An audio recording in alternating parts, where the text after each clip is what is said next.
Dzień dobry Państwu. Ladies and gentlemen, good morning.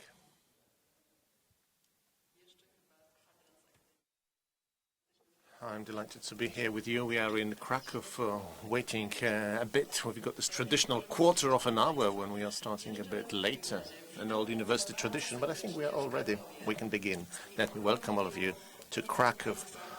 I'm delighted to welcome you, ladies and gentlemen, to our international online conference, Historical Cities 3.0. It's already the third edition of this event. This year, the focus is on cities, tourism-friendly cities, looking or searching for a new model of attractiveness. My name is Ximena Plater-Zyberg. I will have the pleasure to moderate this conference for you. We will speak about tourism in cities. Can it be sustainable? How can we understand it? Digitization, quality of services, can it make the offers of historic cities even more attractive? What are the limits to commercialization? Tourism, commercialization of the heritage. A long day of talks, discussions, exchange of experiences ahead of us. Before we get into the very substance of the conference, let me give you some information so that we can work here together in comfortable conditions. This year, the conference has taken on a hybrid form. We have many distinguished guests gathered here in Kraków at our ICE Congress Center, excellent conference center in Kraków, but many distinguished guests will connect with us and follow the conference online. The conference is to be held in Polish and English. If any of you, ladies and gentlemen, would like to listen to interpretation, simultaneous interpretation, if you have not collected your headphones yet, it is possible to do it now so that you can follow the discussion in the language you prefer. If you need interpretation, please take the headsets which are available outside of this room. Państwo przed monitorami także oczywiście mogą korzystać z... Ladies and gentlemen, those of you sitting in front of your screens, computers, you can also choose the right channel with the appropriate language, Polish or English. You can also change the conference language at any time by clicking the appropriate button at the bottom of the screen. If you have chosen English, and now if you can hear me speaking in impeccable English, or you can follow perhaps the beautiful male voice, it means that everything is fine. You can hear the interpreters working from Polish kabinie. Interpreters booth. We were hoping that perhaps it would be possible for us to meet together here in Kraków, not online, but because of the pandemic, as you know, it was not possible. Still, we try to do our best that in spite of the physical distance between us, everyone will be able to actively participate in the meeting. For this reason, we've set up our live chat. You can use that chat to participate in our discussion, share comments, ask questions to our panelists. I strongly encourage you to use our live chat feature. Looking around here at those present in Kraków, we are all looking forward to what lies ahead. We are looking forward to the beginning of the conference. Let me mention perhaps now those without whom this event would not be actually taking place here in Kraków today. The organizer of the international online conference, Historic Cities 3.0, is the City of Kraków. The strategic partner of the meeting is Tourism-Friendly Cities. It's a project implemented under the EU Urbact 3 program. Some other conference partners are Polish Tourist Organization, Krakow Chamber of Tourism, Małopolska Tourist Organization, Polish Chamber of Tourism. The conference is held under the patronage of the Ministry of Sport and Tourism, Republic of Poland, Ministry of Culture and National Heritage, World Tourism Organization, Organization of World Heritage Cities, Association of Polish Cities, and the Union of Polish Metropolitan Areas. We also have media patrons who will make sure that the event is covered in different media, Magiczny Kraków, Polish Television Kraków, Radio Kraków, Gazeta Wyborcza Daily, Wasza Turystyka, Wiadomości Turystyczne, Mice Poland, Love Kraków.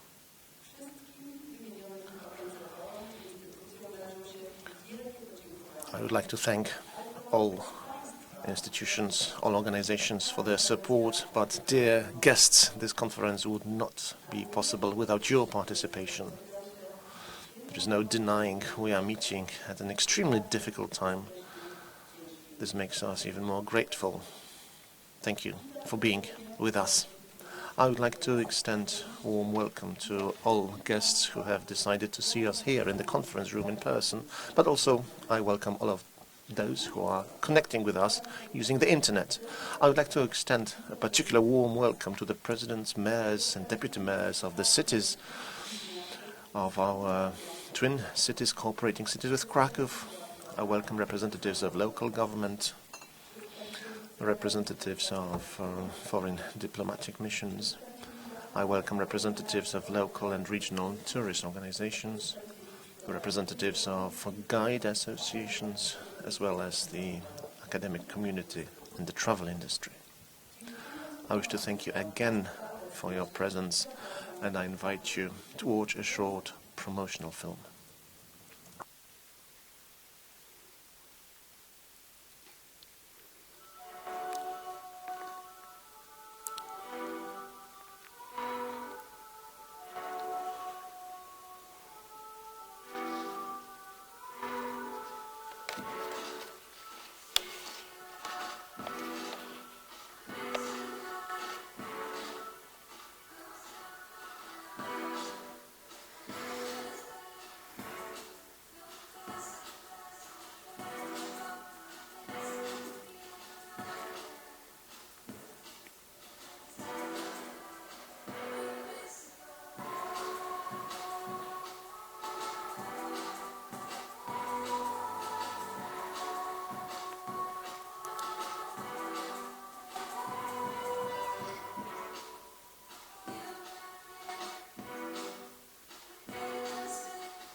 Patrząc na te przepiękne zdjęcia z Krakowa, We've seen some pictures from Kraków, beautiful views. I think we are all very fortunate to live in a city where the place is so beautiful, visited by so many from around the world. It is time, ladies and gentlemen, to give the floor to our keynote speakers, the speakers who are going to set the tone for our discussions and who will introduce us to the conference.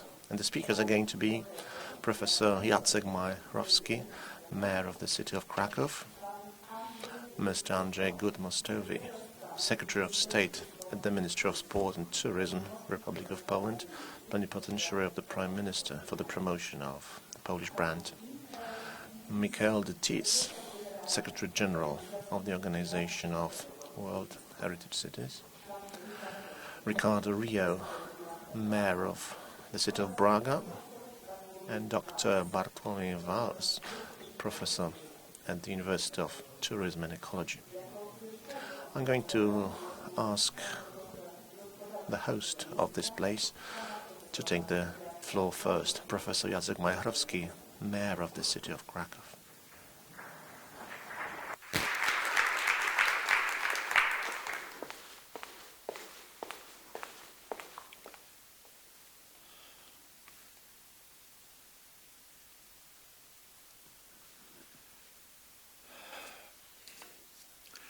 Wielce Szanowni Państwo, Distinguished ladies and gentlemen, it's for the third time that we are meeting at the conference Historical Cities 3.0. Our meetings, all of those meetings have been held in quite special circumstances. First we had the pandemic. Now it seems we are coming to the end of the pandemic, but still we are in a difficult situation with regard to the Russian-Ukrainian war just across the eastern borders of Poland. 4 years ago, our main focus was on the local residents and the visitors. This was the leading subject, somewhat delicate one, I agree. The subject very important, especially for those living in historical cities with large numbers of tourists coming to those locations. Let me just remind you, before the pandemic, last year before the pandemic, we had over 14 million tourists coming to Kraków, not only from abroad, but also from Poland. This focus, this subject matter, tourism, is now to be discussed in a new context. Tragic context again, because we are observing closely the events to the east of Poland in our neighboring country. This is also important because we have our partner twin cities of two Ukrainian cities, Lviv and Kyiv, cities of great historical importance. When we speak about our group of historical cities, we have to remember also about those two Ukrainian cities that belong to this group. Twin city Kyiv and our partner city Lviv. Those cities are facing now challenges that seem to be unthinkable for us. There is a threat in Ukraine of destruction of historical cities, listed buildings.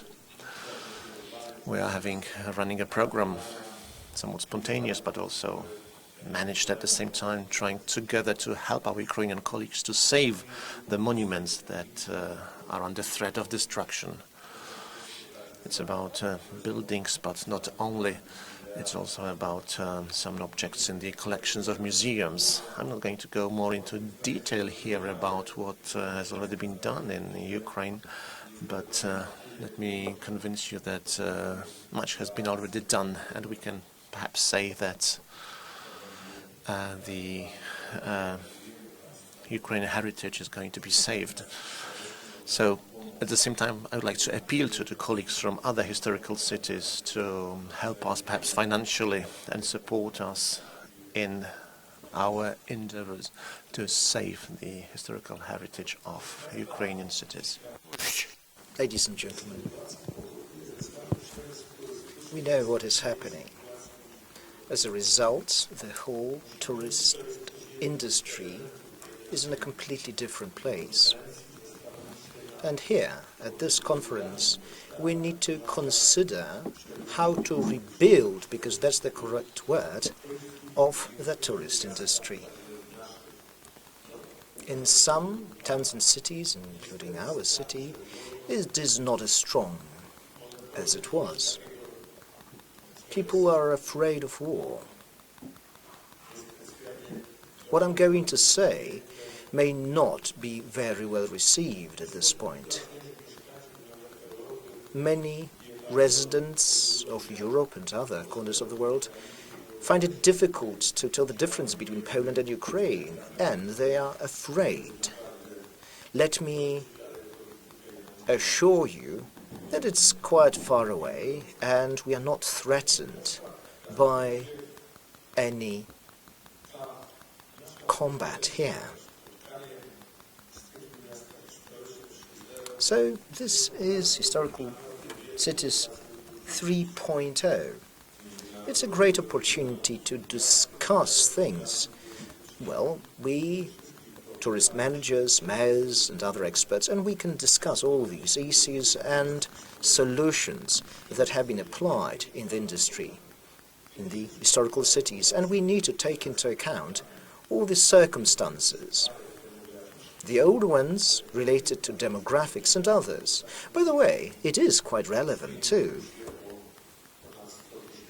We have 100,000 extra people. That's what has happened in the last few weeks. But also the urban issues, the economic environment, all of that, at this point in time, they're all the more important and are imbued with extra meaning.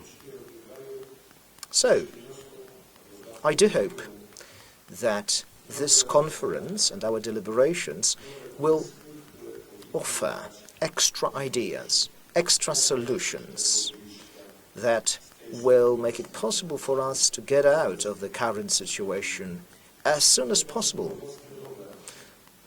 My wish for you is that your deliberations are successful. I believe they are going to be very much substance-oriented, and they're going to yield a number of solutions. Thank you so very much.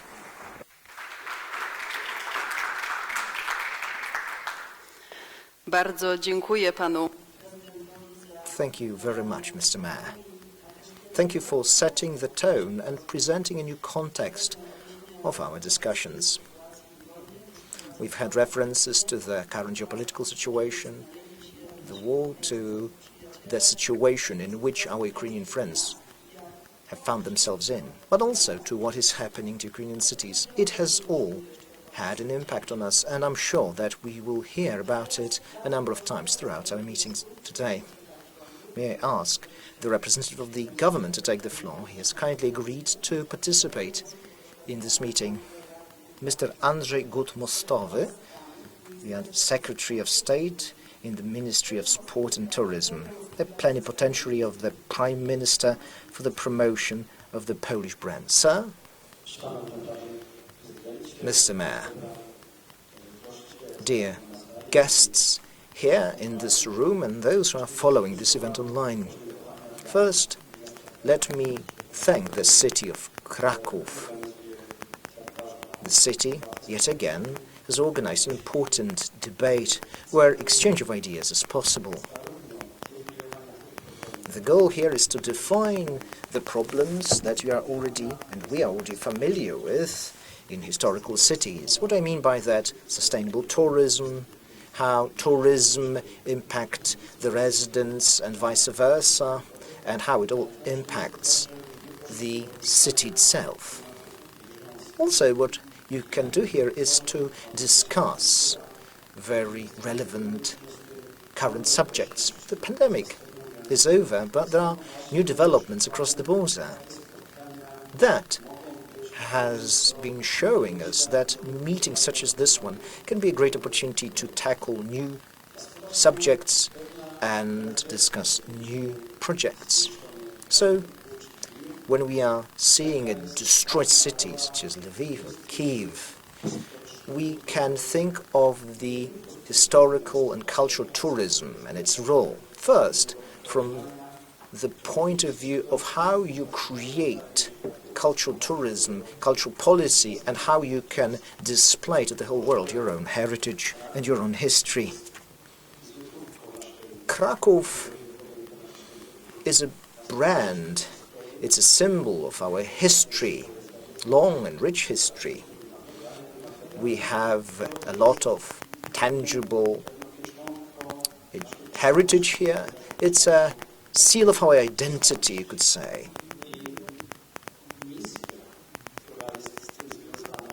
There is a mission linked there too. This mission is linked to how you approach things commercially, but there is more to it. It's about how you build positive thinking, positive thoughts and impressions, how you link that to your own country. And let me reiterate the following thing.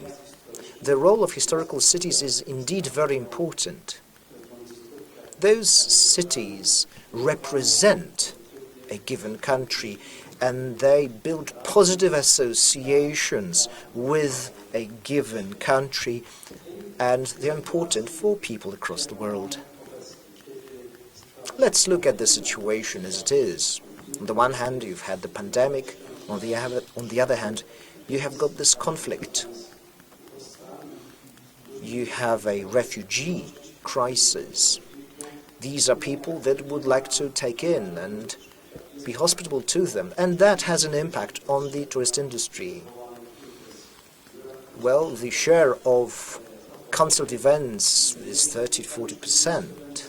We cannot predict what's going to happen in a few months. We do hope, naturally, that the situation will return to normal, which means that at this point we need to tackle the challenges right now, looking forward to the situation when things improve. I represent the government and I represent the people responsible for tourism. I will work closely with the Ministry of Culture. Kraków is a city, one of those cities that have an important mission, and that mission is building historical awareness. We will work to support these cities by means of developing special programs. What kind of tourism are we talking about? This higher tier tourism. That's what I had in mind. So Kraków is this pulling engine for the whole region of Małopolska. Studies were conducted before the pandemic, and a number of tourists that visit Kraków will also visit the region at large, including Oświęcim, Auschwitz, Wieliczka, the salt mine, and this is an added value.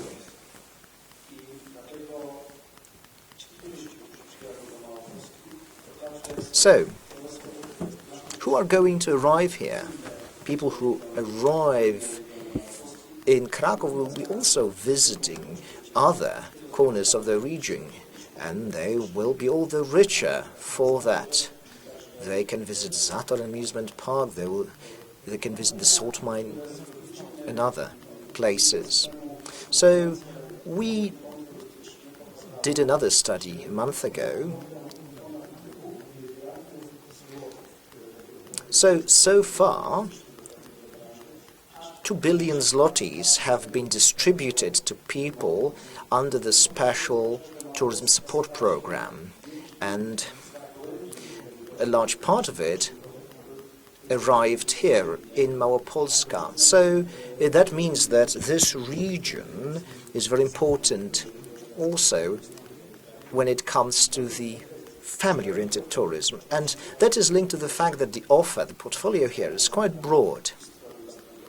You can learn about the history of your own country when you're visiting this region, but there are also many places where you can sit back and relax. That means that we can be quite optimistic. The authorities of the region, the authorities of the city should keep that in mind so that people can actually enjoy their leisure time in a family-friendly environment. Thank you very much.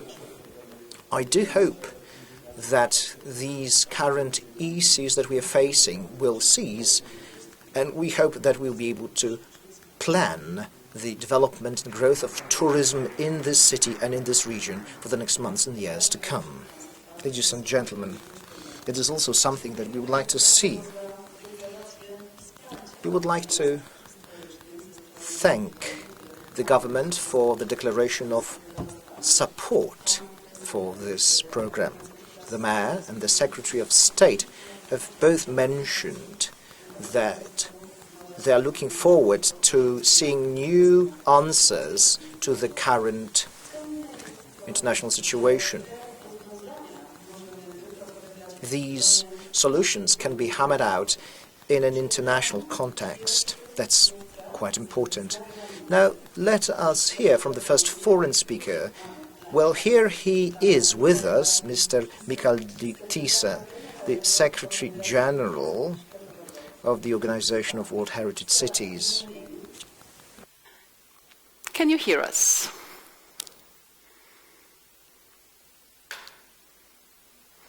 My słyszymy.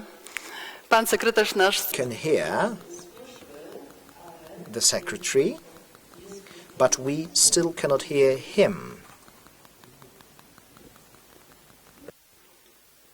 na pewno Do już... you hear me? Sir, good morning. I believe it's a very early morning for you in Canada. Let me share the floor and definitely the screen with you. Thank you very much. Allow me first a short preamble. Is the sound okay? Because I have native. Okay, I continue. Mr. Mayor, dear colleagues, it's a privilege to be with you today. So I start with a short preamble. By personal conviction, as much as professional experience, I know the difference between town and historic town. What interests me are cities that have an history, that are proud of their heritage, that are inspired by continuity, and that protect the heritage resource to fuel urban development. It is in that spirit that, as Secretary General of the Organization of World Heritage Cities, my concern does not rely on a particular sector of the city, whether it is protected or not, globally recognized or not. What I care about are the universal values promoted by the United Nations and the democratic principles and human rights that cities defend and implement. From then on, what I dedicate myself to is the city as a whole, spatially and historically. What interests me is the way of living in the city, of experiencing the city. Thus, the Organization of World Heritage Cities is mainly concerned with other ways of making the city and of thinking about the quality of life of the inhabitants. Indeed, I believe that it is according to a particular urban project that a city's tourism strategy is or should be developed. When we feel well at home, we welcome everyone, the better. Tourism should therefore not be approached first, but rather be integrated to the quality of life approach in a city. I know this is a slightly different angle of approach compared to today's conference, but which emerged from a similar observation. In view of the current health, economic, and social crisis, we are all invited to think beyond our usual practices.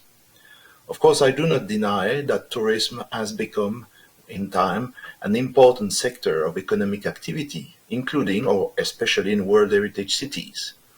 Therefore, of course, the pandemic is clearly plunging this sector of activity into an unexpected crisis. Travel abroad are still almost at a standstill for a long time, reducing largely business tourism, which cannot be replaced by teleworking. In the meantime, local tourism, which is only partially took over, has offered an opportunity for citizens to rediscover their cities, to see it differently, and engaging all of us to be creative and not repeating the same mistakes as in the past. So obviously I'm ready to reflect together with you today what could be a post-COVID tourism, especially considering that what will continue no matter what to find its main resource in historic cities. The real challenge for me is not to solidarity tourism, to a more sustainable or to a more responsible tourism, but to take advantage of the present situation and turn it as an opportunity to question the meaning and the future of a more human tourism, truly considering the values of respect, cohesion, inclusion, and of course the obligation to find solutions to the ecological and migratory crisis. When we talk about tourism and cultural heritage, there are certain ideas that particularly inspire me, which are supported by public or private actors associations, or international institutions. Let me highlight some of them here. The first idea is the idea of hospitality. The Anglo-Saxon term of hospitality refers mainly to the tourism sector, but the Latin root of this word more globally refers to the human relationship between people passing through a human-to-human relationship. The second idea, therefore, of tourism envisaged in terms of humanist values, which can contribute to establish a relationship that respects the dignity of each person. The idea that, in the interest of the city, it is necessary to change the statistical category of tourism, which wrongly establishes a difference between visitors and others, seasonal workers, nomad, students, migrants, expatriates, refugees, or cross-border worker. Also, the idea legitimized by the Council of Europe's Framework Convention on the Value of Cultural Heritage for Society, the Faro Convention, which Poland has ratified, making that heritage communities make cultural heritage a resource serving primarily human development, enhancement of cultural diversity, and promotion of intercultural dialogue. Finally, the idea that the transition from tourism standardization to a personalization of the relationship is effectively at stake, where individualities, local specificities, the unique way of living one city take precedence by reinventing a form of tourism that puts the economy at the service of the citizen. These ideas sketch a certain idea of the travel, an experience through a certain hospitality that establishes a direct relationship between individuals. It is not an impossible utopia. This type of travel exists in some places on small scale in very special cities, allowing a shared experience with local communities who offer a true hospitality rooted in their heritage. It is in this perspective that for me the urban project, understand as a collective expression nourished by the community's historical roots, responding to inhabitants' and users' needs, can encourage a more human tourism. Thank you very much, and I wish all of us a very fruitful working day. Thank you.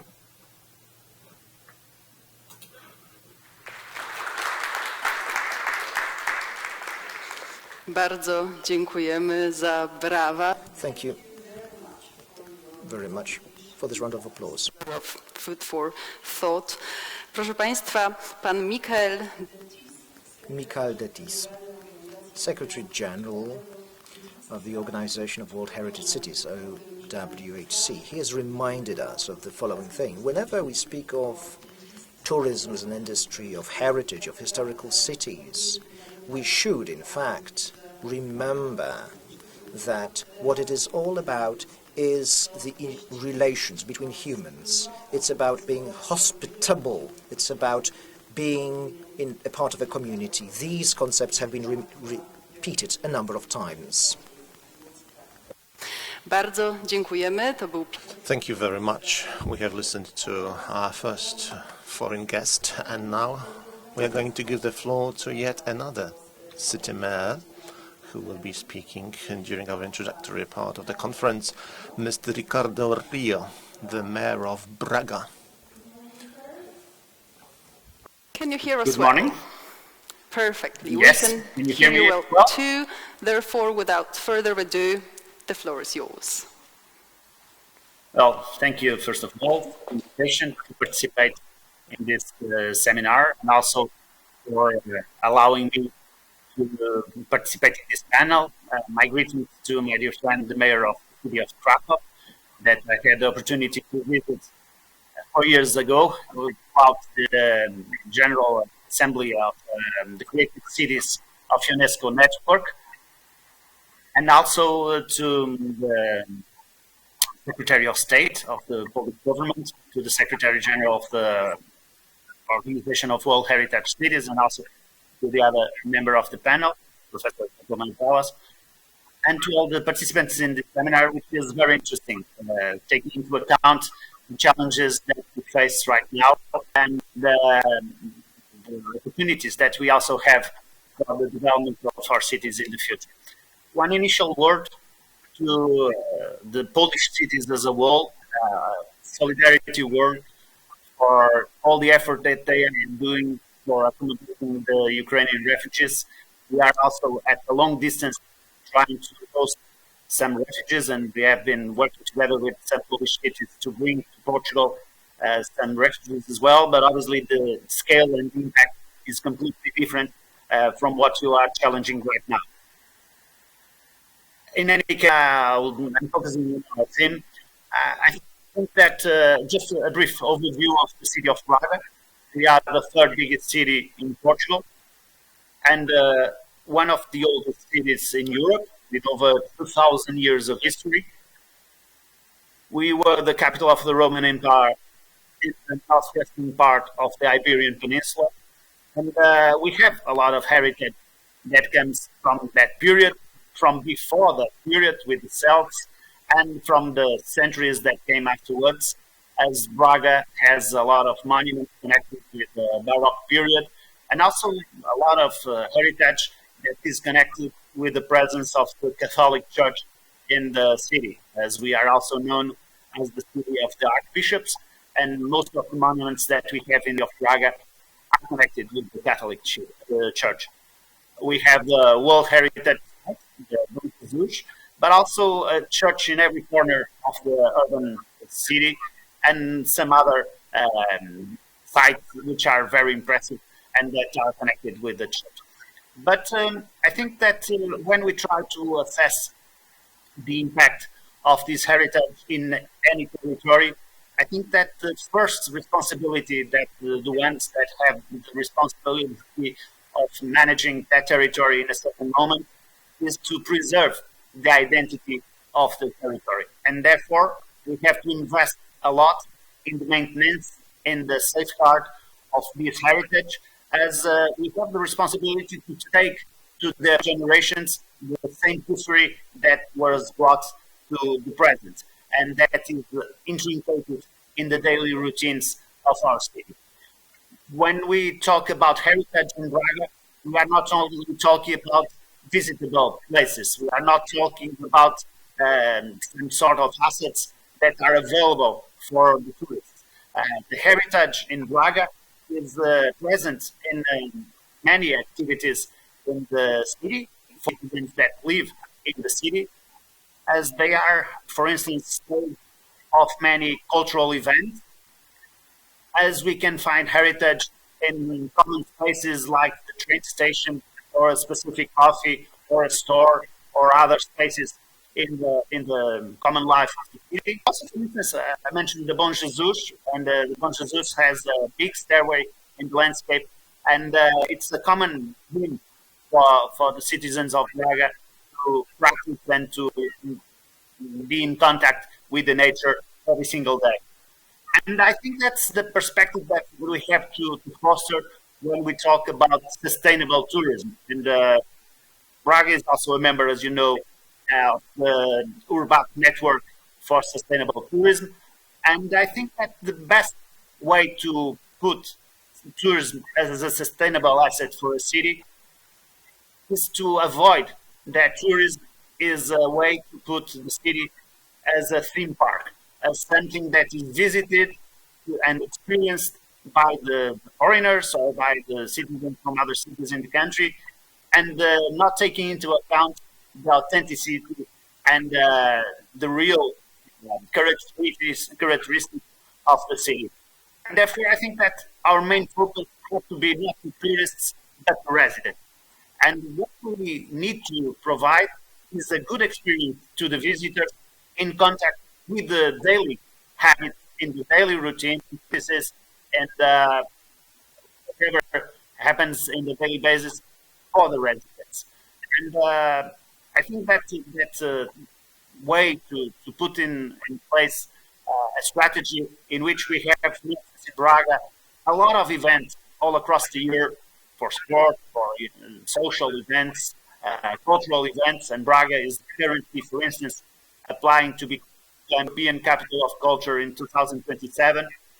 But all these events that attract thousands of people to the city are mostly addressed originally for the residents and for the people that live in the city. And it's not so strange that in recent years, and before the pandemic crisis, obviously, the reality was a bit different from what it was today.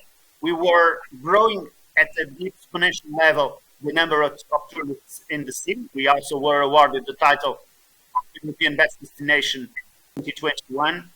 But there was at the same time some sort of connection with this increase in the number of tourists and the increase in the number of, and especially foreign residents in the city.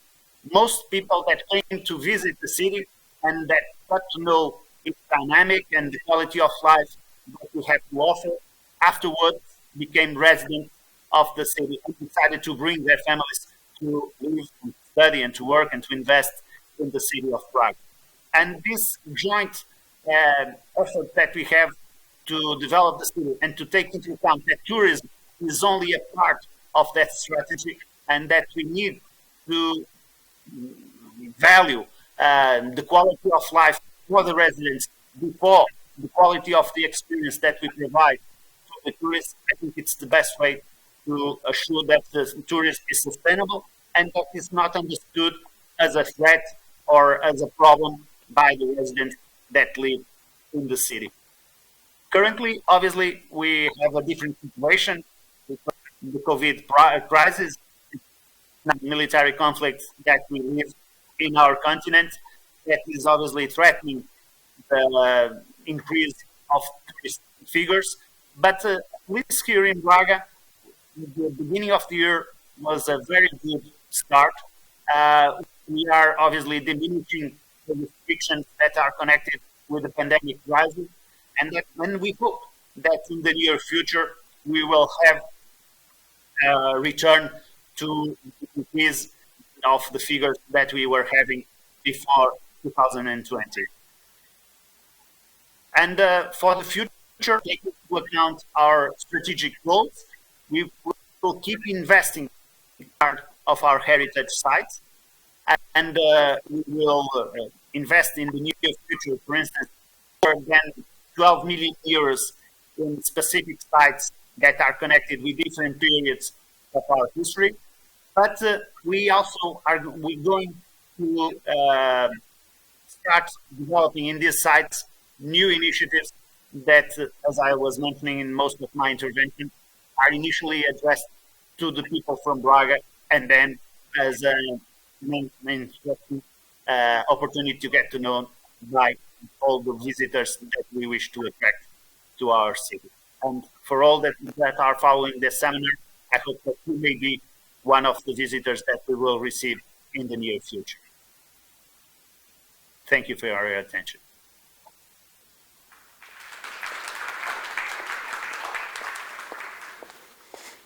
Bardzo dziękujemy. Thank you very much for this plethora of insightful views on tourism in historical cities. Thank you very much again. Tak jest, bardzo dziękujemy, proszę Państwa, dziękujemy Panu Prezydentowi. Thank you very much, Mr. Mayor. Thank you very much for your comments. Mr. Rio is also going to participate today in one of the panel discussions, so we're not saying goodbye yet. Ladies and gentlemen, before us, last but not least, the last speaker of this introductory session, Dr. Bartłomiej Walas, Professor of the University of Tourism and Ecology. He will present his presentation entitled, Can Tourism in Historic Cities Be Sustainable? Mr. Walas, the floor is yours. Thank you very much.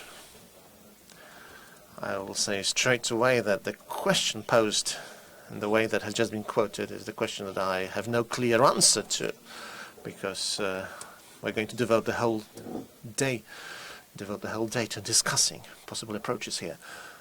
I'm just checking whether the slides are ready. Hopefully they are, and I'll be doing my best to move from one slide to the next.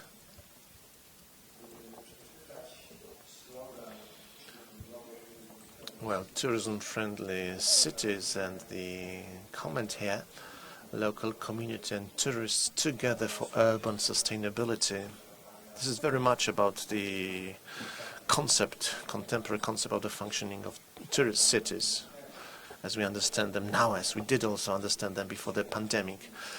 We all know that we should treat tourism in conjunction with other elements related to the development of the cities.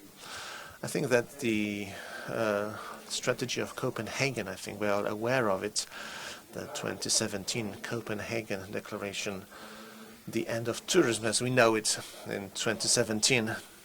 It was the comment that we all heard, but this was made still in the pre-pandemic era. Now we know that the challenges ahead of us are quite different, facing local government, local entrepreneurs.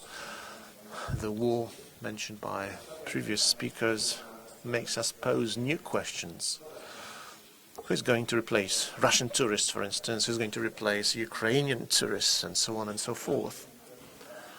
Other challenges, problems keenly felt in neighboring countries outside Ukraine, where we can have this spillover effect felt in other countries. The pandemic hopefully is coming to its end. Some are trying to sum up the current situation. We had the recent analysis presented in February 2022. A number of threats have been noticed as for the challenges and changes in the future. Some pay special attention to the digital world. Some speak about digital tools that will be more and more often used, starting with contact with potential clients and then online sales. New phenomena occurring. Some of them used to be known. We used other phrases. Now we speak about pleasure or business to leisure. We speak about digital nomads, so-called workation also. Very often discussed work plus vacation, more and more important in some cities, regions in Europe, but not only. A big question mark. We've heard a recent declaration of 10 European states. We've got some information about the typical breaks, holidays, and it seems that the city breaks used to be very popular, but the popularity seems to be going down. A big challenge for all of us in historic cities to take into account when we manage tourism cities. Because our conference here, our meeting today, and the whole project is not about the numbers of tourists that we're going to attract, but it's very much on managing tourism in our cities. For a number of years there have been, of course, attempts sped up in the recent years, but there have been attempts made to introduce sustainable tourism. Sustainable, this adjective is mentioned very often, but sustainable tourism is very much different than national parks to sustainable tourism in historical cities, of course. So the cities that used to be filled to the brink with tourists in the past were a number of challenges, problems had to be overcome. They tried to find some tools to manage in such situations, some legal options, not always very successfully. It was not easy. Others were trying to improve different management systems, commercialization systems. A number of different initiatives can be found in different locations around the world. Now the task of this conference is to show a new model of building the attractiveness of historical cities to make them friendly to tourists, but remembering about the data that can be found here in this slide. The understanding what cities tourist friendly are information from Expedia, among others. What is most important for tourists, perhaps the typical service is very important, and we've got different approaches here to the understanding of what attractiveness for tourists is about. Another slide, and the top city destinations index from 2021, not only historic cities, of course, here, but the main elements that take into account what is especially important. The sustainability factor is here playing a more and more important role, but over the last 2 or 3 years, I think we have to redefine our approach. This is my personal opinion, I admit, but if we were to go into detail here, it seems that the old approaches are the ones that need to be modified for the current situation. Booking.com has been analyzing what sustainable tourism is, how it can be understood. This slide shows this analysis. And the next one, in roughly 2 days, there's going to be an interesting discussion in Europe on the management of historical cities, how to communicate with clients, what kind of tools are going to be used. Such discussion will be held in about 2 days' time. So actually, what is sustainable tourism? How can we understand the term sustainable tourism? A possible definition here in this slide.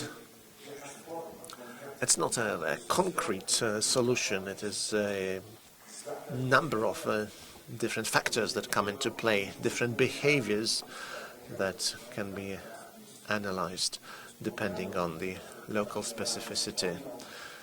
Mr. Secretary General mentioned other areas also, so-called intelligent tourism, creative tourism, sustainable tourism, responsible tourism, different possible approaches, different understandings of those approaches, different areas that we focus on. Different approaches, of course, here. Some solutions are more realistic, more practical, others are more difficult, perhaps. A number of indicators to be taken into account to be able to define the place occupied by a given town, city, or region on the index of sustainable tourism. Another slide. What sustainable tourism is about, a certain choice, perhaps, with possible contradictions. The question is, to what extent can we manage our cities so that conflicts, contradictions can be minimized? 2 years ago, Professor Hausner at our conference said, I think his focus was very much on our responsibility for what happens in our cities, but it's not only our responsibility, because there is reference to co-responsibility of everyone for what the driving force is for the historic cities, the heritage, the listed buildings, material, non-material heritage. You could look at it from a different point of view. But, you know, tourism should not be a whipping boy. You have those photos of people dragging their luggage, making lots of noise, and presented as something that is harmful. Who's responsible for that? The producer, because they produce luggage which is excessively noisy, not the person who is using the luggage. What about gentrification? It is not something that has started because of tourism. And the same can be said about Kraków. So you need to take those things with a little bit of a pinch of salt. And this concept of historic urban landscape. Some cities have been introducing that more responsibly, others less so.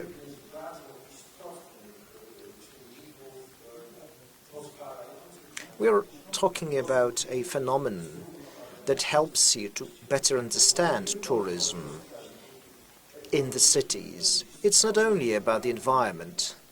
The heritage is a foundation of those cities. How can you include tourism into it, but how can you also make it more available?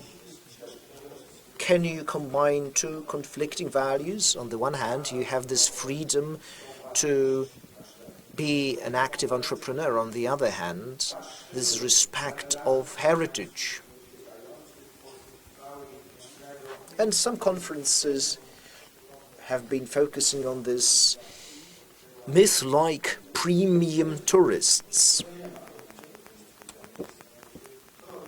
So all you can get is a premium product rather than a premium tourist. This is an important question. Can you bring those conflicting things together? And ask any person from the hospitality sector, who do you want? And they will say, any. At any cost, possibly, is another thing that they're going to say. So we've been looking for various tools. There's this tourism-friendly cities under URBAC 3. Prague, Dubrovnik, Genoa. All these cities have been looking for their own local solutions. Solutions that would use what they have at their disposal, and to adapt it to what they really need. Some of our behavior is contradicting what we would like to have. The agglomeration is not always going to be possible. We, as tourists, don't always want that. We want to have a short break quite often. We want to focus on what is centrally located in a given city. So let us also look at those cities through the prism of what the tourists want, rather than what we only want.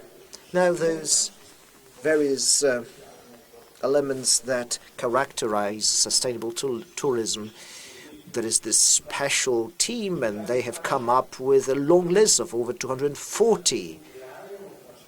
How many of them can you actually ascribe to historical cities?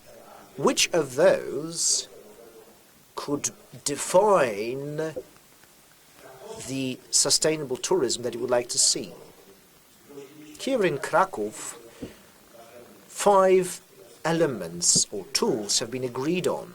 Notice, please, some of them are related to the commercial aspect of things. You know, you can commercialize various events, including cultural events, but they also realize that you need to look for niche products. Group tourism, as it was focused on 20 years ago, is no longer focused on, and it's disappearing. At the same time, what the visitors are buying are certain experiences, and we can focus on that at this conference. What kind of experience are we talking about? What should they rely on? Maybe this Tourism 4.0, yet another edition that would rely on new technologies, new forms of exposition and presentation, new forms of experience that would be linked to the current day and age. But let us remember, it's all costly. We have the private sector, we have the public sector.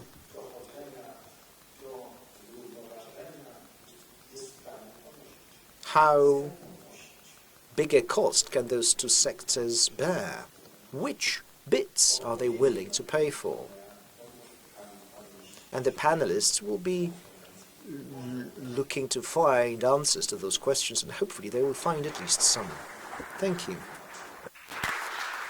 My również dziękujemy panu profesorowi. Thank you, Professor, because you have presented quite a lot of information, so the applause is very much deserved. We've heard of a number of concepts, we've heard a number of definitions, new definitions that should be discussed. And the best discussions are had when you are having a cup of coffee and a biscuit. And that is why we shall have a short break. Let us be back 20 past. And you, ladies and gentlemen, in front of your computer screens, by all means enjoy a cup of tea or a cup of coffee. After all, once we're back, we shall follow another 90 minutes of intensive debate. Thank you.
Proszę Państwa, dostałam już znak, że możemy zaczynać. I have just been informed that we may begin. Welcome back. This is the third International Conference, Historical Cities 3.0. Tourist-friendly cities looking for a new model of attractiveness. We really want this event to be interactive, so let me remind you. You, following online, you can join the discussions. You can simply put questions to us online. And this is the first panel. Challenges to tourism entrepreneurship post-pandemic. Digital natives and digital immigrants. What are the residents' expectations, and how can business can live up to those expectations? How can you use new technologies to improve the tourist experience and to manage the experience of the visitors? Those questions and many others will be answered by our excellent guests who have accepted the invitation. Alessandro Rocchi, Director General of Airbnb. Magdalena Kachniewska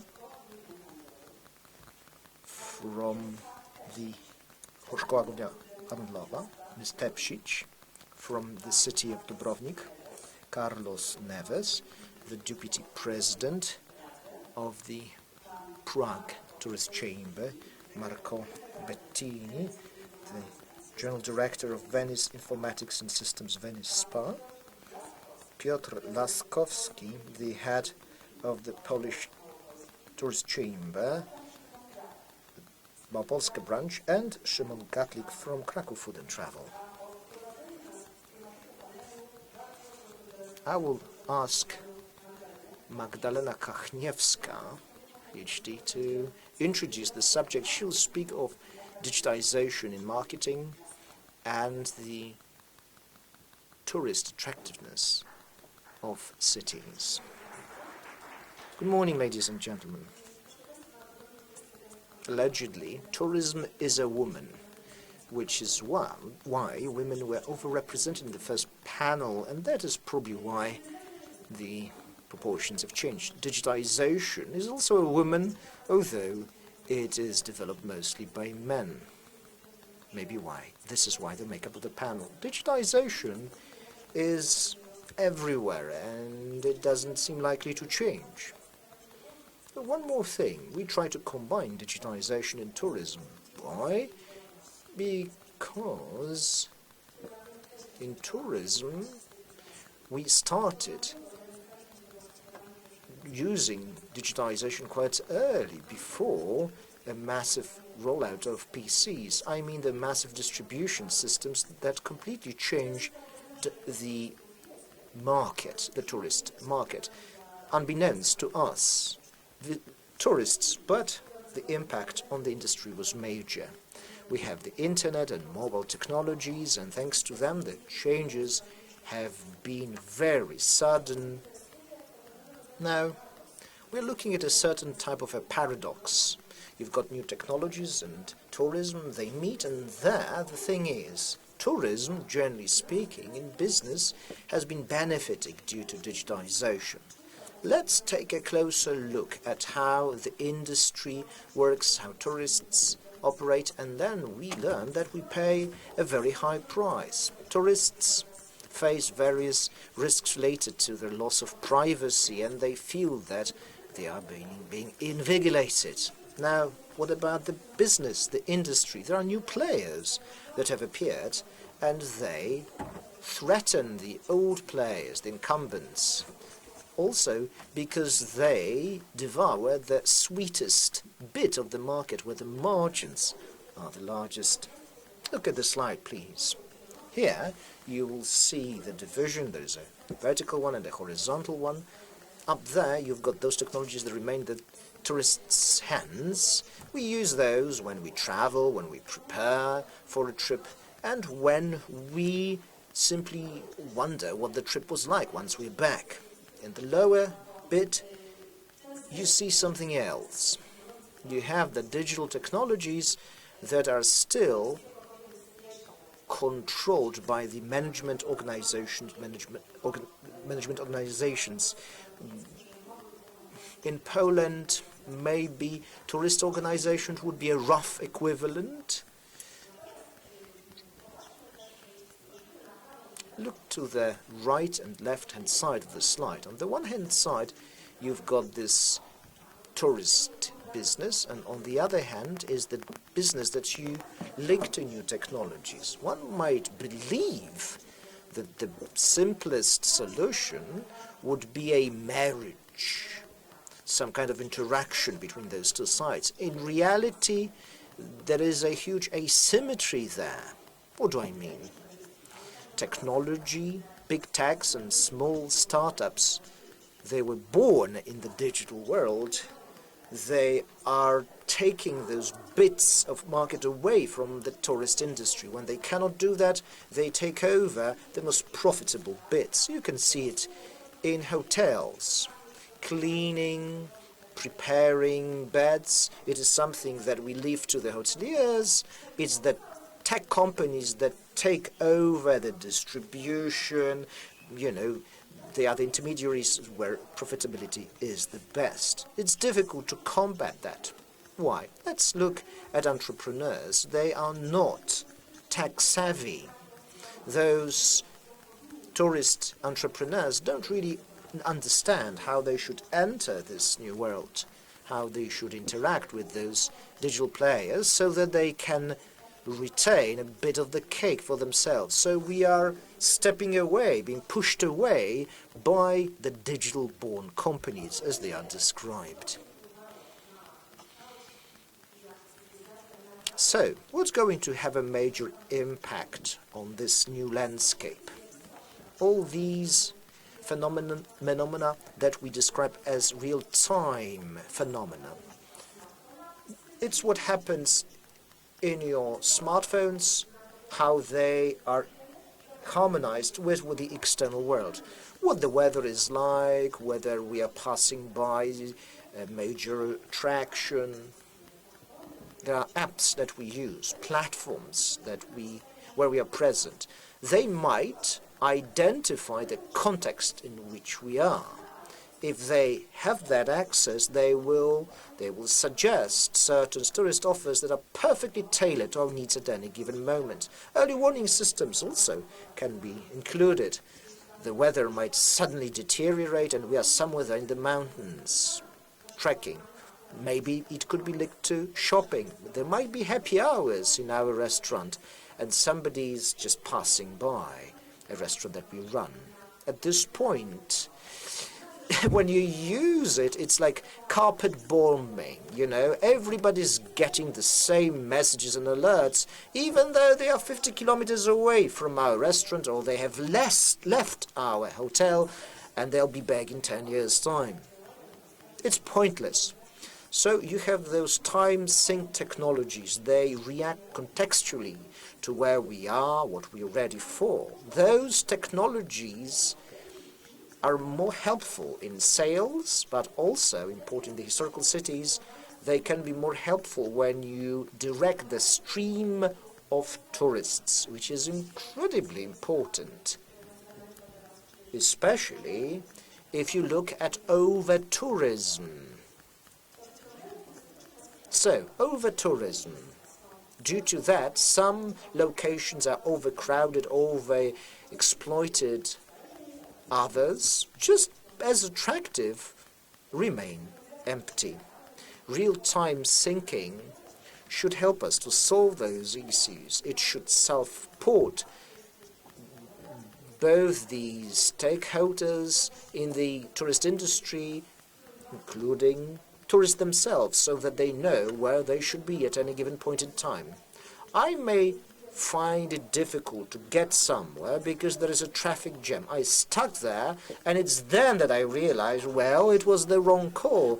10 kilometers earlier, this mobile technology, GPS-based, should have alerted me to this risk. Oh, you crazy woman, don't go there.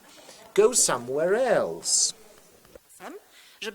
So then I should be able to decide what I want to do with my time, not to waste time waiting in a traffic jam, and spend some value time during my free weekend.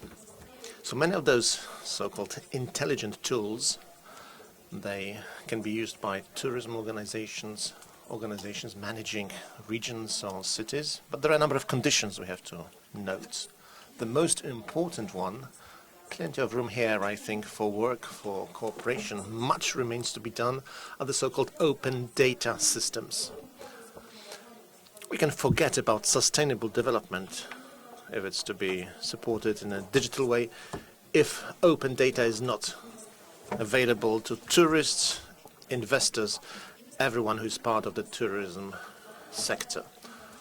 Investors, very important, because information about streams of tourists, about access to tourism attractions, about over-tourism in some places, or too few tourists perhaps. This is very important information for potential investors who are considering location of new restaurants, new hotels, new theme parks, any possible investment. If there is no access to open data systems, it will not be possible to take smart investment decisions. The result will be that new investments very often will be built where overcrowding already now occurs. What is also important are different analytic tools, another mix, very important for us, not only in tourism, in digital economy as a whole. But some are convinced that the more data we have, the better. No, it's not true. The better analysis of the data, the better, not the amount. So sometimes you might have fewer data, but if we have excellent analytic tools, good interpretation tools, it's going to be much more useful so that good decisions can be taken about the distribution of tourism flows or investment decisions. Two layers now where data is collected, so-called big data layer and the so-called small data layer. Big data is what we are usually thinking about on an everyday basis, but in tourism, I think we should start with the small data level. This would be a very good step forward. I'm not actually aware of any companies that are very proficient in small data analysis. It's anything bigger than data analyzed at the level of one enterprise, data flowing, such as pictures, opinions, comments made on the internet, available online, streams of data. Very often we do not think that if on Facebook we are trying to pretend to be someone else, but very quickly it is clear that, for instance, we are female with a family because we put somewhere, posted a picture of us. We might be pretending to be using other names, other nicks, pretending that we are 20, not 50, but one single photograph very often reveals who we are. And there are specialists in different websites to analyze data. And now big techs are the only ones who are going to profit from this data, or perhaps us, tourism organizations, cities, regions, will use this data also to overcome the problem of over-tourism, for instance. I'm referring here to the comments of Professor Vallas, who earlier spoke that we blame tourists on many shortcomings that we could perhaps overcome together if we had proper data, proper information beforehand. This small data level is also more interesting because this is very often the data available to different entrepreneurs. The challenge here is big data silos. Some have information about profitability of businesses, information from transportation hubs. There are other experts on flows of tourist data from local operators of transportation, but this data is not shared. We've got such silos of data, but they are not shared. It's not big data, it's small data that can be analyzed in Excel very easily, but you need to have access to this data. The question is how to exchange this type of data. There are no legal constraints here. Anonymous data, but very often it's useless. We are not using this data, which is there. It is available. What I think is going to, in the future, decide whether our tourism is smart, whether it is sustainable, is whether it is properly based on the digital experience. Tourists do not want to be in overcrowded places, wait in long lines, think about whether they will find parking spaces, whether they will get stuck in a traffic jam, whether they will have to wait 2 hours waiting for a good restaurant. Tourists would like to have different tools, different solutions that would make their experiences better, but such experiences, they have to be based on data again, data where we need to have good exchange of information. As you know, we've had a recent visit of the President of the United States to Warsaw a few days ago. Big traffic jams, of course, in the center of Warsaw. My son was very angry. He was telling me, imagine, I was at a bus stop and found a piece of paper saying that the buses are not running because of the visit of President Biden. And he said, I'm angry with Putin, I'm angry with Biden, I'm angry with the local transportation company. I'm not really sure anymore whom I prefer.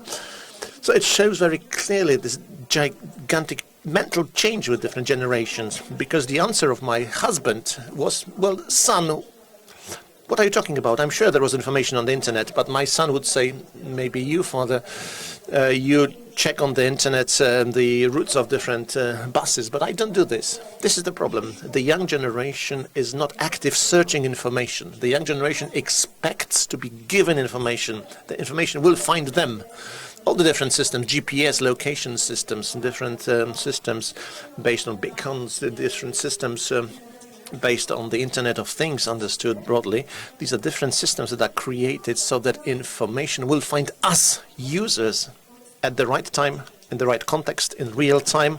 Not that we have to search for some information to check on the Internet in the morning, making sure that the bus routes are the same as they always are. Thank you very much for your attention. Bardzo dziękujemy. Zdecydowanie. Thank you very much. Excellent applause for an excellent presentation.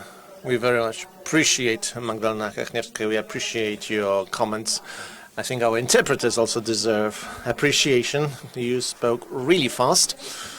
And now, ladies and gentlemen, we are moving outside Poland to Italy. We are going to give the floor to our guests, Mr. Marco Bettini, General Director of Venice Spa, Venice. I hope you can hear us, Marco. Hello, everybody. I hope you can hear me. Hello, thank you. We'll be very grateful for delivering your case study now. Thank you very much. Thank you very much. I have a short presentation.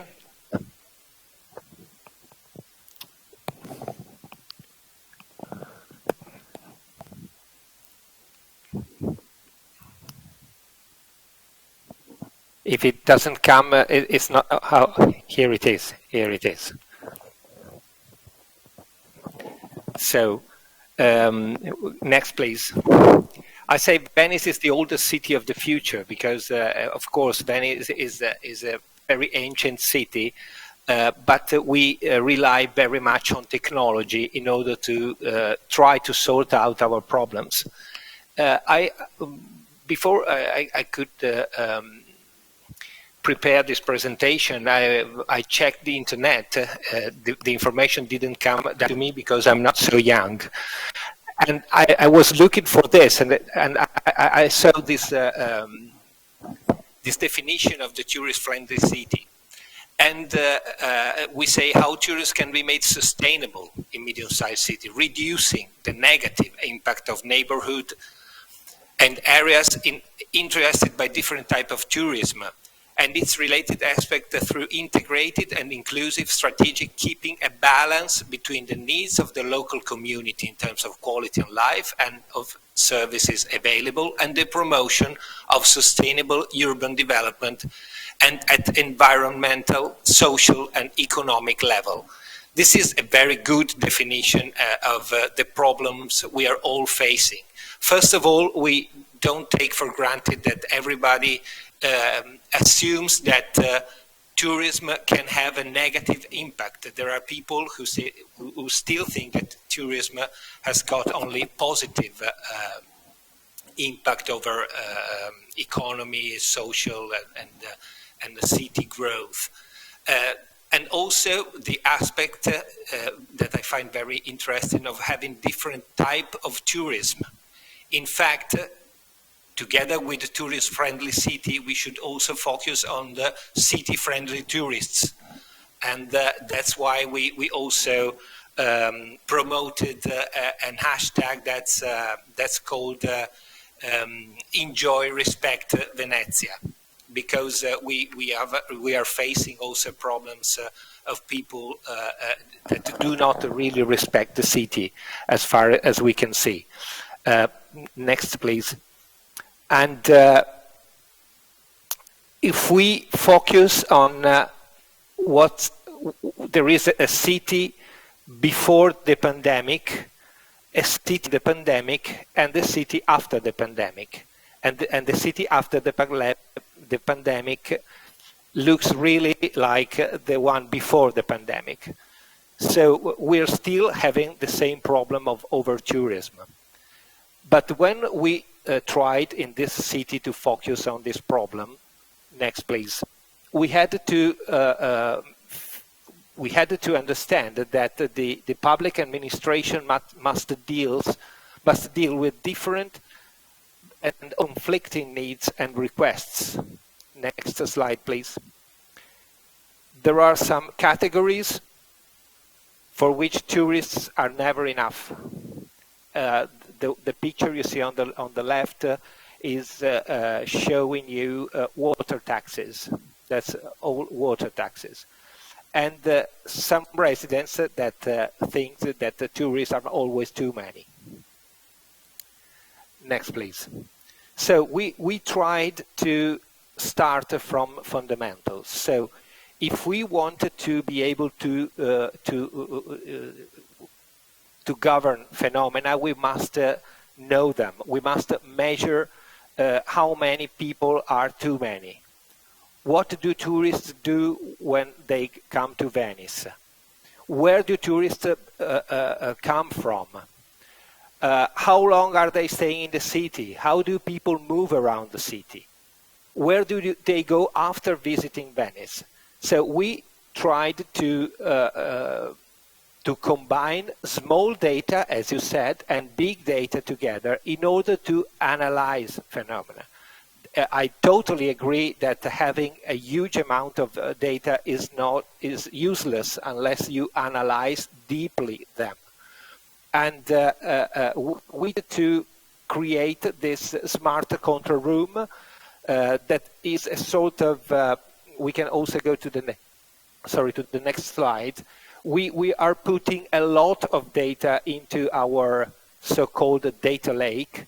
And in this data lake, we put artificial intelligence and also human intelligence, by the way, to analyze data, to try to understand where people come from, what they want to do in Venice, how long they're staying, why they come to the city center when it's raining in summer and when it's sunny in winter.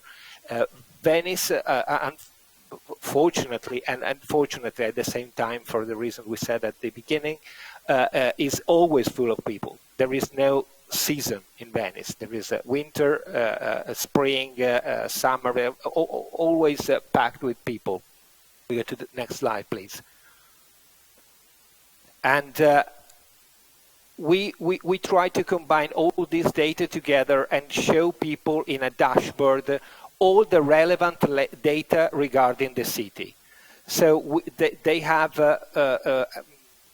environmental data, weather data.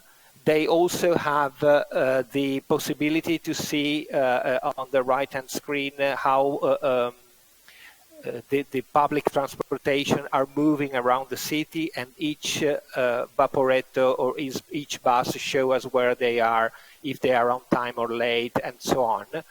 And here we see in the middle part of the screen, we see how people concentrate in the city they come from.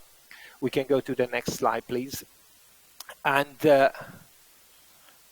see how they concentrate on the city. This picture was taken from the dashboard yesterday afternoon, and the spike, the red spike you see, it comes from the mobile phone cells, and it tells us that at the airport we had over 7,000 people.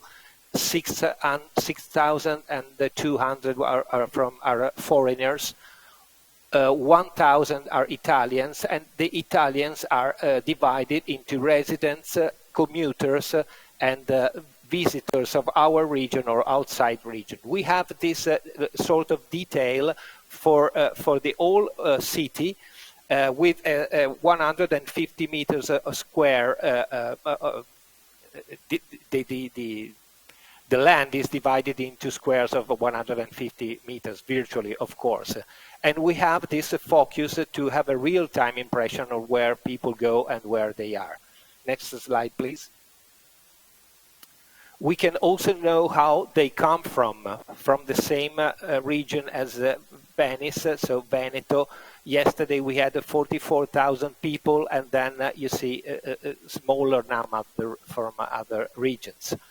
Next, please. And we can also analyze the data of people where they come from for international visitors. We saw that, for instance, we had the main place was Germany, then France, Great Britain, Spain. So we have local visitors, but we have local, close to our country, European visitors, and this data relates to yesterday afternoon at 3 o'clock in the afternoon. So we have real-time measure of all the phenomena. And if we go to the next slide, we can see that we can also, unfortunately in these days, analyze what's the impact of a geopolitical situation over the people that are in Venice now. See that there is a trend. The blue line focus on people from Russia, which means they have a cell phone with a Russian SIM, compared to Ukrainian. So we can easily see that the model works because there is an evident growth of Ukrainian presences and a lowering trend of Russian presences. If we go to the next slide, we see the building of where we have the main the control room, the smart control room. We have a main control room with operators ruling the critical services of the city: security, mobility, environment, and so on. Then there is the management room, a situation room that help us sort out everyday problems, and a scientific room where we analyze deeply data, we focus on scenarios, we do what-if simulations, and so on. The councillor for the City of Venice, Mr. Simone Venturini, will have a speech later, and he probably will show you the first results of our analysis. So what are the decisions that the city is making in order to govern the tourism, and how to focus more on sustainable and responsible tourism rather than the neglected day tripper tourism that is causing so many problems of the city. So this is a short presentation of what we are doing. I think that we are all discussing about very interesting topics, and I appreciated very much the presentation before mine, because it was focusing perfectly the problems and the solutions.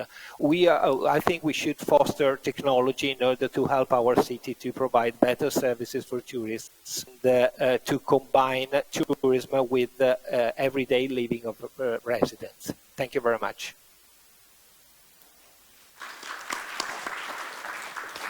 My również dziękujemy panu. Thank you, Marco Bettini. We have heard from Italy, from the beautiful Venice. I saw the slide which showed the change of visitors from Russia and Ukraine. That was quite telling. Over to Rafał Romanowski, the editor-in-chief of Review, an online studio and an online magazine. He will discuss with the panelists the challenges linked to the pandemic of COVID-19. Welcome, all of you present here and those who are following this conference online. Let's talk about challenges. Challenges facing historical cities, those that are important in the context of history and tradition, but also those that are important for the tourist map, and all of that in the context of this technological revolution that is ongoing. We can no longer limit our discussion to what is happening in the physical world, but we also have to include the online world. So, historical cities, we admire them as tourists, as the industry analysts. Those ancient monuments could become and are becoming incubators for new technology deployment. There is probably still a group of people that are digitally excluded, and similarly there are towns and cities that are digitally excluded. So it is good to see that historical cities helped this technology to be disseminated. A question to you, dear panelists. Let's look at the last 2 years. I believe we have all been suffering due to quarantines and lockdowns and COVID-19 virus infections. Could we say that this period has been well used or misused when it comes to this technological revolution? Madam, what's your point of view? We have had this reset enforced on us, so have we put it to good use in this respect? I believe that this time has been wasted, and I mean it. I have tried to implement a few projects. Few have been successful, but they had limited scope. I believe that a lot more could have been done. There have been lockdowns, and there have been issues related to people's welfare. So basically, people concentrated on how to make sure that people do not abandon our industry. As a result, this forward thinking was not highlighted. 3 things could have been done. It was a good time to do that. 1, infrastructure. Not only hardware, but technology-related solutions in the digital world that could have been rolled out. Secondly, data silos could have been brought down. I've mentioned that, and nothing has been done about that. Thirdly, a closer cooperation between this old industry, tourist industry, and this new technology world. Some locations actually put forward new solutions. Yes, I can understand, but Marco, over to you. You have put this time to good use. You have rolled out the system that you have just covered in your presentation. A question to you, Marco. The pandemic, has it accelerated your work there? This was not a typical situation. Venice is a city where we had observed tourist jams. It was difficult to get to a tourist location. And for a time, we saw actually news that fish returned to the canal. So a question, have you used this time well, and has this whole environment accelerated your work in this respect?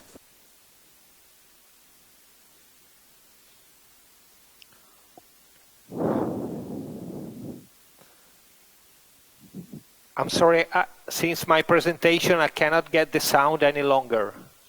I'm sorry about it.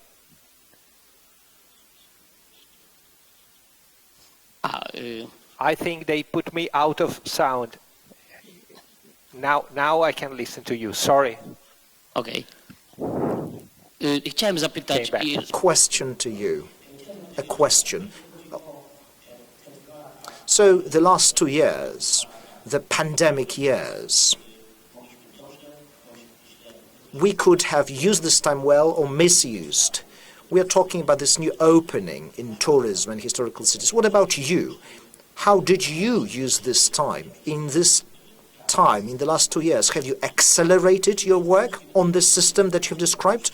Or maybe you had been working on it before, irrespectively of pandemic. You simply knew that the crowds would return and you would have to stand in a queue to actually find yourself in a nice tourist location there. Yes. So I would say both. We worked on the system because it's an expert system, and we had to instruct the system how to react to phenomena. So from this point of view, the pandemic didn't help very much because we had few or no people, few or no boats on the canals, so we couldn't instruct our system to react to phenomena, to tell us what kind of boats were floating in the canals, or how many people moved around our calle, that is our ways inside the city. However, we had to work very much because we knew that after the pandemic we had the same problems to sort out. So we studied a lot. We try to tune the system in order to be able to react to our goals, because we started this project in 2017. We didn't have much time to work on it, so we needed time, and we still need time to foster this complex system. And we also want to provide results. Now the city is thinking about differentiating fares to get into the city if people are rising too high, because we have a fragile environment and we cannot possibly accept everybody that comes to the city. And as you know, the growth of people coming to our cities is always and steadily increasing. So the pandemic offered us a sort of timeout for studying what we already had to, and we thought it was a model to implement. At the same time, gave us the confirmation that we are on the right way, because straight after the highest phase of the pandemic, people came back to the city. Different people, of course, because we don't have any. We still don't have people coming from Far East or a few people overseas. However, they are coming, and the pressure to the city is still there. I understand. Thank you very much. Jelka, what about this post-COVID reality in this crowded city? Because Dubrovnik is a crowded city. I remember the streets of Dubrovnik, and I remember those huge crowds rolling over the streets. Quite often, those tourists even were not able to go where they wanted. So what is the situation right now? Because the tourist was cut, overnight. This pause, did it give you an opportunity basically to reanalyze and see what was happening? Of course, first of all, I agree to you all on behalf of the City of Dubrovnik, and thank you for inviting me to participate in this great panel. Speaking about pandemics, the situation was here in Dubrovnik more or less like in other cities who used to be overcrowded with people. Suddenly we had no people at all. All our citizens felt like very surprised and really happy to see the city in its all and full beauty. But it lasted only for a month or two. Later on, everybody was already missing tourists. What I wanted to stress is that the City of Dubrovnik started with some new and better destination management already in 2017, with limited number of cruise ships visitors, with better organization of one-day visitors coming by buses. And also that's the moment during the pandemics, which we did not forget, let's say. We found the crisis as a new opportunity. You know that Mr. Churchill says that each crisis is a new opportunity, and we were really determined to go on with all our projects under the umbrella program, which is called Respect the City, very much like Venice and other European towns, and historic cities especially. And what we try to do is to continue on developing our smart solutions and new digital models, as mostly analyzing data, which we have still and they are in function, but also to improve some other new applications, for example, web bus reservations, bookings, which are going to be fully applied this year, since 1 and 20 were not typical tourism years. But at the same time, we were really determined. I must stress that we are continuing with all our activities, and we were going to very firmly manage the destination. Firmly meaning that there are some rules. All our visitors or cruise passengers, cruise companies, agencies, organizers of the tours, tour guides, etc., they have to be in accordance with what we would like to have in the future in Dubrovnik. During the pandemic period, also we started with some new models and new products regarding tourism. For example, the Digital Nomad project, which we focused a lot in 2020 and 2021, and we are continuing it because we have more seasonality in tourism than Venice, as it was mentioned before, and we would like really to have more people during the winter times in Dubrovnik. Bardzo dziękuję. Pojawiło się już Very much. Digital nomads have been mentioned. People who use this time to look for new locations to work from in this time of remote work, which was very important. Who benefited? The Canary Islands. That came quite as a big surprise to me. I saw hotels converted to the needs of digital nomads who worked quite hard there. I saw various companies, people from the UK and others. By the way, I also worked in this way. So a question to Alessandro. Digital nomads. In this context, we need to talk about overgrowths and deformations that had existed in the market. They will return, I'm sure, with a new force in this post-COVID time. Airbnb. What kind of a project is it? It was supposed to combat this pathology in tourism. And big tech symbolize, such as Booking and Airbnb symbolize it. They basically damaged old historical cities that are represented at this conference. So you wanted to eliminate this pathology. What have you learned in this time? You're a young organization, and basically you exist largely due to the fact that the other bigger competitor existed before you. First of all, thanks very much for the invitation to this wonderful occasion, this relevant topic. Airbnb is a project that at its center, communities. Community-powered tourism is our main slogan, because we think that one of the worst consequences of the over-tourism has been to let people missing their identity.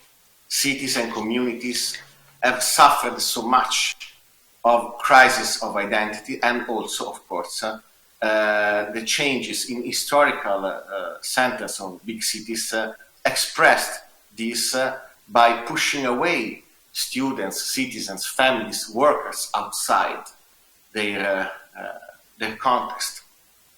So before the pandemic crisis, basically, our challenge was to start having connections with many destinations that suffered these over-tourism consequences, and that want to come back to be owner of the governance of the towns where they live. Also considering that many municipalities had difficulties in approaching and governing the phenomenon of over-tourism. But during the pandemic crisis, what happened is that the picture changed. Many hosts, many people that were in charge of big responsibilities, because owner of houses that are very important for people, discovered a different situation with the crisis, because many owners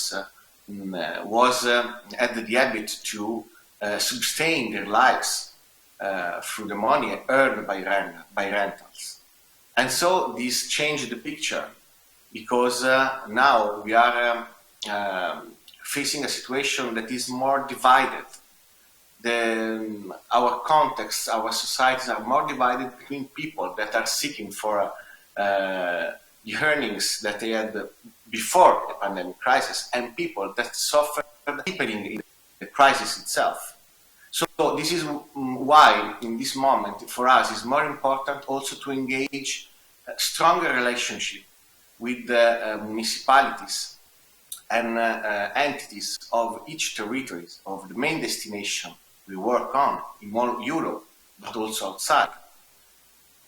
Pose the basis of a different scenario, because the main thing for Airbnb is aimed at is redistributing resources that usually models of platform-based systems generated. The fact of extracting resources from communities is changed by Airbnb with donations that are directly aimed at financing community projects selected by community, and also creating occasion for work, because we want people from the destination, the touristic destination, to let us understand and explain what should be the correct key of implementing tourism in each town. And the matching of all the data has been shown, for instance, in the example of Venice from Marco Bettini, explain in a clear way that we have a big opportunity not only to better address tourism in each destination by matching all the data analysis we can do, but putting our community at the center of this phenomenon. Because as I already have seen in some slides, the problem is the capacity of cities and people to resist to this massive, still massive quantity of tourists that every day comes in the bigger cities, but also as a different problem in different cities, like for instance Bologna, which is the main office of Airbnb, which is a city that simply suffered the fact that historical center, as many other towns, has been fully dedicated to the same tourist activities as everywhere. And this is not compatible with the sustainability pillars that we are going to put at the center of our policies by helping people in implementing in each day, in the day-by-day life, sustainability practices aimed at changing the world picture. Dziękuję. Dziękuję bardzo, Alessandro. Airbnb. Very much, Alessandro. Airbnb.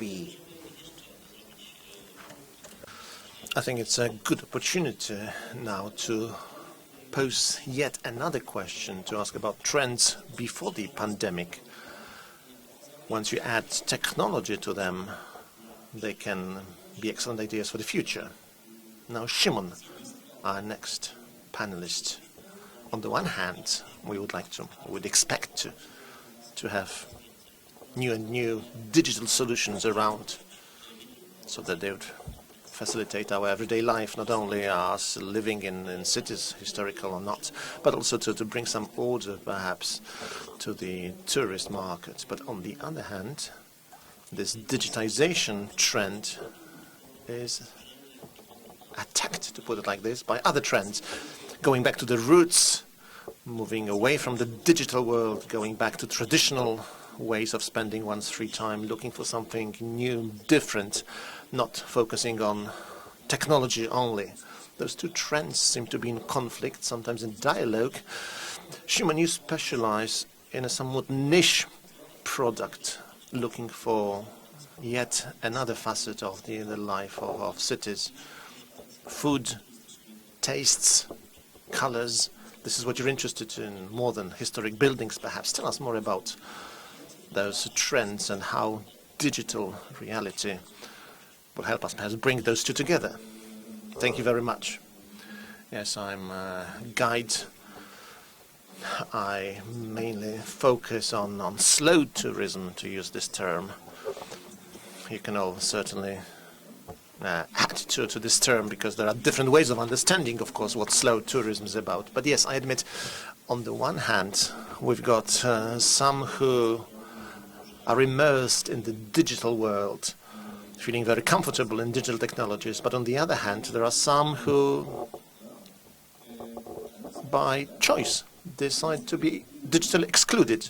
But these are extremes, as usual in life. In between, we've got different tourists visiting towns who would like to have some information presented, exactly the type of information they need. I'm very much inspired by what Magda said in her introduction. We also spoke together about the data that can be collected, analyzed in real time, how it could model our tourist experience already when we travel to a destination, or support, perhaps Magda said, supporting perhaps, not so much shaping our decision, but supporting us to make choices. Yes, support for me would be very much about preparing oneself, getting ready to visit a given place, to get information, tailor-made information, and then how we are going to use the information is up to us. Once we get to our destination, we can put away our smartphone perhaps and focus on other experiences.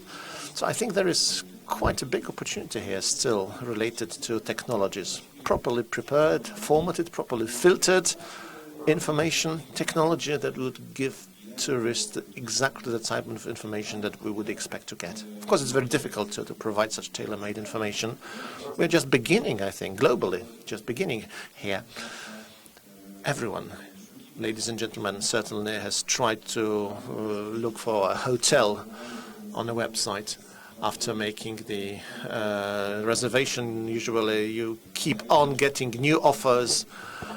Your email or on Facebook, you would get more information about accommodation in a given location. So we are very often bombarded by information we do not need anymore because we already made the reservation. So that's very important to get the information you need at the right time. Just like Magda said earlier, very clearly, we need proper data and be able to use this data at the right time. The data should be processed, of course, selected so that it's truly useful for us. This is what you're talking about, right? Well, if I may, Magda now, this could be an interesting, I think, illustration of what we are speaking about. We sometimes forget that tourists use the information that we give to them. If they've got some information on the smartphones, they will be using this type of information, not looking around, but into their smartphone already. But there are some games, for instance, city games organized, noises, sounds of the city. For instance, it is possible to use such technologies where we could as if move virtually to a medieval city, hearing horses and moving carts. So expanding information, but not virtual reality, but adding sounds, for instance, of the past that tourists can listen to, maybe smells. We are not there, perhaps, but technologies will change and will give tourists smells. Yes, VR, I agree, but also expanded reality. Yes, this could be, I think, very useful for historic cities to show buildings, maybe add pictures of buildings virtually that are no longer there, or to make tourists able to select. They could select perhaps what they want to see. In Poland, there are many ideas for new monuments constructed here or there, and maybe we should give people the choice that walking around the city in a virtual way, they would find some memorial plaques that they're interested in. Sometimes I'm surprised by my small towns. I remember Świdnica in Poland, and the cathedral in Świdnica. There is a QR code that makes it possible to see the cathedral, a bird's eye view. With drones, it's very easy to film places with a bird's eye view from the air, and actually it's impossible to see some beautiful Gothic details otherwise than from the bird's eye view, and it can be done in some places. Why not? Very good idea.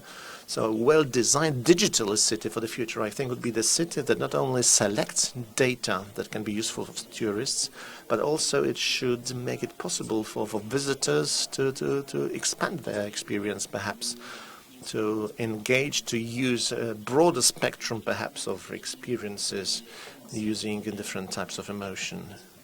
Now, Piotr, our next guest, Piotr Laskowski, what is your approach here? Because in a moment I'm going to ask Carlos Neves, but still before Carlos, Piotr Laskowski, Polish Chamber of Tourism. What is your perspective? You might remember there was a slide shown, not about today yet, perhaps. The city breaks are not back yet with thousands of tourists visiting cities as it happened before the pandemic, but I think they will be back, maybe somewhat modified, but I think after the pandemic, some might go back to normal. What do you think? What is going to be a typical profile of a tourist of the future? Digital trends. What can we find out about tourists? Or what do we already know about the future? Thank you, says Piotr. Yes, the pandemic has certainly changed behaviors of tourists, and we as the tourism sector, we have seen, for instance, that the typical change of behavior is that the stays are getting shorter now. Very important, I think, now for many, for hotels, but not only. So I understand nobody knows whether it will be possible to come, when, how much time to spend. People are booking perhaps shorter stays and not so much in advance. Nobody knows whether there will be new restrictions in the future. So yes, this is the typical change, and we have to, I think, get used to that. There are changes here to the way in which services are sold. So digitization should also move towards automatization, I think. We need to react sometimes very quickly, and we cannot do it manually according to an old model. We run different services. In Kraków, for instance, we speak about reservation portals for different museums, for instance, common ones. Good idea, I think. But let us remember that it's not only a website, a portal that is a solution, but what is more important is the type of data that can be put there for operators, for tourists, whether we can put different systems together, whether we can facilitate certain processes for tourists. Yes, and at the end, the focus is on the experiences collected during visits for tourists. When speaking about Sunitsa, again, you mentioned the Cathedral of Sunitsa and the QR code. If you have an excellent bird's eye view, yes, you can watch such films, but at the same time you have to visit places. If you have another church, a wooden church of the peace in Sunitsa, you have to come to the place, not only watch the film, but to see it, to smell it, to touch the timber perhaps, and then this could be a complete experience only.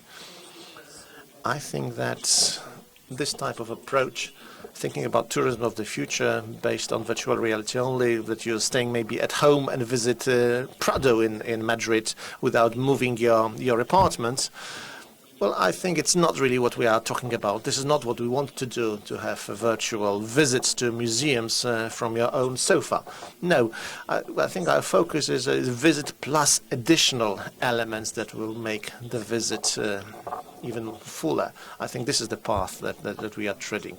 Yes, so additional excellent tools also for marketing tools for promotion, but certainly they're not going to replace real travel, real visit. And one more issue on digitization in tourism. Well, the situation that we also have to notice is that tourism is not very attractive for those searching employment. We are having more and more problems finding people to work in the tourism industry. This is something that we also have to be aware of. I think many entrepreneurs over the recent years have been trying to transform their business to make it more digital, and without also cutting some employment, unfortunately. Now, Portugal. Carlos Neves from Portugal. Can I ask you, the following question. What are the advantages that you can see of the digital world? What kind of tools, technologies you are using in Portugal, or you plan perhaps to use for tourists visiting Braga? Braga, a beautiful place. I visited Braga a number of times, greatly impressed. I was not overcrowded as Venice or other places. Certainly, you are trying to manage tourism flows. What are your expectations and what are the technologies you are using? The floor over to you. Thank you, Rafael. First of all, I would like to acknowledge the organization for this invitation to Braga. And it's an honor to be here to speaking about what we are trying to do at Braga. Because as you said before, Braga is a historical city. We don't have the same problems that Venice or other big cities, other big tourist cities. But at the moment, we are stressing several projects in order to foster the possibilities of tourists in Braga. Basically, we don't see technology as the end of the thing. We look to technology as the enabler to stress the business models, to stress integration, because basically we see tourism as a part of the business, of the development of the city. At the end, the most important is to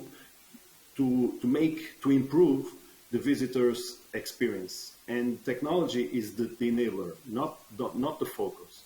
The focus is to improve their experience, and as I said before, information should be the business enabler.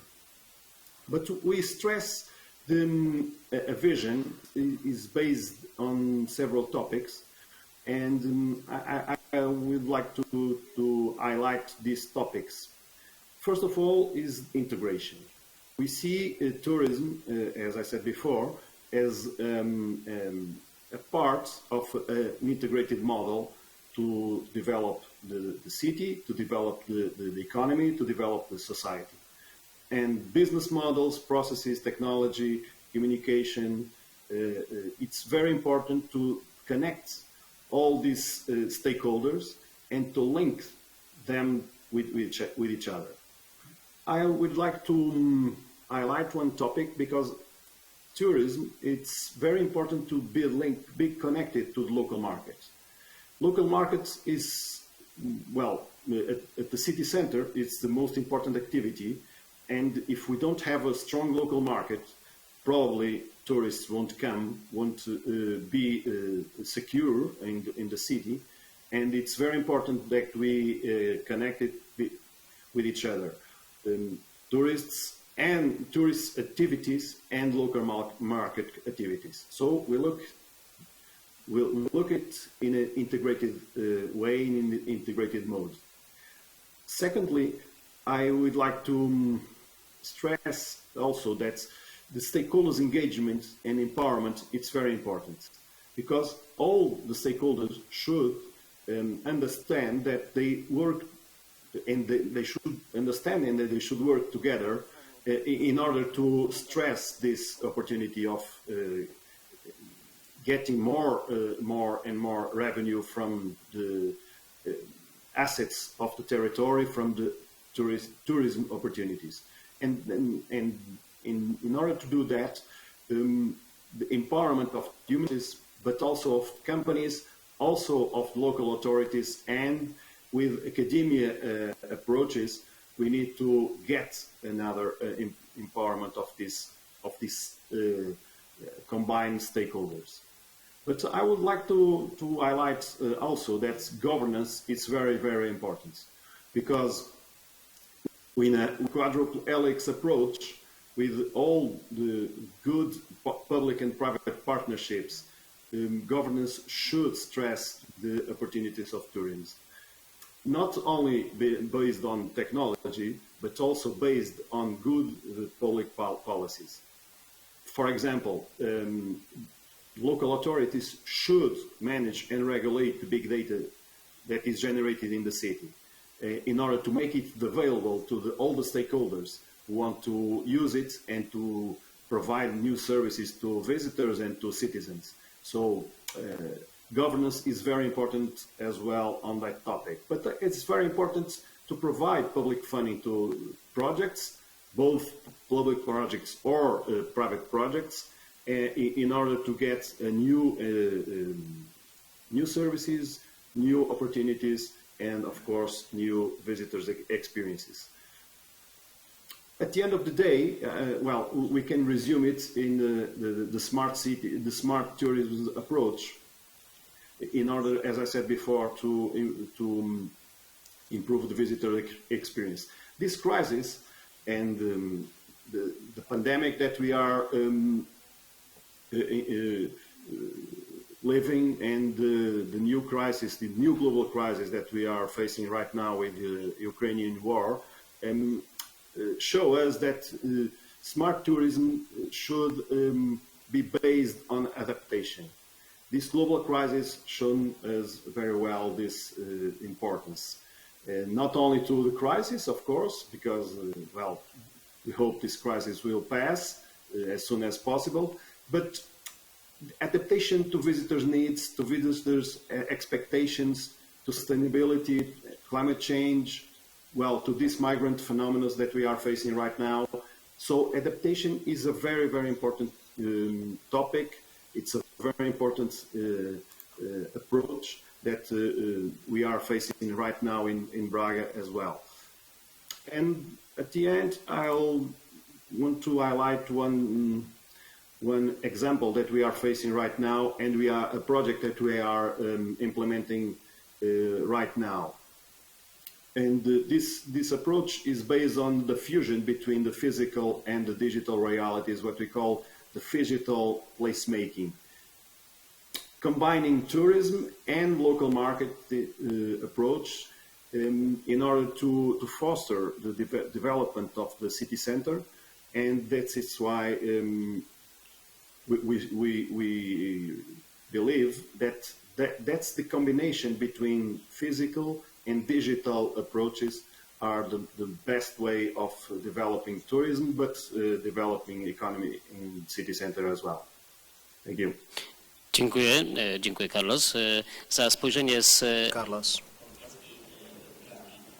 yours was the point of view from Braga, another pivot, Magda.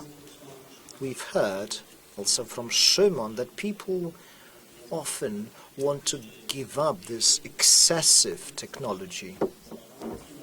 There are so many apps that manage the tourist traffic these days. I mean, parking your car, your leisure time, how it's managed. So wouldn't we need at this point something that would be integrating all that, so that we had less technology rather than more of it?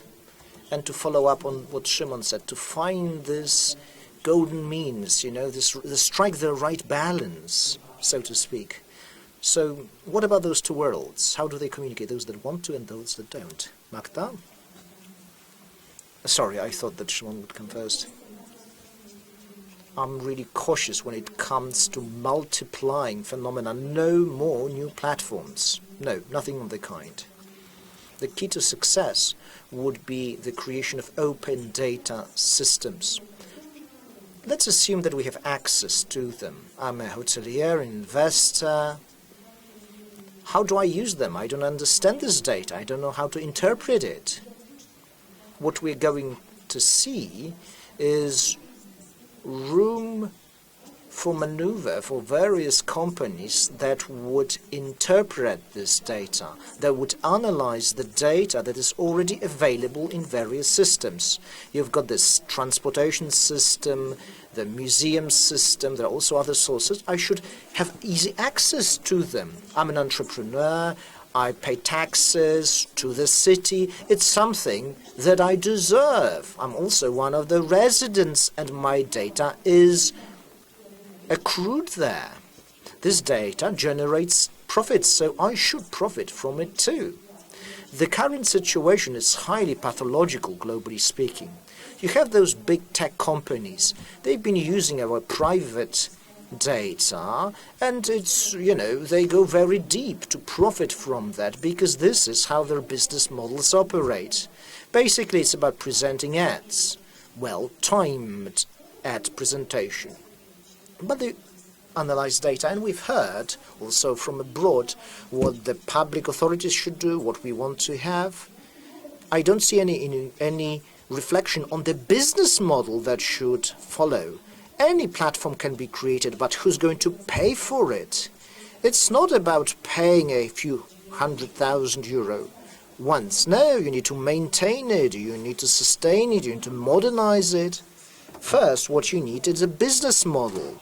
Without that, either it's going to collapse, or big techs will take over, and they will make this snowball even bigger. And the small companies will not be founded. So this is first a legal and formal challenge. How can you stop those big tech from growing further? Secondly, technologically speaking, who could point us to the right business model?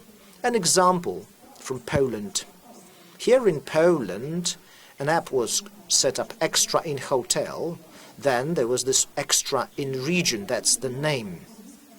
They cannot obtain a sufficient number of advertisers. Why? If you enter the app, you need to start thinking of your company as a model. What do I mean by that? Where do we profit? How can we multiply it by entering the app? And there you will have this added value. Where is it, this added value? You need to think about that, and this is where managers tune out. They've been a manager for 20 years. They know that they've been profiting from hotel beds. This is their understanding. I have a bed at home too. I don't go somewhere to sleep in a different bed. I sleep there because I have a great view, because of the experience. That's why I sleep in this other bed.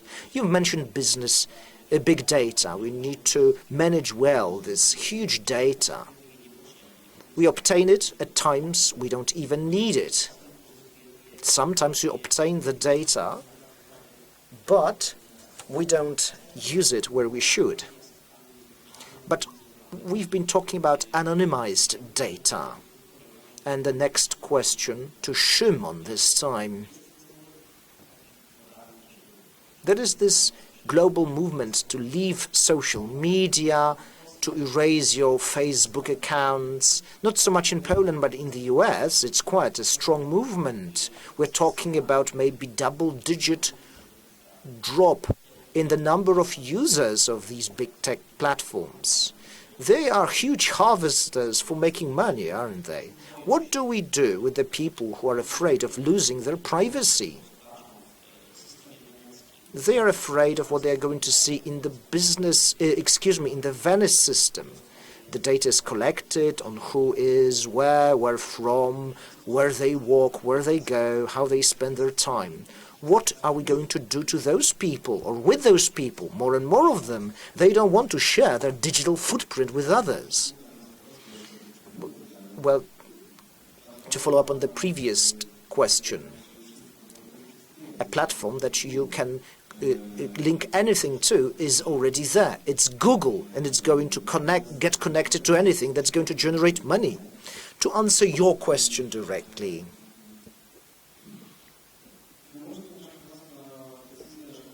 we need to be self-aware. We need to have good awareness. Let's look at the world that we live in. There is a certain digital footprint that we leave, and it will be as big as we want it to be big, right? Mind you, you have to be aware of it. Because sometimes we leave this footprint and we don't even know it. I use social media, booking systems when I'm buying on the airline tickets. I agree to somebody collecting information on me, or rather about me. So we cannot reverse this trend. You can either simply leave this world entirely, or you agree that you're going to stay there. Marco, a question to our guest from Venice. Do you have any data on the share of Venice visitors that are not leaving this digital footprint? So what about this platform of yours? How much information does it collect? How many people can you catch in this digital net that you have cast? Well, of course, we are focusing on anonymous data. Data can be also bought by telephone companies. We take both from the telephone companies. We have people counters around the city, but of course we cannot match who is going where. We know how many people, where they come from. In which city or village in Venice they come from, but we cannot possibly tell who they are, not their name or surname. We combine this big data with the small data, as you said, from the local transport company. We could know more about who people are by name, but we are not interested about it. We are focusing on studying phenomena rather than being a sort of big brother of of people visiting the city. So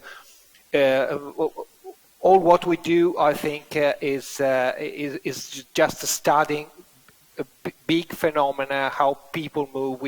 We are not focusing on individual data. This is a difference between the public bodies and the private big corporate that was mentioned also by Magda and others. Google and Facebook, I'm not sure they are going to anonymize our data before studying it. Myślę, że nie. Myślę, że będzie dokładnie. I don't think they are going to anonymize this data, quite the opposite. So I believe that it is going to get worse. They're not going to anonymize our data, unfortunately. On the one hand, some people will try not to leave any digital footprint. There will be more and more of those people. And big tech, on the other, will try to follow us even more closely, and they will try to use our data, also matching this data with our names. Slowly we should recap this panel.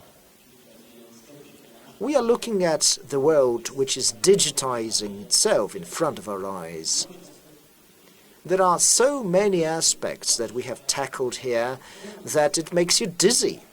You need to protect people's right to privacy. Also, we need to focus on various advanced systems to manage tourist traffic.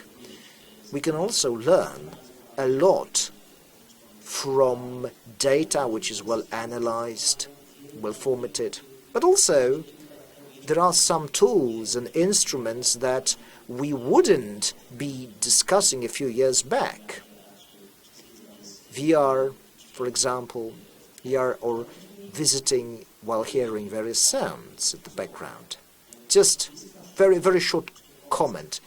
The tourist of the future. Is it somebody that actually can be seen in the real world, or do they live in this other reality? Or maybe the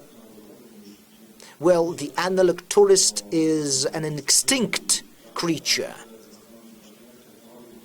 We need to think about how we can use technologies so that this experience can be as good for the tourist as possible, and to monetize them as well as we can. Let's be brutally honest about it. Kraków is a good example. It's an industry after all. So we need to benefit financially from that. Szymon, it's not about if, but about when. 18 more years. to come up with solutions. Ultimately, those tourists will be virtual tourists. I'm not sure if it's going to take 50 years or 100. Carlos, over to you. Carlos?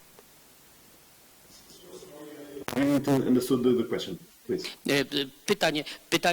So the question is, the tourist of the future that Prague expects, is it going to be an old-style tourist holding a smartphone, or it's going to be a product of a new era that you're going to develop in the future? But it's going to be a very different tourist than we are facing right now. Of course, it's going to be a more digitized tourists, for sure. But at the end of the day, the tourist of the future wants to have the experience, combined experience between the physical and the digital world. So that's why I call it the phygital experiences. So in the future, the tourist wants to have the information not only in his smartphone, but also in another supports of information, virtual reality, augmented reality, sensors embedded in probably on these clothes.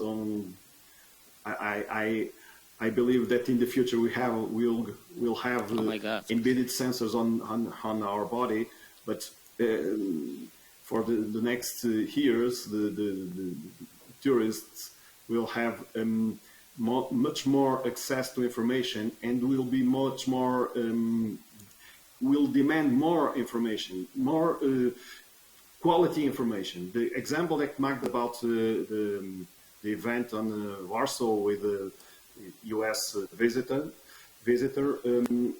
and the implications in the public transportation. We won't accept that in the future. We don't want to have to go to the bus stop and to see a paper. Well, the line is suppressed because we have an event, an important event. We want to have that information. We want to be notified as well. It's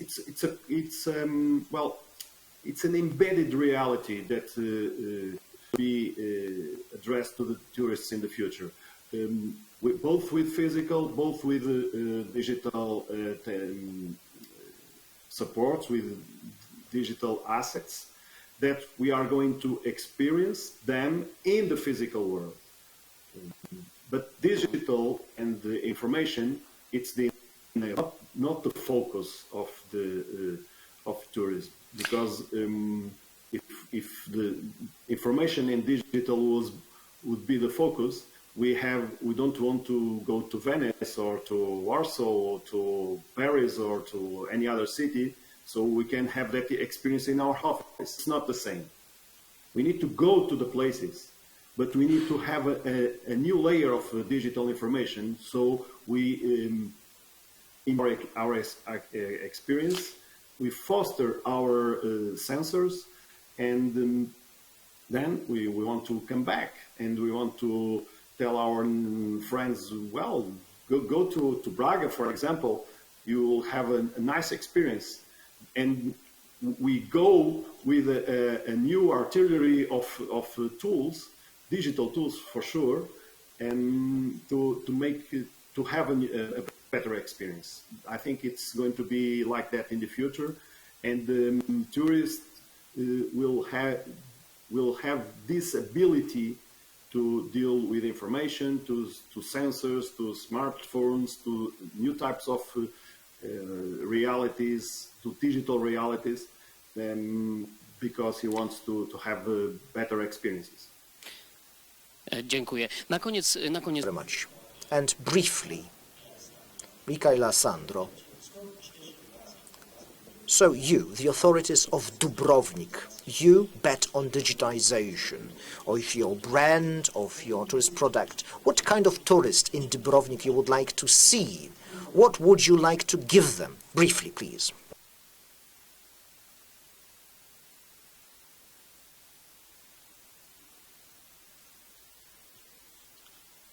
Nie słyszymy, przepraszam, sekundkę. Hear you. We cannot hear you. Jelka, Jelka. Yelka, hello, hello. Please use your mic. I'm sorry. I'm fast. I'm sorry.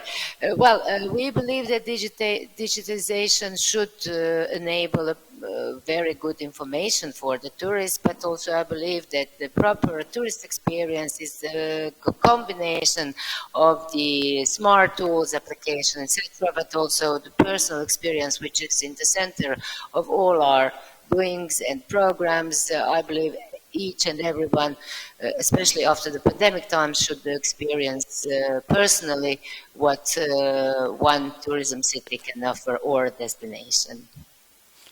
Rozumiem, czyli w tym I understand. So we're talking about a hybrid world. Ethics will also be important in how you do business. And Alessandro, a question to you in this context. So, ethical tourism, ethical business. We're talking about environmental food, about our travel to be environmentally friendly, but it is also about how we do business. We wanted to do it ethically, without this negative downside. Are you optimistic here in this respect, or are you a pessimist in how this industry, this tourist industry, is going to grow? Well, I think that the key words for the future is awareness. If all of us are not joining some basic principles outlined in a text like the Donuts Economy or the Greta Movement, if you want to call this, if we don't understand that this is a collective process and all of us should be aware of the tools and of the values that should not only take from, but also take to the destinations we travel, then we will be stuck to the usual vision of tourism as a massive business phenomenon that is going not to take good things to all of us. And at the same time, when we talk about privacy, data processing issues, it's the same concept, because we have a very good legal framework in Europe, and not only, but all these tools, also legal tools, are good to empower people to be more aware about, for instance, the utilization of our personal data.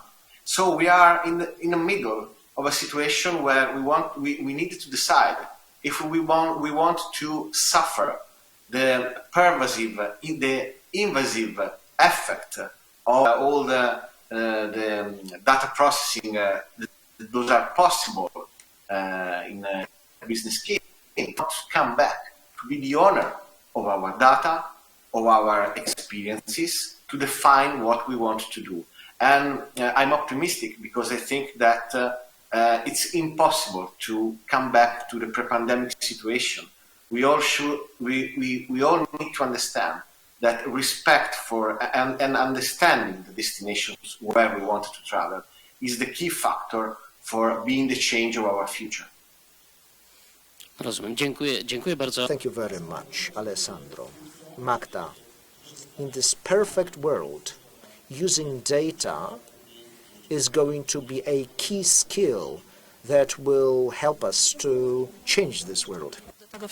Yes, very much so.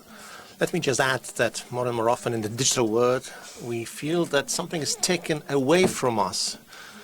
And I think the tourism sector can give us that if we give away some of our privacy, we exchange it for some experience that from our point of view might be valuable experience for which we are able to pay with our privacy. Some optimistic comment perhaps. At the beginning, thank you very much. I would like to thank you very much for participating in panel 1. I would like to thank all of you, ladies and gentlemen, our panelists and everyone who has been with us, listening to our discussion. Thank you very much for being with us, participating in the panel discussion. We are bridging here as if real and virtual worlds, organizing our hybrid conference. Thank you very much, ladies and gentlemen, and hopefully we are going to meet sooner or later, face to face. Thank you. Thank you. Proszę Państwa, ja również bardzo... Ladies and gentlemen, I also would like to thank you. Digitization, its impact on tourism, it could be discussed for hours, but I think in a natural way, we're going to move on to some discussion outside the conference room, as it's break time for us. Usually it's the most intensive time during the conference, where all the networking discussions being held outside the conference room. Also online it is possible to use chat also during the break, and we encourage you to use our chat. We will be back at 1:30 after a break. See you at 1:30. Thank you.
Proszę Państwa, mam nadzieję, że jesteśmy już gotowi. Ladies and gentlemen, I hope we are all ready for the next panel.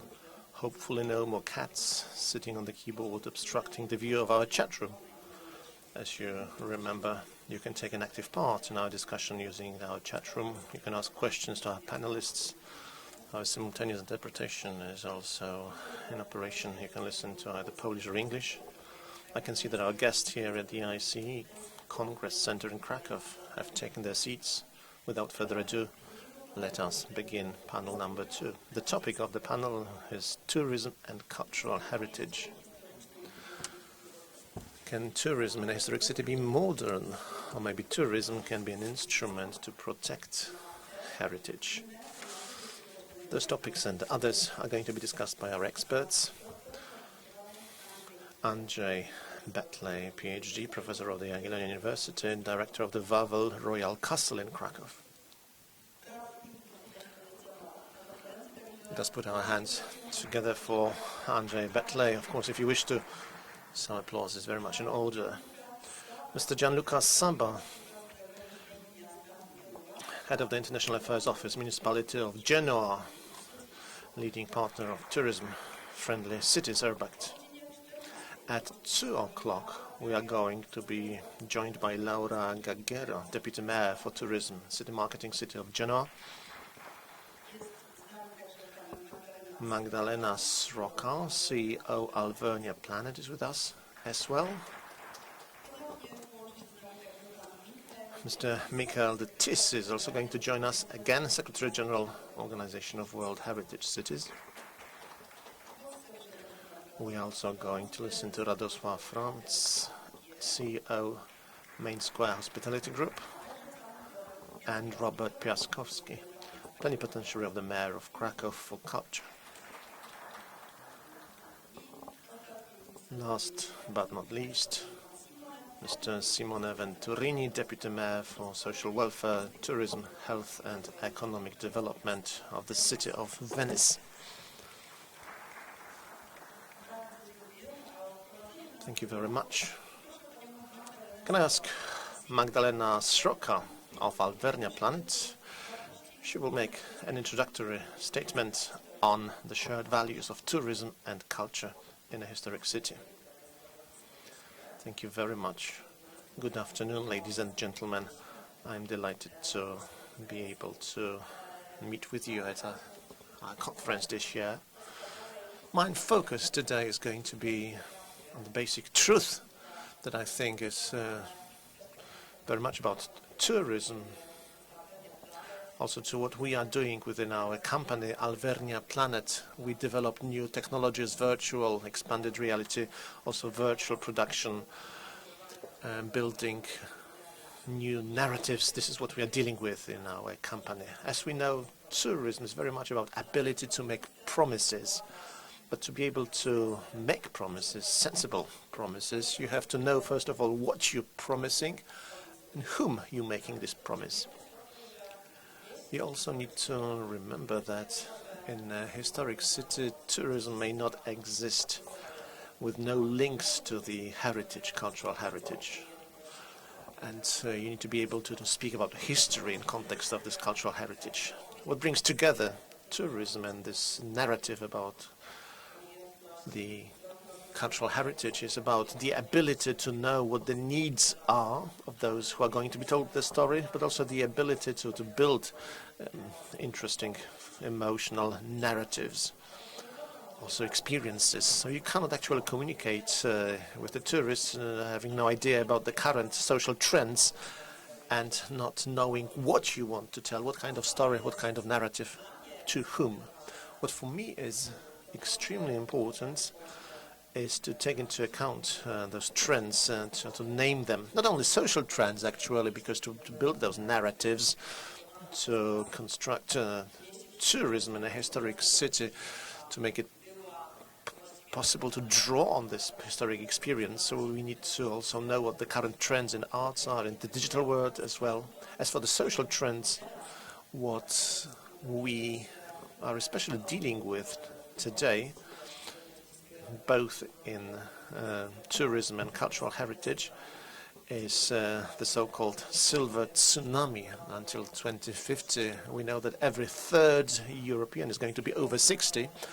And on the one hand, the number of the older citizens, it has an impact on the design of cities, of places of work, but at the same time there is a certain, I think, need, obligation perhaps for us to build bridges with the older generation to make it possible for them to immerse them in the digital revolution. The digital revolution, it was discussed in panel 1, is certainly a fact, it's an indispensable element of our everyday life. And to build those bridges, we have to use, I think, partnerships as the one between tourism and cultural heritage, so that this generation also can participate in virtual reality, expanded reality, making it accessible for them. And I think this digital reality is going to be even more important in the future, taking over more and more perhaps of ordinary everyday life.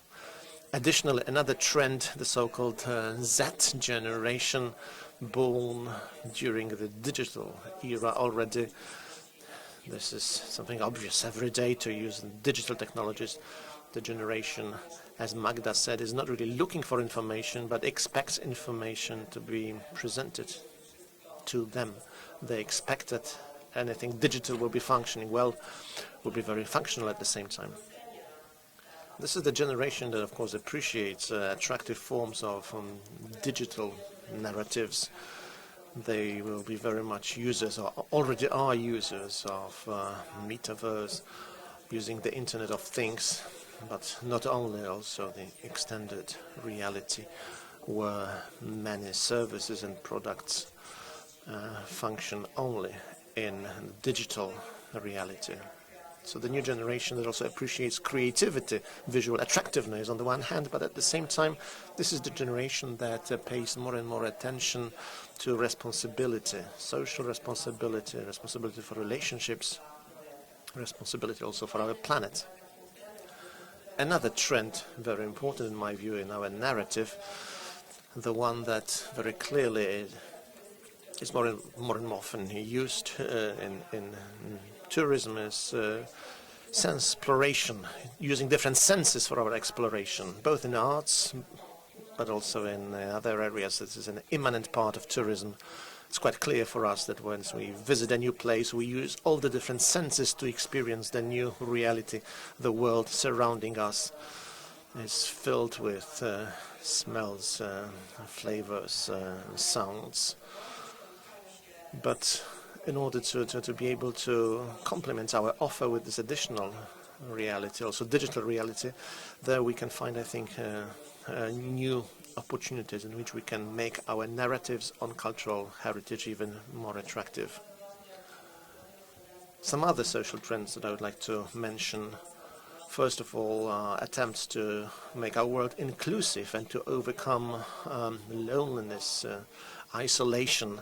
The pandemic has shown to us challenges, problems related to different exclusions, also economic, digital exclusions.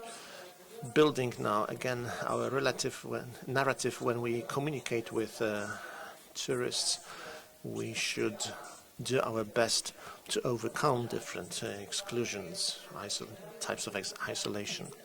Another element, in my view, very important, where tourism is of great importance. It's an important partner.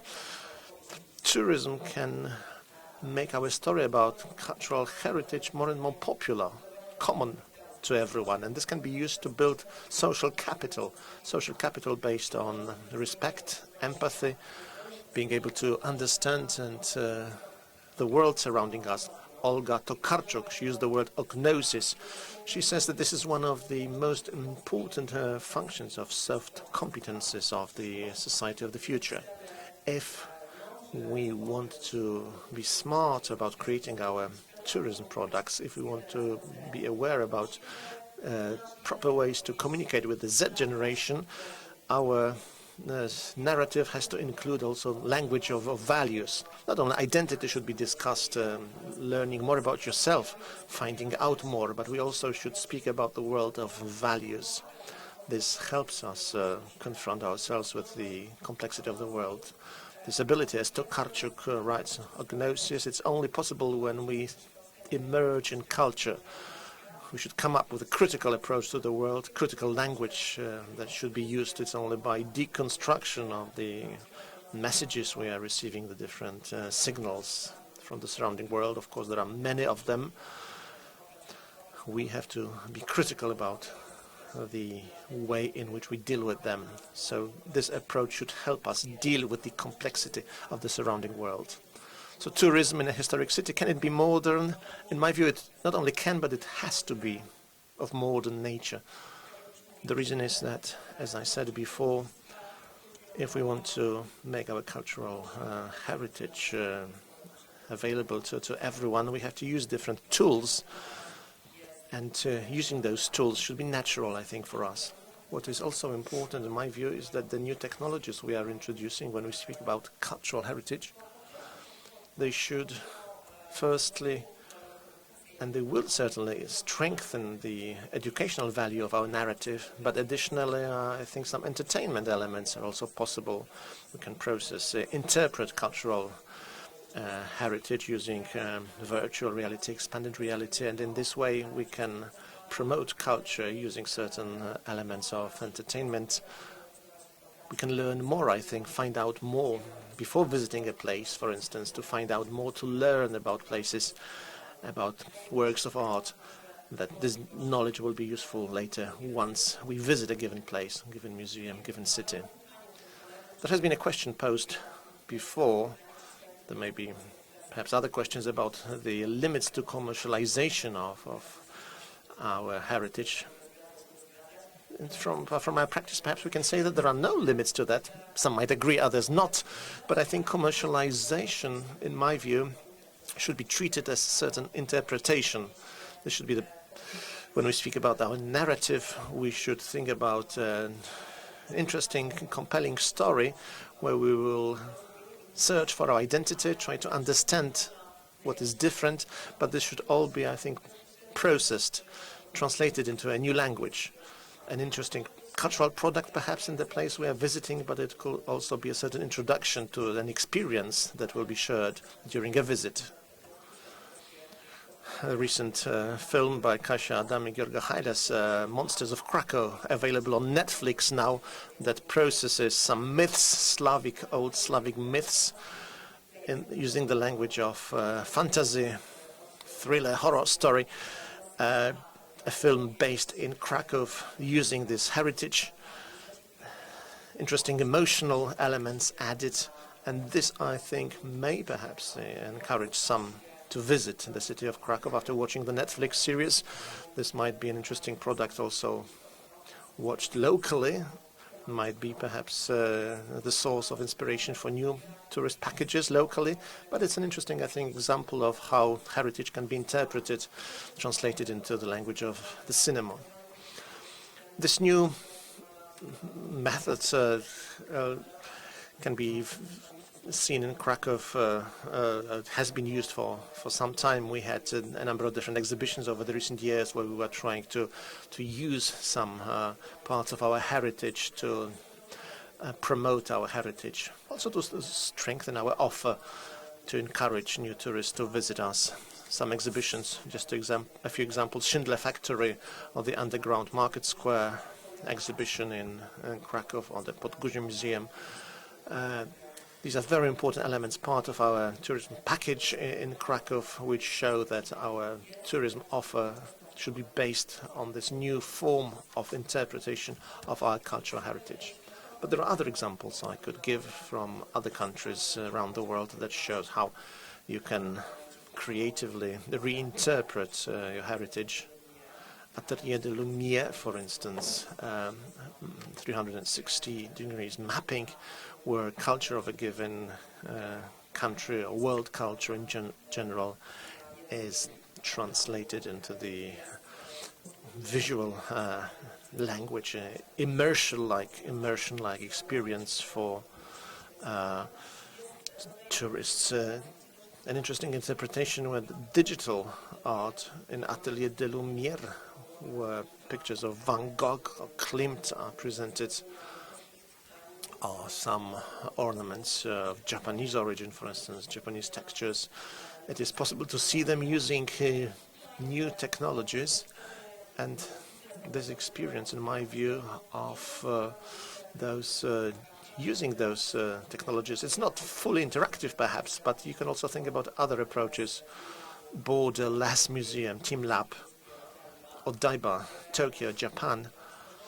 Interesting reinterpretation of culture, an interesting tourism product where you have fully interactive culture offer that reacts to the different behaviors of the tourists, and haptics, multi-sensory approach. In my view, these are different ways in which we can react, speaking about the way in which we can today reinterpret our digital, our historic heritage in a digital way to make it attractive for tourists. Now, one of the latest exhibitions is a very good example. So the tapestries presented at the Wawel Castle were the main subject, but they were accompanied by mapping in the castle's courtyard. There are also other tools, virtual guided tours, helping you to see an exhibition. So tourism is, or may be, a way of protecting heritage. We know full well that such protection needs to involve certain funding. So tourism brings in money to the city coffers. This type of approach could be an interesting influence, an interesting tool. There is the issue of over-tourism. It's already been mentioned and discussed. It's a threat, but the cultural heritage is a part of any cultural narrative, so it'll always be the through line, the core of a tourist product. It links those that take care of the heritage and those that are commercializing it. It's a joint interest, common interest. The story needs to be made available to people. The narrative needs to involve certain feedback. It needs to be based on respect. We need to know what we try to say, to whom. Then tourism will be always the best ally of heritage protection. And another thing that is important for me, it was discussed at the previous panel, digital tools can be quite helpful when you try to agglomerate tourist traffic and to predict what is happening and to see things live. You can follow information streams and data streams. Those new modern products help you to manage tourists because you can use it to create new products that will be located outside of the city center. You can create interesting tourist assets that will be located away from the center. It's a part of us trying to manage the city's or a city's tourist traffic. Infrastructure is also important. We need to know that heritage will always be interpreted. It's a subject of interpretation, and thus it becomes another tourist product. Those who protect it, those who interpret it, need to cooperate. And this is how you go about developing smart tourism and wise tourism in a city. Thank you. Bardzo dziękujemy pani Very much indeed, Magdalena Sroka. You have given us a number of good examples of how you can combine what is important for tourism and heritage. Now let's hear from our foreign guest. Gianluca Saba is with us. He is from Genoa. He is a lead partner of Tourist-Friendly Cities. And he will present to us a case study. Gianluca?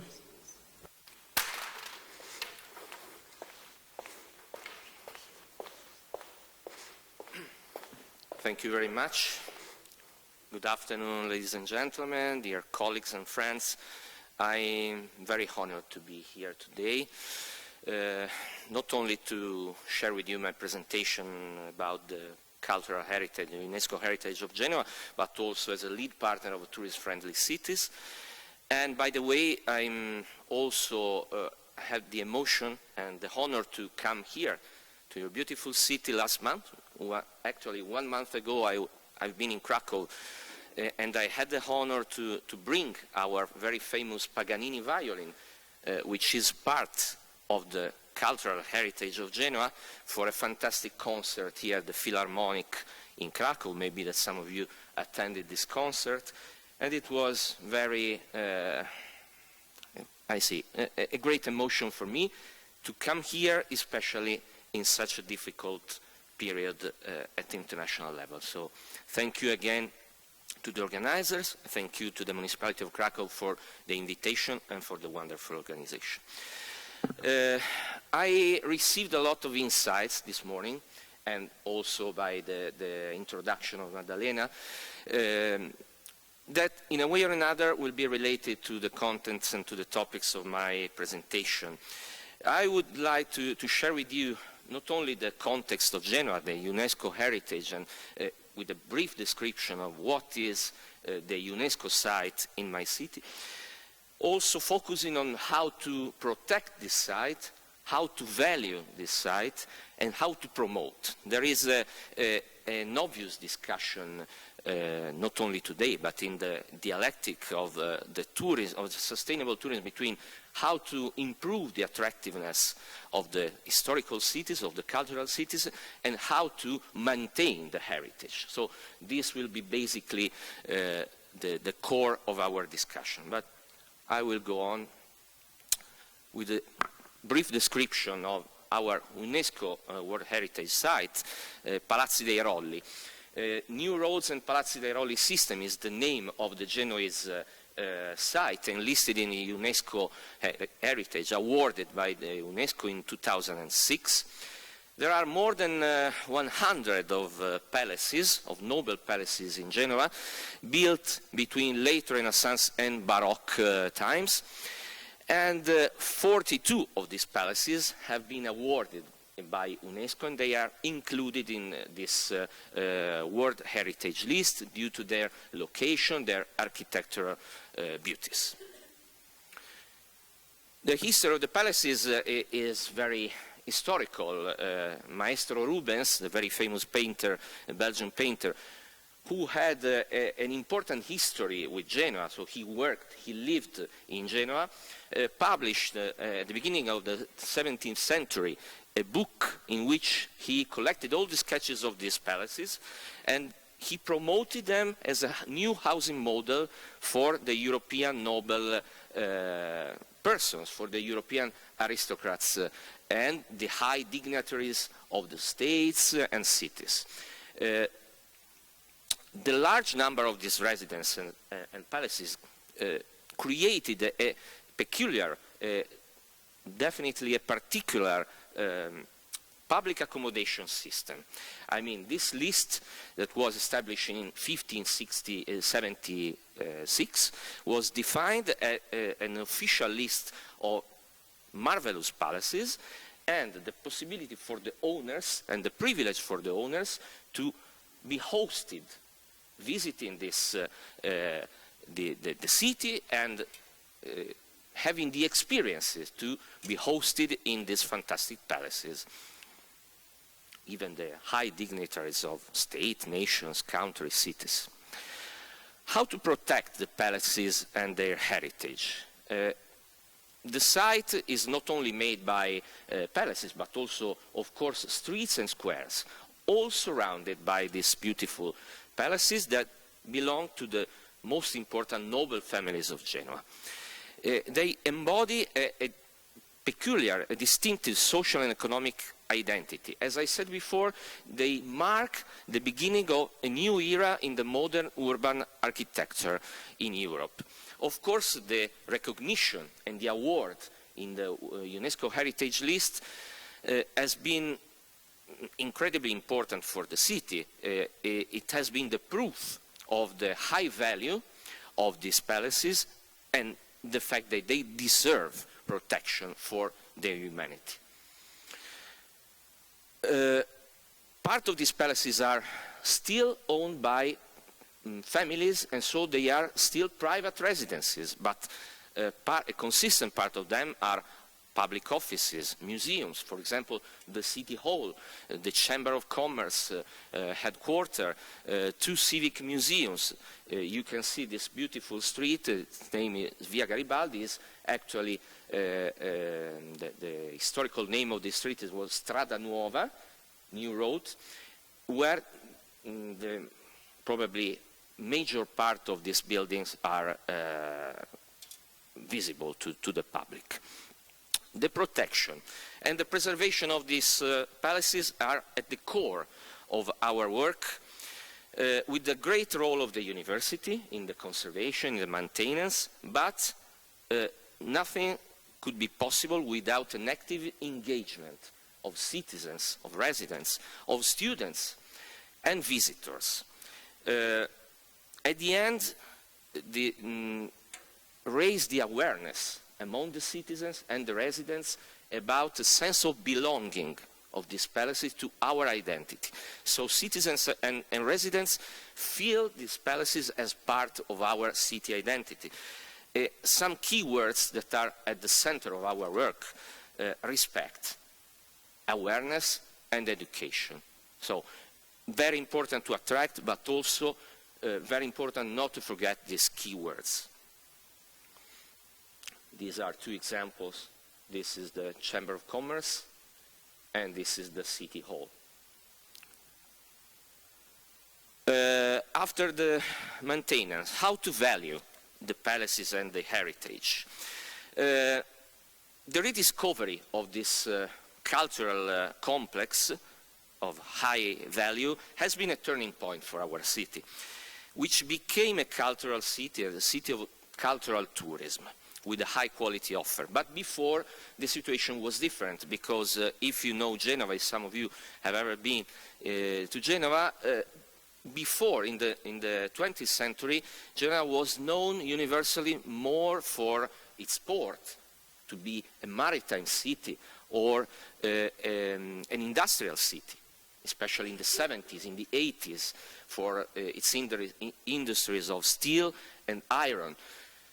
The situation changed between the end of the 20th century and the beginning of the 21st, with some milestones. The G8 that we organized in 2001, the European Capital of Culture in 2004, and actually the UNESCO Awards in 2006. All these milestones allowed to the city and to the different administrations that have been in the years to rethink the identity of the city as a city of culture and tourism. And in this perspective, the municipality of Genoa decided to organize first a pilot event called Rolly Days, opening the doors of these palaces. Not only the public palaces, but also the private-owned palaces, so with a great collaboration with the noble families I was mentioning. And it's, of course, an added value of the tourist offers of the city of Genoa, but also a chance to share knowledge, because I've been impressed by a concept that Maddalena mentioned before about the social capital, you said. And this is, in my opinion, one of the most important points that we have to keep in mind. A cultural heritage, but also the importance of the social capital.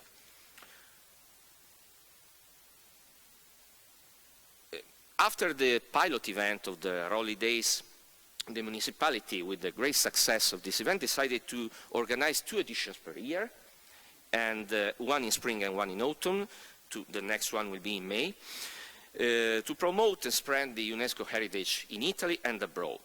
And the city administration, of course, supports, again, I come back on the same concept, a balanced approach between the needs of tourism and city attractiveness, on one hand. On the other hand, the recognition of cultural heritage as a factor of identity, of knowledge, of common education, of awareness, of respect and maintenance. The 2 elements have to work together. The event has become one of the main appointments for the city cultural program during the year, and to promote the UNESCO heritage, of course. And how to promote? Actually, we go to the last part of my presentation, how to promote a UNESCO site. Of course, I've been inspired by the former roundtable, the former panel on the digitalization. But at the beginning, the promotion of the UNESCO site was done mainly through the traditional offline tools, because we talk about 2006, 2008, 2010. Press, TV, radio, etc. But from 2015 onwards, a more intensive digital tools campaign have been developed to stress the concept of social network visibility, the digital marketing campaign, dedicated apps, and also the role of the citizens and residents as ambassador of the Rolly. Through social media accounts, we selected, the municipality selected some citizens active in, for example, through Instagram, the Igers community, to become the first ambassadors of this event, the first ambassador of the heritage, in order to welcome and to create this sense of belonging, again, also to the tourists. But also the tourists had the possibility to interact with the ambassadors and to create this virtuous circle of how to make this heritage as something livable and something active in the city. And I come to the last part with the digital event, the Rolly Days Digital Week. this has been something that was born during the pandemic. Of course, we had to cancel some of the events, all the events mainly, and we decided to replace the offline event, the traditional Rally Days, with the Rally Days Digital Week. Wonderful videos have been created for the social media, for the YouTube channel, and it has been the opportunity to spread much more this fantastic heritage in such a difficult moment when nor citizens, neither tourists had the possibility to visit them. But it has become in something that is more stable now. So 72 videos were produced, and after the return to a more normal life, we decided to maintain this part of the event in a digital mood, because we experienced a great success of that, but also because, as somebody said before, the hybrid, the tourist of the future will be probably even more and more a hybrid tourist, a hybrid way of tourism. So it's a fantastic way to promote our palaces, to discover them, even if you cannot visit in person. This was a video, but we cannot display here. So I hope to have been not too long. Lucas, thank you for your attention. So of course, I'm fully available to give you much more info on that. Thank you.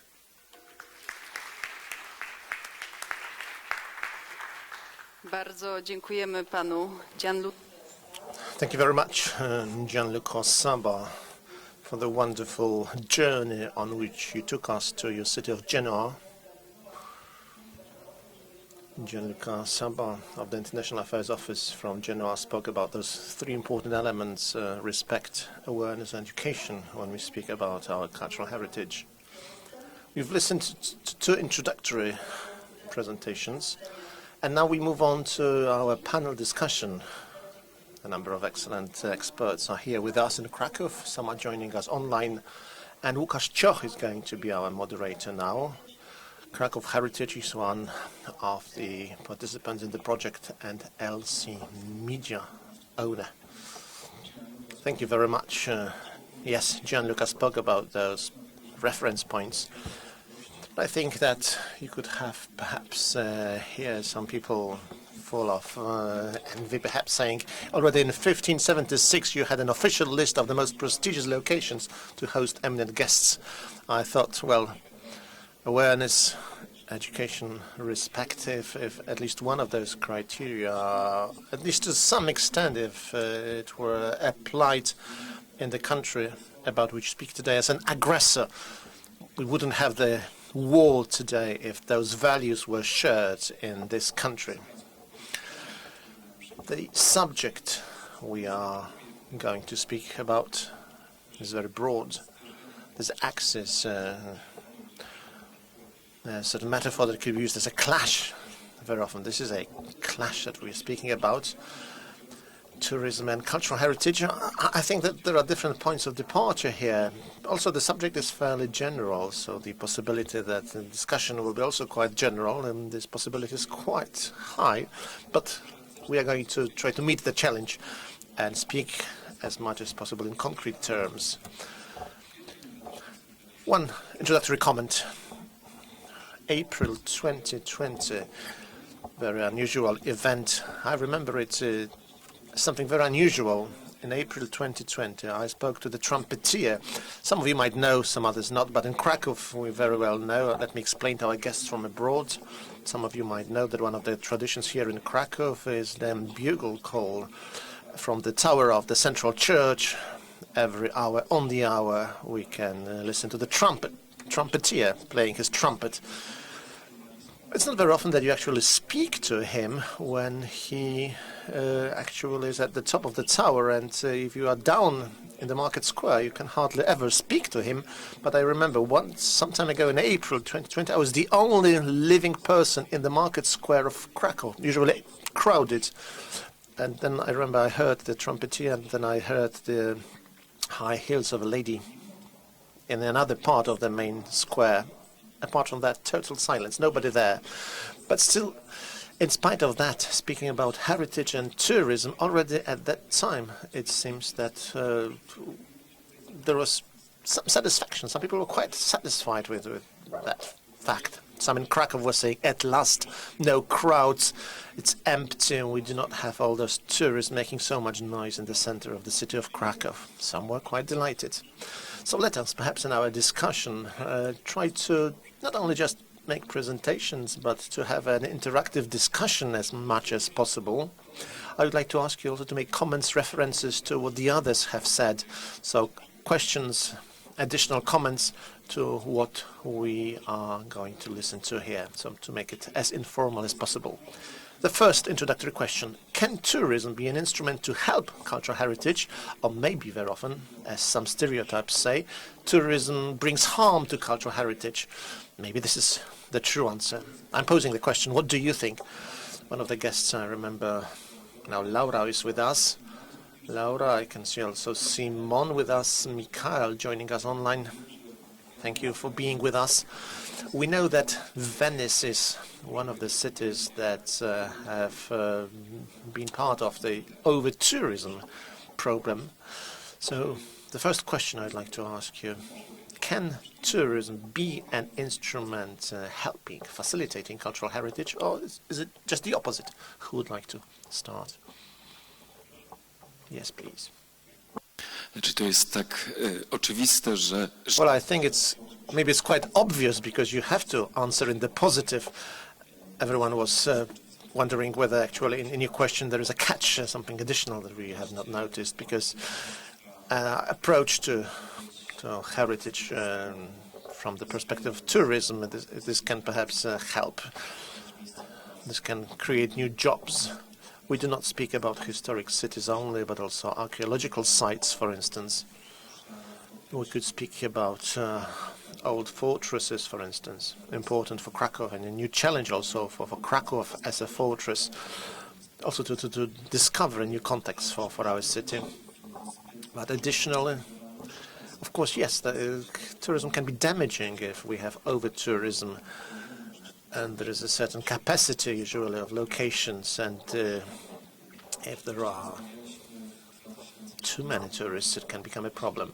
I remember in 2018 at the Congress of Cities, World Heritage Cities, here also at this Congress Center in Kraków, we spoke about tourism and all different threats and the different needs, how to manage tourist products such as historic cities, and how local residents should be part of this system, their representatives.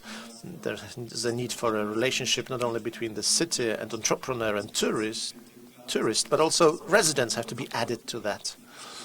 From the perspective that we discussed at that time, there was a need to take more into account the role of the local residents. Hospitality also understood as openness, respect, also readiness to communicate certain rules of coexistence in the city, how the common space is utilized. Then just before the pandemic, I remember we spoke about so-called premium tourists. So we came to the conclusion that there is no premium tourist at all. There are just some premium products, packages, that our main objective, main obligation is to simply improve the quality of our services, but also the quality of our public joint space. And whatever is said about so-called slow cities or slow travel, about making our spaces slower, and this is what is happening actually now over the recent two years in the context of our squares, for instance, that changed their functions. Some of them were used as parking spaces. Now there are some small pocket parks created, places to rest, to relax. New investments are being planned here so that this space, common space, is more attractive, is shared better, so that tourism spills over the historic center. So I think tourism is a great opportunity for towns, cities also to help us overcome poverty, to share some democratic values, to promote tolerance, openness. Everyone visiting us from the outside confronts us again with what is different outlook, different reality. So a somewhat different answer to a clear answer in the affirmative, yes. So yes, the tourism, I understand, says the moderator, can help in the context of cultural heritage. Would anyone else like to speak on this, saying that you agree or perhaps you disagree? Well, let me just add that I would love to take another position to provoke some lively discussion here. But, well, I quite admit it's a dynamic situation, a very complex situation with many different links and relationships when we speak about tourism and then cultural heritage. The way in which tourism and heritage relate, the impacts and the way in which we can analyze it. Well, my view is such. I believe that here in Kraków locally, you can see those links, the evolution of the way in which we try to manage this process and the links between tourism and heritage. Every year, we can see that we are learning, gaining new competences that make it possible for us to change in a qualitative way the way we manage this space. There are, of course, different approaches, different possibilities here. There is a moment until which perhaps tourism helps. There might be a moment when it starts to be destructive, but I think there are a number of elements we have to take into account. Intuition is not enough here, but I believe to analyze this, we would need to have some sophisticated competences, abilities, management tools that would tell us more. Thank you, Radosław. Can I ask perhaps our guests outside Kraków, Michael, Laura, Simone, maybe I'll move into English. Two concepts of cultural heritage and tourism. The first thought that comes to your mind, is it a positive one, unequivocally positive, or do you see something negative as well? If yes, what is it? Who would like to start? Okay, I try to give a small reflection on this kind of question. First of all, thank you for the invitation. I'm sorry that I can't be here today, but Ukrainian crisis keep me here to organize a reception of the refugees and so on. So it's a difficult time to be deputy mayor on welfare issues too, not only tourism. And I want to just thank all the Kraków city and the tourism-friendly city for this kind of important meeting. And about your question, I think that we need a secret word, a secret recipe. The word is balance. So we have to find a new balance between the needs of the tourism and the needs of the resident, the needs of our city that are, of course, old city, fragile city with a lot of heritage, very ancient and very fragile, and the right for all the people in the world to visit this city, this site, this palace, this museum. So we are world heritage, and is an everyone right to see this kind of beauty.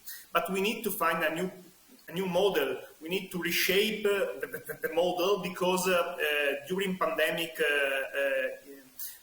2 years of pandemic situation, we just thought about a new model. We breathed a new air. We saw our city empty. There was, of course, very disappointing for us to see all the city empty, but was also a new kind of love for our city, because finally the city can breathe again after a season of over-tourism situation. So we need to find a new kind of balance, of equilibrium between the mass tourism and the city needs, and if possible to go over mass tourism, to keep mass tourism season in our memories, but to find a new kind of tourism. Simone. It's easy to say, of course, it's very difficult to do. So we Absolutely. need more level of action, more level of intervention and initiative, but this is the goal. Simone, can I ask you an extra question to what you just said? Because we all like words like balance and sustainability. They are really nice to have.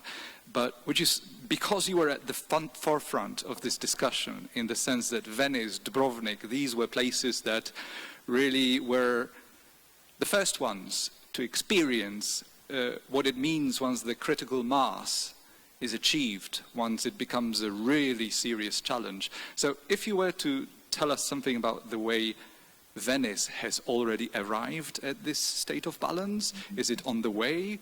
Or are you still in the phase where you're discovering a lot of new important things at the cross-section between heritage and tourism? Okay, I think that it will be a longer run, not just, we don't have a red button to push and everything just became beautiful and we find a new kind of tourism with a lot of quality tourists and historical researcher that arrive in Venice just to love Venice and stay there. So it's a long run and we need a lot of action. First of all, we need tools.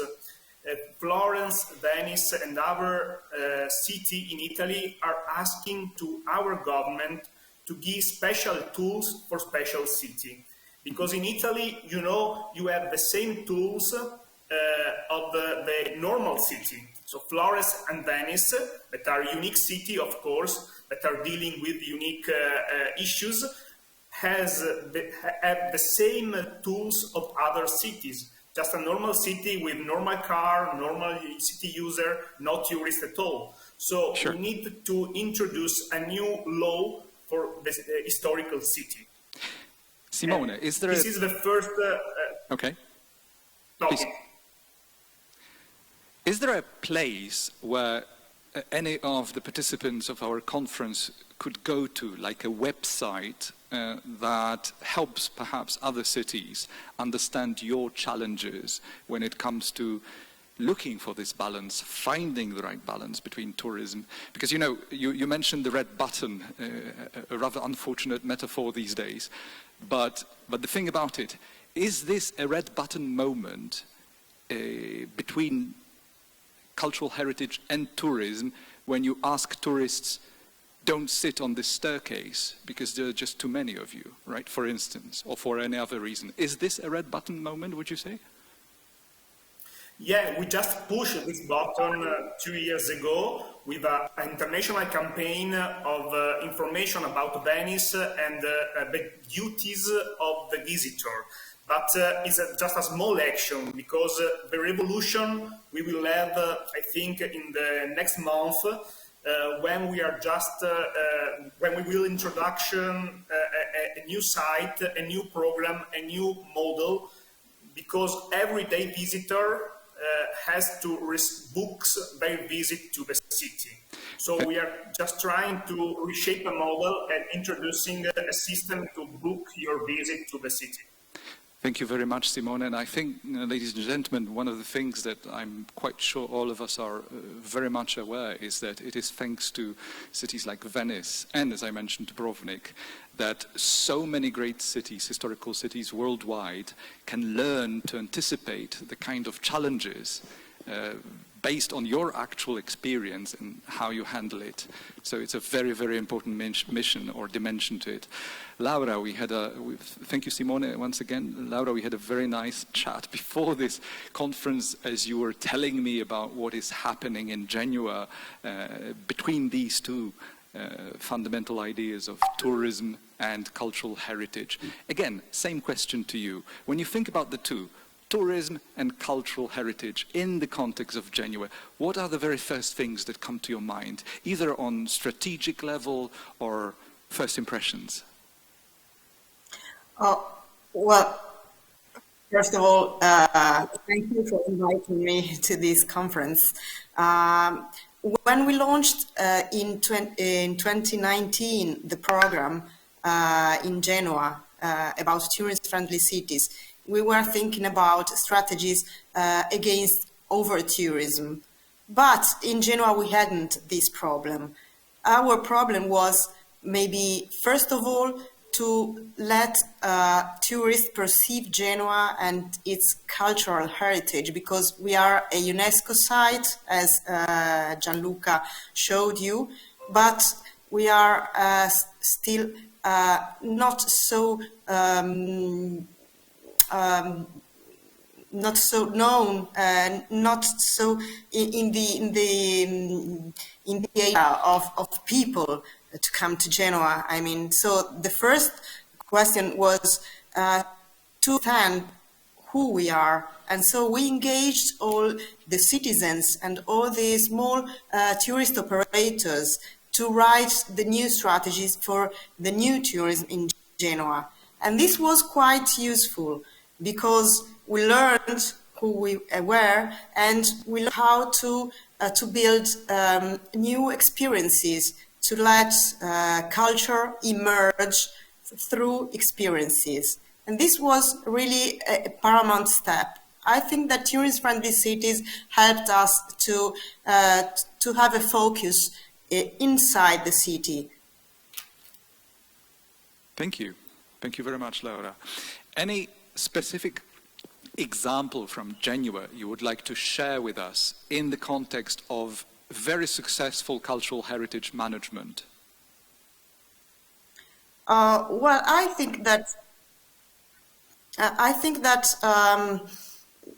the Rolli palaces had already become a focus for Genoa citizens, but now also tourist operators are trying to cooperate with the municipality, with all the people who build experiences in town, to use Rolli palaces to hold events, for advertising, for parties, and so on. So we have to, at a certain point, to exploit, let's say, our cultural heritage palaces, but of course respecting these places. A paramount action, and I coordinate, is linked to our film commission, because through cinema productions and these kind of products, we managed to promote our cultural side and to spotlight, I mean, these kind of heritage, but also to help people to respect them, to know before and then to respect them when they come to Genoa. Thank you very much, Laura. Can we now go to Mikhail? Mikhail, are you with us? Hi, hopefully you can. Yes, thank you very much. Hear us. Thank you, Luca. Well, first of all, my first reaction. If I may just start. I think the two mayors are making the right points, but I would like to push a bit further, because I think that the cities do understand that there is a crisis of tourism, that's clear, but cities themselves are in crisis as well, so they will need time to measure the scale of that crisis, but they will need to ask the right questions as well. And then there is a risk in, well, I defend my point again here, but the risk is to divert a little bit the attention towards the restoration of tourism instead of focusing on the needs of the cities. The good starting point with what I've heard is that tourism will be more and more hybrid in the future, and the good news is that inhabitants cannot be hybrid. So I think we should focus on inhabitants and ask the right questions, and then solutions for tourism will come. That's abruptly said in few words. Michael, dla tych z Państwa, którzy nie wiedzą, myślę, że nie... For those who don't know, he is the head of an organization that associates over 300 historical cities all over the world. That is why it's so important to hear his point of view, the point of view of an umbrella organization. We have the cultural heritage and tourism. Question in the context of your OWHC role overseeing over 300 historical cities and their traditions, what do you see as perhaps the single most important challenge that historical cities may be facing in near future in the context of cultural heritage and tourism? Well, first, if I may, I should be humble on behalf of the organization, because we are not completely global, as Italian cities have not yet joined the organization. So that's that our proposals or position would be much stronger if we could have the support of Italian cities. But anyway, big challenge. I think that as we are preparing our World Congress soon, we take the position is that, okay, we are facing a series of crises, so there are paradigms, so we have to do things differently. And that's what we are working on, and we are searching a common way of approaching the city a different way. And this is the main problem, just to recognize that the old ways have led us to the difficulties we are facing, and that includes the tourism as well. It's an accumulation, a long accumulation of different disconnected decisions and or lack of decision.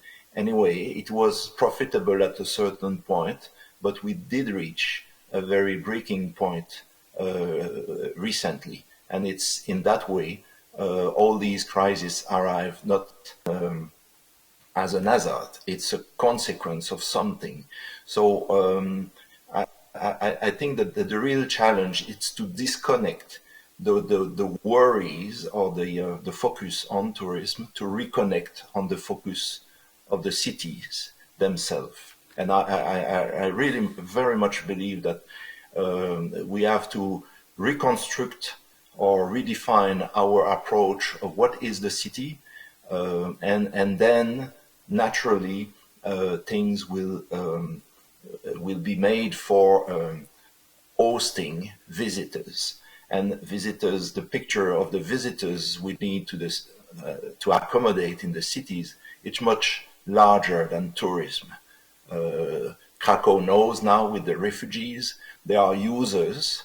It's not cynical to say that they are visitors. They are visiting Krakow because they need security, they need employment, and that's the role of the historic cities through the ages. So it's just a question of reconnecting with what these historic cities could teach us. It's a very important point, Michael. Thank you very much for making it, because we've all seen and experienced an unprecedented level of solidarity all across Poland, and in Kraków especially, I should say, because of the partnerships with cities like Kiev and Lviv, as you've heard. But I suppose it will be also important to see what happens this year in the industry, if we call it that way, the industry of meetings, discussions, conversations, because I suppose having demonstrated such natural solidarity with what's happening with our neighbors, I suppose it will be interesting to see what kind of solidarity comes back to Poland in terms of actually not postponing things because of the different risk scenarios, and continuing, strengthening those ties, demonstrating solidarity between historical cities. So that's an open question for this year, yet a very important one.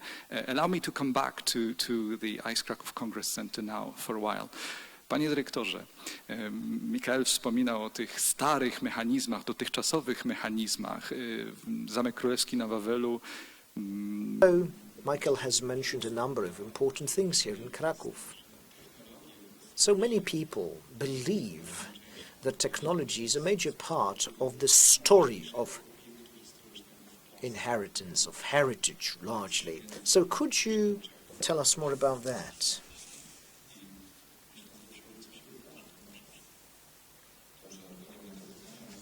I will answer your question. First, when I listened to what Magda was saying, I started thinking, what am I doing here? Everything that I was supposed to say, Magda had already covered. Basically, the most important things have already been said, and they have been spelled out, or rather well spelled out, in Magda's first address. Secondly, tourism has always been and will continue to exist. Yes, there will be some fluctuations, but it will grow. Yes, the scale here will drop for some time due to the terrible things that are happening across the border, but, later it'll pick up again. So I'm not looking for any clash when it comes to the meeting of tourism and heritage management. I could reverse it, ironically. Tourism basically puts this burden of responsibility on our shoulders. So I'm looking at it even when I'm looking at the Wawel Castle, the Royal Castle of Kraków. So what we need to do here is to be smart, to be wise about how we do things. Communication needs to be taken care of here. Maybe a few examples. Diversity and relationships. Could you tell us more?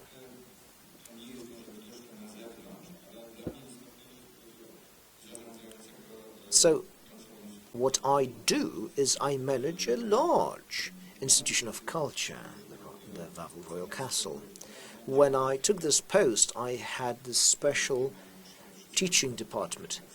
Now, the biggest department is the Heritage Interpretation Department. We discover this heritage, we build awareness, and it is how we build certain community, the nearest one here in Kraków in Poland, but also this is how we build this commonality with people who arrive here from other corners of the world and will surely visit Wawel, the Wawel Royal Castle.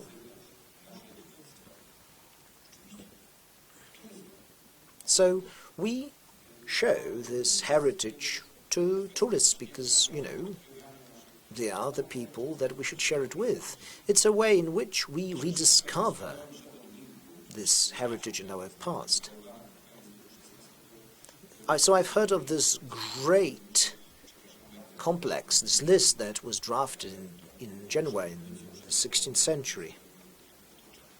But actually, Kraków saw something which is somewhat akin. Klejnoty stołecznego miasta Krakowa, Hyacynta Pruszcza is a guide that was published in the 17th century, Guide of Kraków. So maybe this is the direction that we should go. Maybe this is how we could tell the story, not only of the Wawel Castle, but also of Kraków as a city. To address the question that you put to me.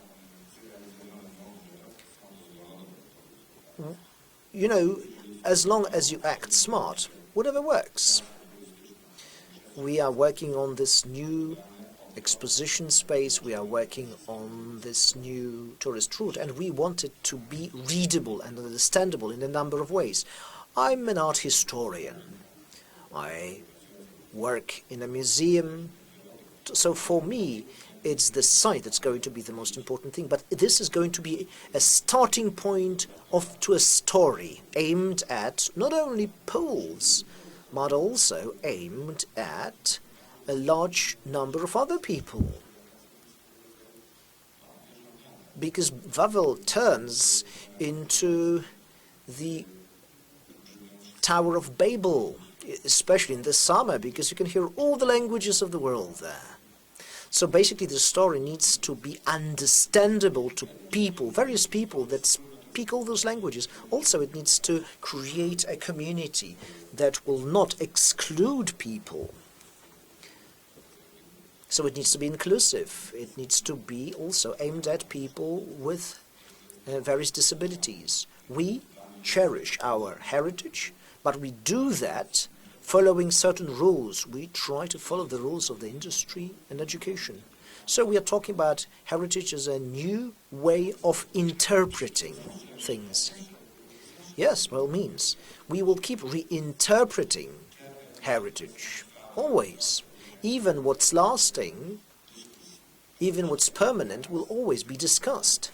We are the people who manage such important sites, be it the royal Wawel Castle or the museum. You know, we care about it, but you need to sell it, so to speak, in a number of ways. I'll be somewhat provocative here. Let's use some wishful thinking here. Think of all the technologies that are available. Think of storytelling. What would be on the top of your list in your wishful thinking in the nearest future?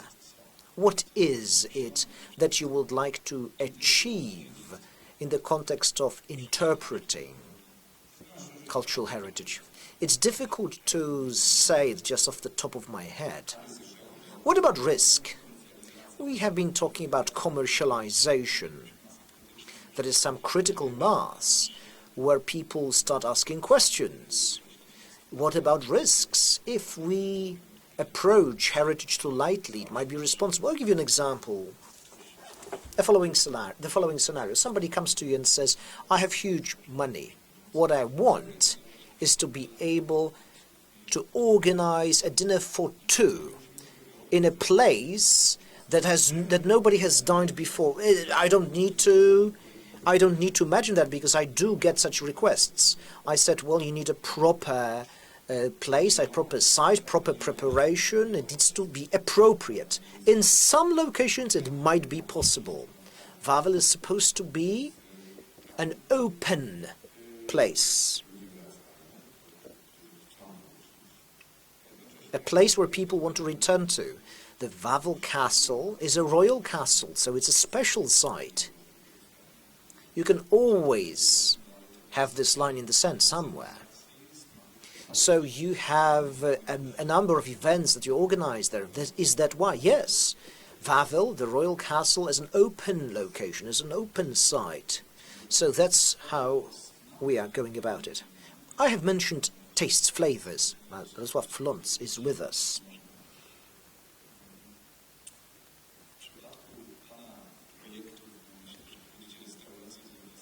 Well, your restaurants are more than just restaurants, they are projects. So in your daily work, you see this clash of two realities. You have tourists of different types on the one hand, and heritage, which is a part of what you work with. A general question first. Please describe the process in which you work. How do you come up with those projects? First, let me say that I'll tell you about the process in a moment. But before that, let me say something different.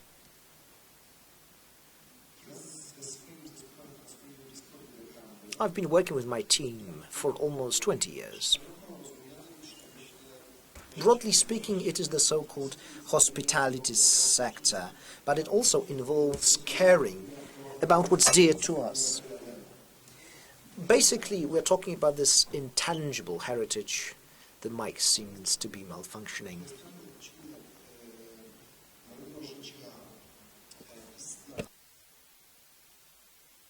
It's an important part of my life. So let me follow up on this clash that you have mentioned. That's how you defined it.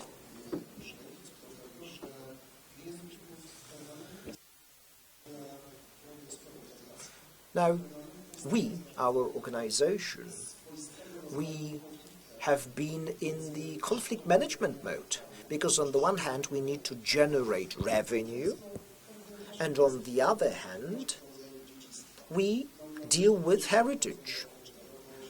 I mean the heritage of manners, the way you form certain attitudes. We're talking about a broadly defined culture. culture that you see here in Kraków. Because some people see the backstage of what is happening here, and that's how people see us, as a sort of backstage. Coming back to your question. Sometimes I try to answer this question. Basically, I do it daily. All that we do is to surround ourselves with people that are at least moderately intelligent, in most cases they are.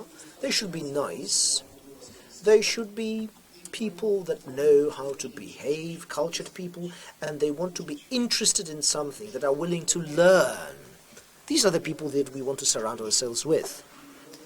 It is my deep belief that if you first take care of this ecosystem, I mean the people that we employ, our partners, people that we work with.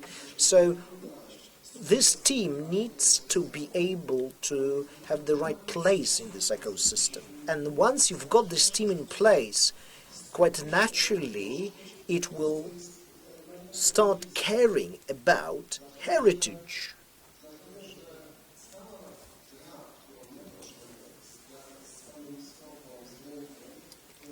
It's all a part of a game, right? In the market, but not only that. Basically, it is about making sure that the people that we work with know what the role is.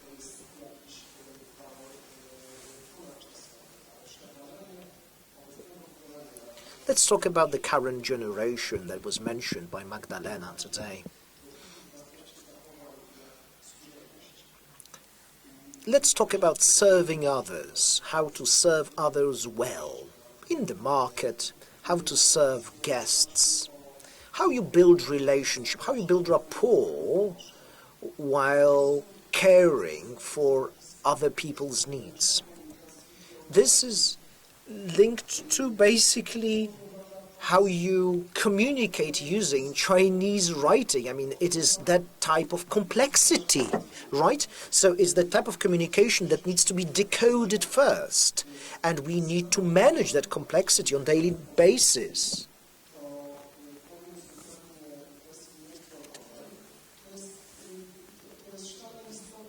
So basically, so what you have mentioned comes, well, third. Could we follow up on what the previous speakers said? Could you refer to that? What about the context of your achievements? You have been running over 10 important restaurants in the city. You have achieved success. Is what you're doing more than just business to you? Do you consider yourself as a person setting up new catering establishments, as a person paying special attention to the heritage? Do you consider our heritage as an important part of your business? And how would you define perhaps your activities in the context of other disciplines, the most important elements that make it possible for you to be perhaps more motivated in what you are doing in the context of your business and broader heritage? Let me start off by motivation. I myself, perhaps my genes responsible for mobilization are very strong, so I don't really require any special support. But going to the core of the matter, as for business understood narrowly as generating some financial flows, our approach is quite correct here, but somewhat therapeutic. Let me explain. It means that for us, this is just an element of a bigger whole. Our approach is as follows. I'm not saying it's a side effect, of course, only. We are highly formalized at the same time, but I could make the following statement. We believe in my company that if we convince a certain team about what is most important for us, what we consider most important and what we are doing here, it's about trivial what I'm saying. I'm sorry for that, maybe I'm oversimplifying, but to try to simply explain our approach, once we've realize that everyone is convinced about a certain approach to work, we don't have to worry about the business side so much because everything is running smoothly. I'm not sure, I'm not perhaps oversimplifying again, but in general, it's good, of course, if you are in the hospitality business and you are running good profit, but it's not about profit only. Magdalena, many people referred to what you were saying.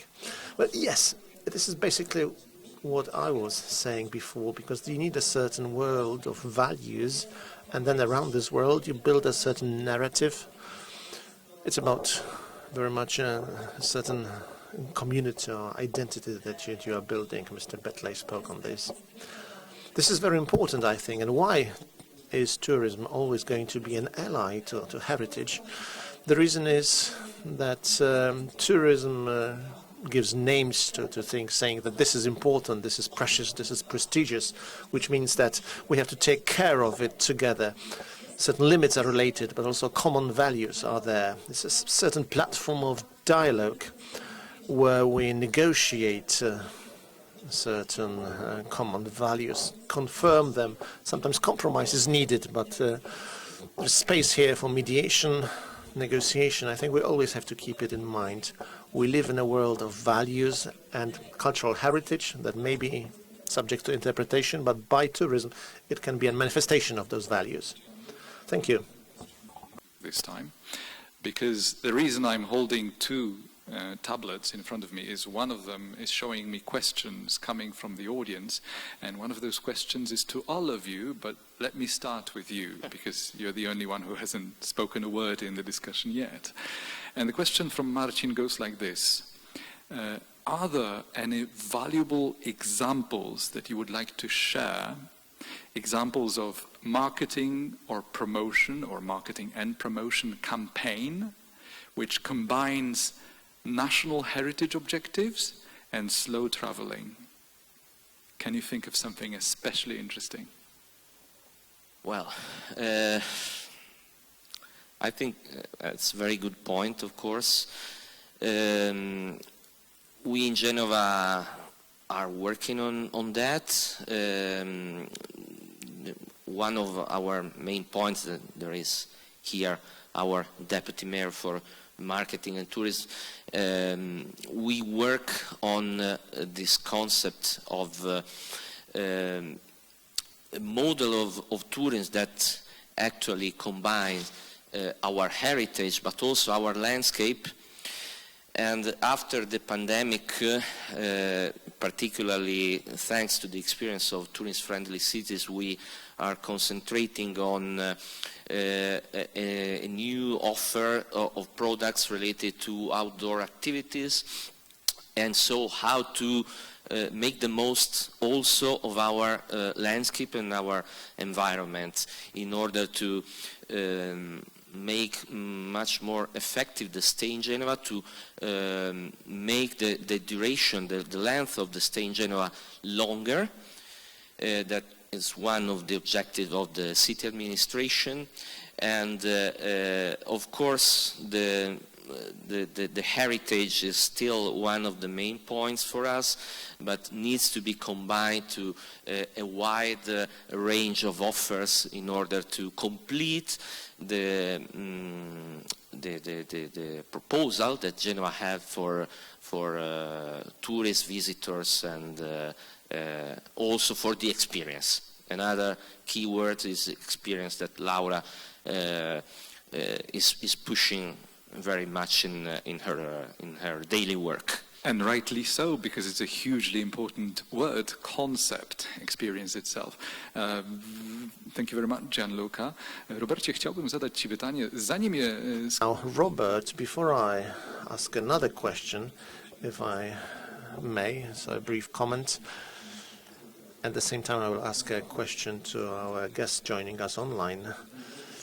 But Robert, first of all, question directed to you, and you will have some time to think about it. If we think about a clash of those reality, tourism and cultural heritage, there are a number of different notions that can be considered side effects. Gentrification, for instance. pushing away locals from historic city centers.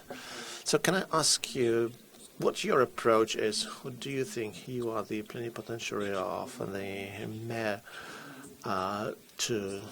who's responsible for local tourism after the shock therapy of the recent 3 years? We've got unprecedented change of different extreme situations, complete emptiness, then new risks, new fashionable words often used. So I'm asking you about locality, how you interpret it, what kind of tools here in the city of Kraków you have to use, and do you think there is a change in situation here and what it is? And now going back to the question posed by Marcin on our conference chat, Laura, Simone, Mikhail. One of our participants online, and that is the question where two things meet. One is cultural heritage objectives and slow travel.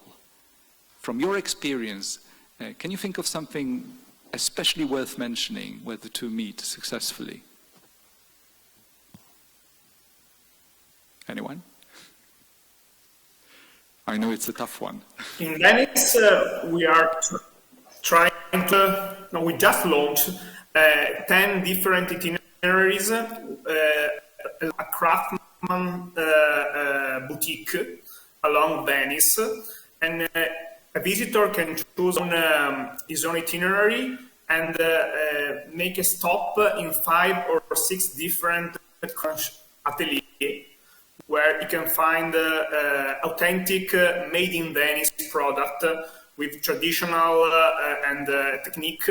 So we are just trying to keep the small retail shop owned by citizen and small family company alive, along with the tradition and the also immaterial heritage of Venice making. So the Murano glass, the laces, and the gold leaf decor around the furnitures. So a lot of historic works that are at the risk of disappearing right now. So we're just trying to keep the tourism as also and combine it with the artisan and craftsman and uniqueness of Venice.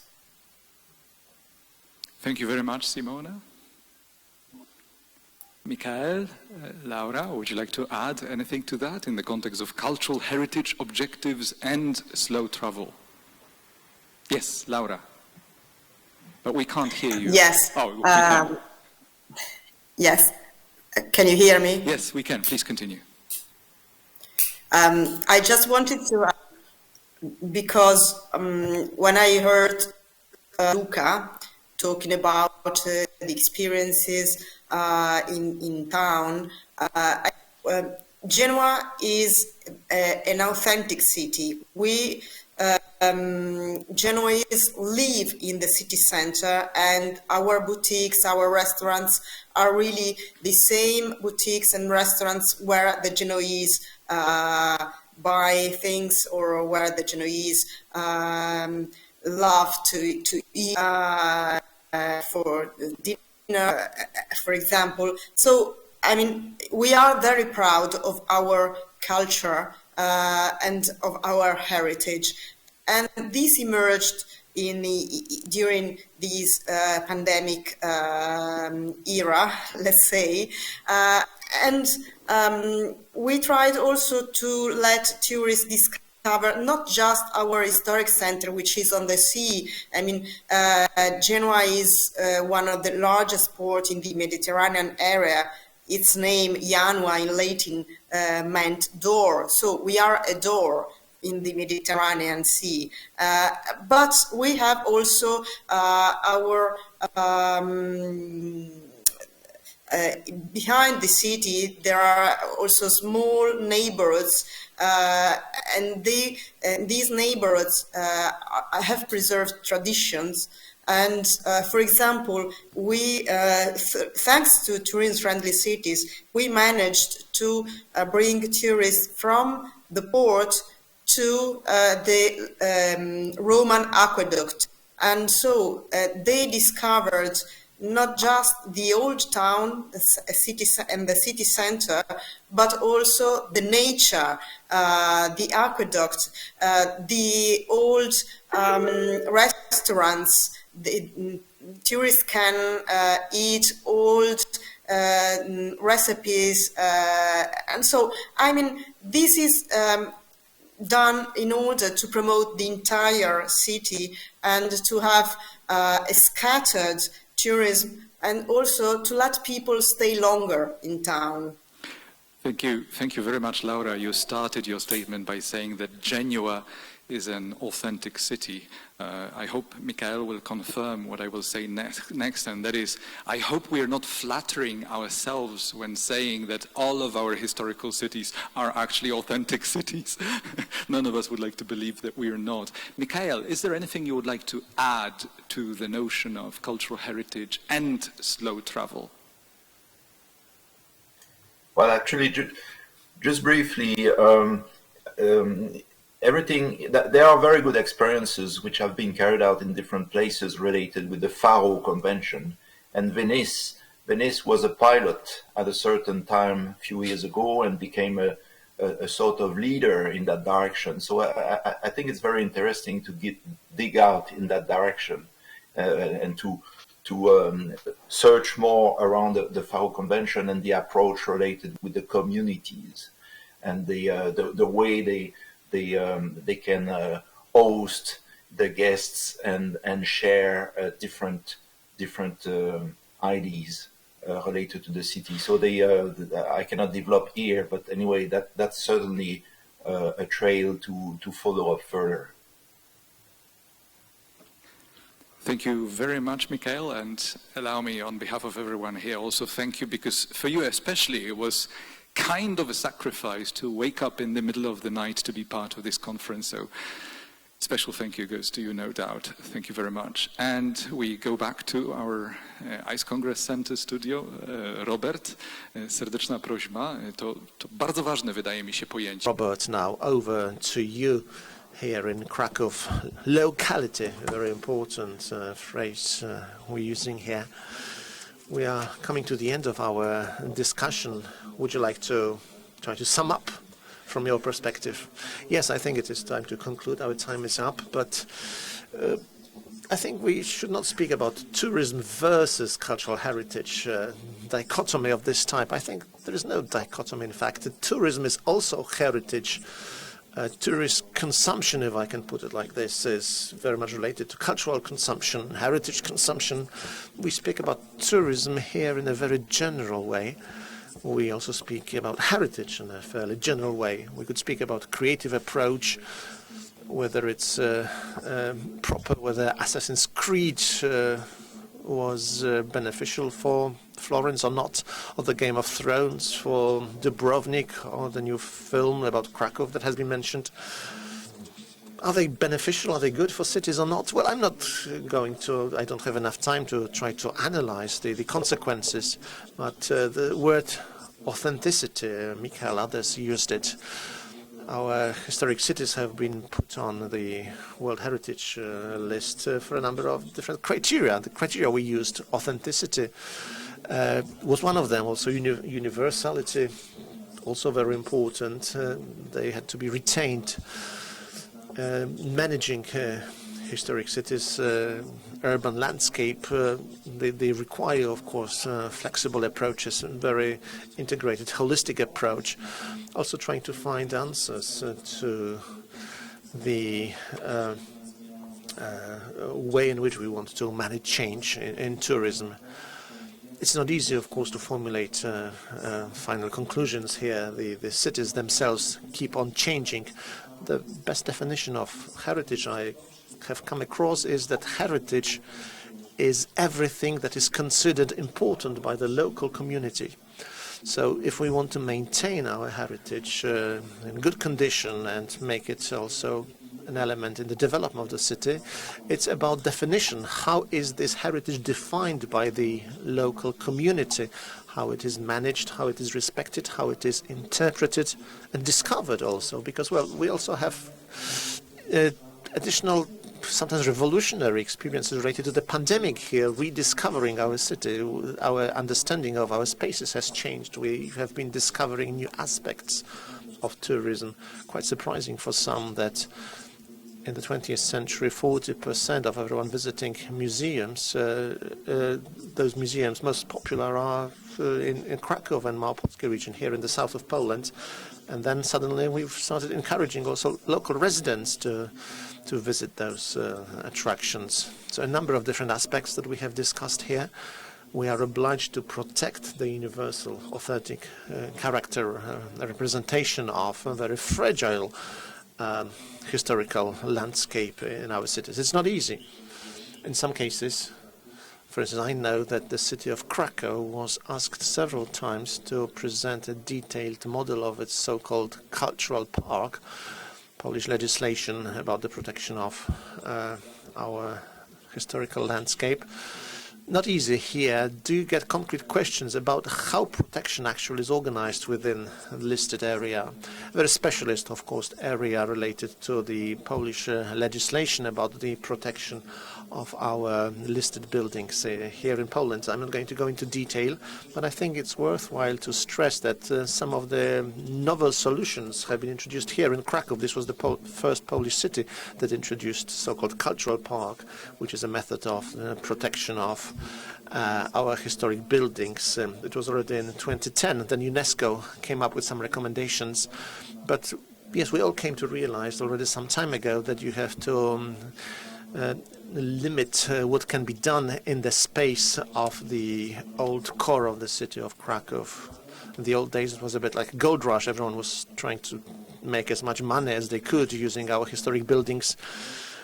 But now, I think our experiences are very good. Also, a similar solution was introduced in this social realist Nowa Huta district. We are trying to not to impose anything, but local entrepreneurs have seen that there are a number of benefits that can be drawn from the new solutions. But there are no universal solutions here. They have to be tailor-made to the local needs, take into account the moment in time, growing awareness, trying to find out more and better build our product, but also our reputation, our feeling of happiness, our quality of life. I speak about local residents and the way we feel in our spaces. We do not want them to make them sterile. We want to have good quality of life in our cities. We want to manage a dynamic landscape where we have also room, of course, for interhuman relations. And also the comments of Michael de Tis. Yes, I agree how to cherish our livability or livability, to live in the cities, in the ecosystem in our cities, find good balance between residents, tourists, travelers. Well, actually, I prefer the word travel to tourism because it's about also a change of the way of thinking. When you travel, you try to find out something new, to better understand, to travel inside, within you. It's slow, more cautious, careful. I think it's a better word. And how we travel, why we travel, is a part of the whole thing. And it is well described and embedded in this policy for sustainable development, and it was adopted during the crisis. We also started using other tools, including this digital library of our cultural assets. We didn't know before the pandemic many things. We didn't have some necessary information. So the integration of these assets is a trend to follow. This is the only way in which we can move to the next stage, joint management of the city's reputation.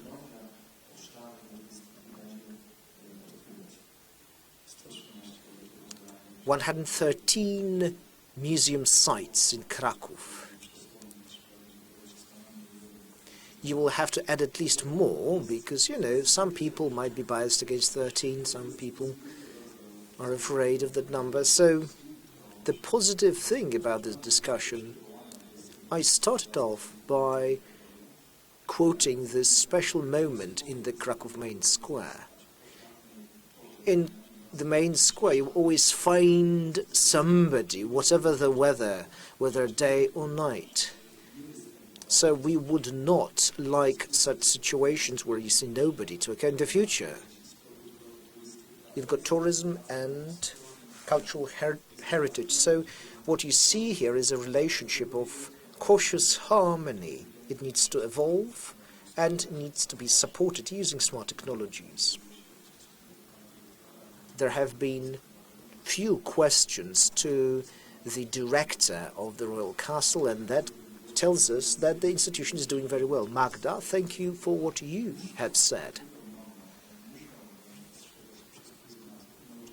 So tourism needs to involve modernity and modern technologies so as to better interpret heritage and tell its story.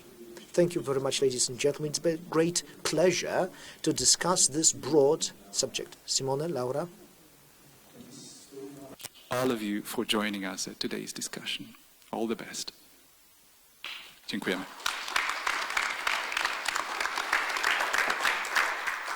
Zdecydowanie należą się Państwu. By all means, a round of applause is due. May I thank all the participants of this debate, and may I thank those who have been listening to us. I believe we all deserve a short break. Replenish your strength, because another 90 minutes of intense discussions ahead of us. See you at 3:30.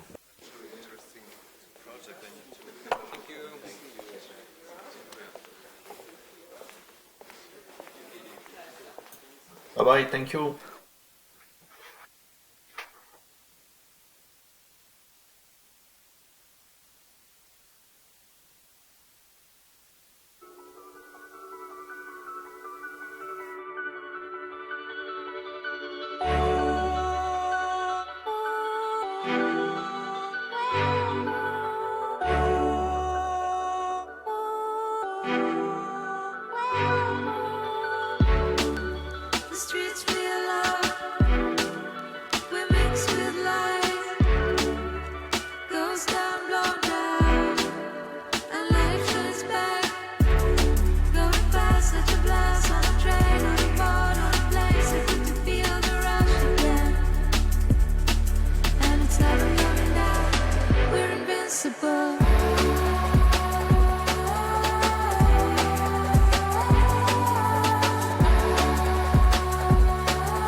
powinna do nas dołączyć. Dobrze.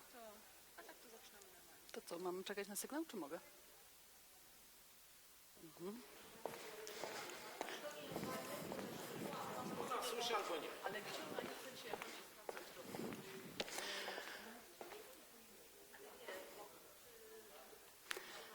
Proszę Państwa, witamy po...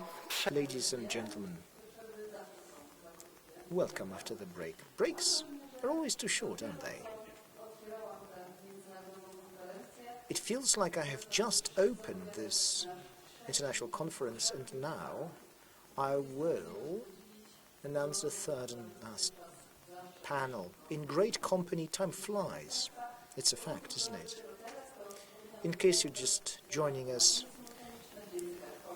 simultaneous interpreting is ongoing. The conference is available in Polish and English. Also, chat is available. You can put questions to our speakers there.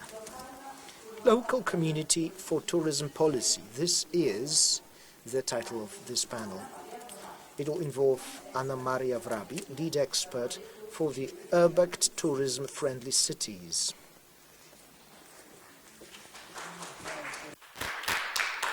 Bardzo dziękujemy. Very much.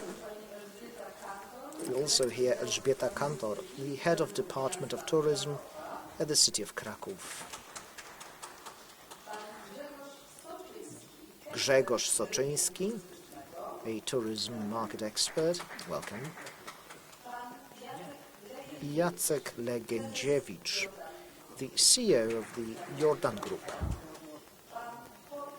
Mr. Jorge Villar, Council of the City of Cáceres of Tourism, Innovation, Technological Development and Transparency.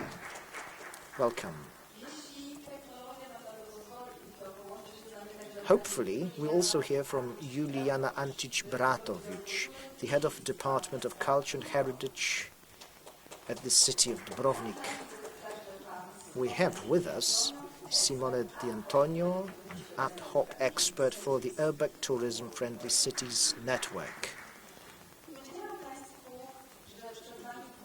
I have just told you that this is going to be the last panel, and this is going to be a cherry on the top of this conference cake. It is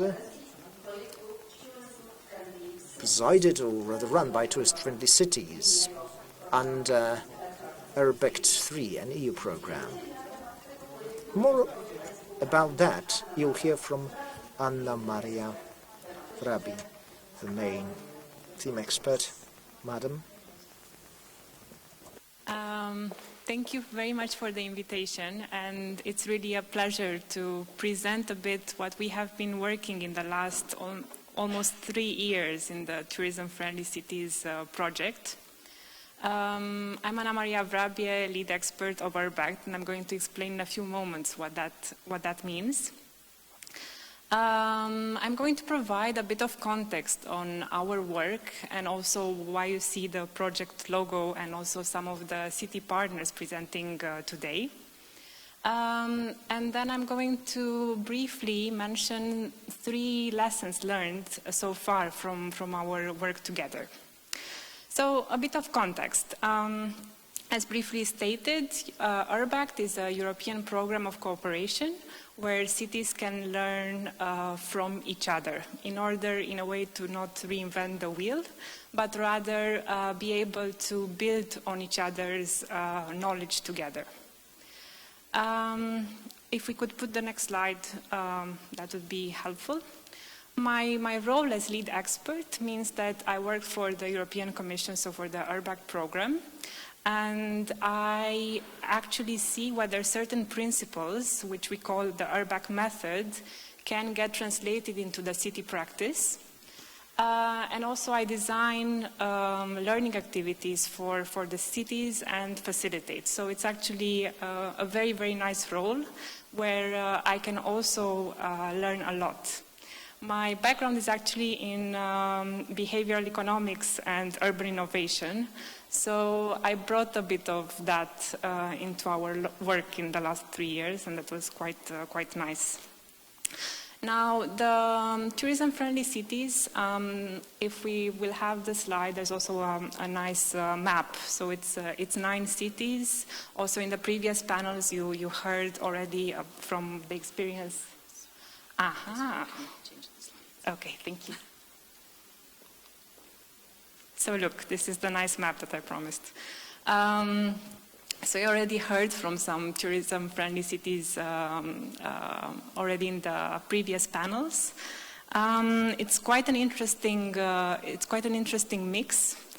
And while all the 9 cities actually share a core interest in making tourism a key sector of their local economy and sustaining that, they actually start from very different starting points. So you can imagine cities such as Kraków or Venice or Dubrovnik have already experienced what it means for over-tourism to take over and how to manage this very frail line around making a balance from residents' needs and tourists' perspectives. While cities such as Cáceres, Danliri, and Braga are still in what we call a tourism-friendly city state, that they still can accommodate more growth. So it's been quite interesting from this duo to actually learn a lot from the city's experiences. They also represent very different scales. So we have small and medium-sized cities. But when we also look at the tourism flows, they actually become big cities. So that's also quite an interesting reality to take into account in our network. And they also have very different territorial realities. So we have cities like Danliri that have to manage their proximity to Dublin, or we have cities like Dubrovnik or Venice or Genoa, of course, which have their standalone destinations in itself. Now, in terms of lessons, one thing that we learned in the last 3 years,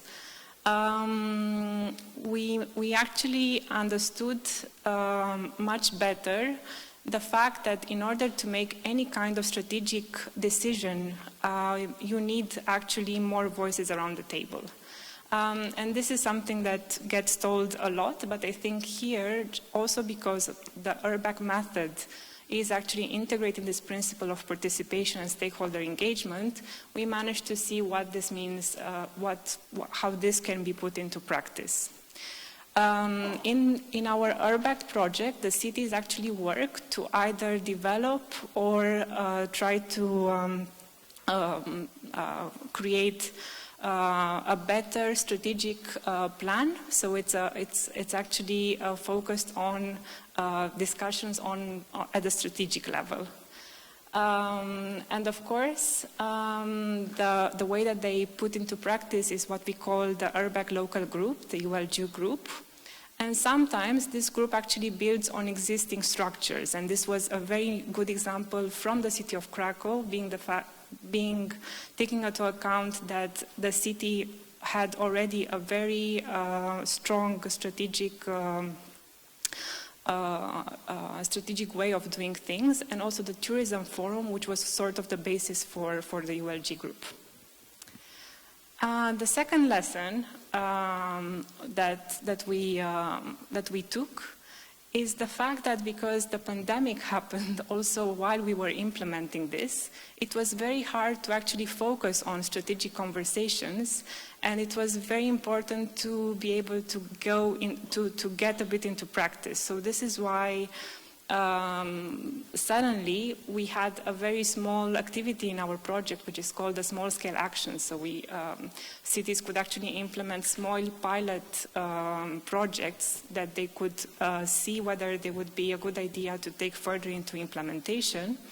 And this became quite a core in our city network, because suddenly the reality was that even though when we started the project, all of us were committed to work to develop a strategy, that was not possible anymore, because at the ground, due to the pandemic, the reality was very different. So this is why some good adaptations that we had in tourism-friendly cities was actually this implementation of small-scale actions, I think we're going to talk a bit more about that, but just to give you a sense, the city of Dunleary actually managed to create a new bike path and also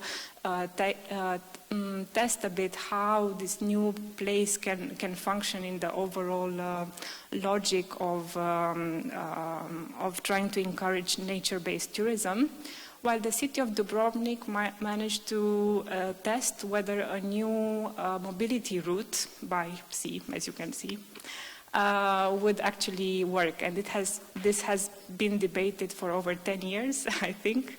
So it was very nice to just put into practice and a bit see the residents and also the tourist perspective. And in Krakow, for example, it was a very good adaptation on how the city guides and how the tourism offer can be adapted using Instagram, for example. So it was very nice in terms of lessons learned to do. So to focus on the action, and learn by it, and take it back a bit to the strategic level. And finally, the third lesson is that, in a way, the added value of our network and as a cooperation network is this living labs, so actually learning from each other. Coming back to the first point I made, the fact that we don't have to reinvent the wheel, it's very interesting to see a bit how, with the same principle in mind, so for example, stakeholder engagement, how this actually gets translated into practice in different contexts. And I think this was a very almost unique type of knowledge sharing and building that happened in the network, both online and offline. So this is a bit to set up the scene. There are more resources on our webpage, which is Urbact.eu Tourism Friendly Cities. Yes, we're open for questions. Thank you.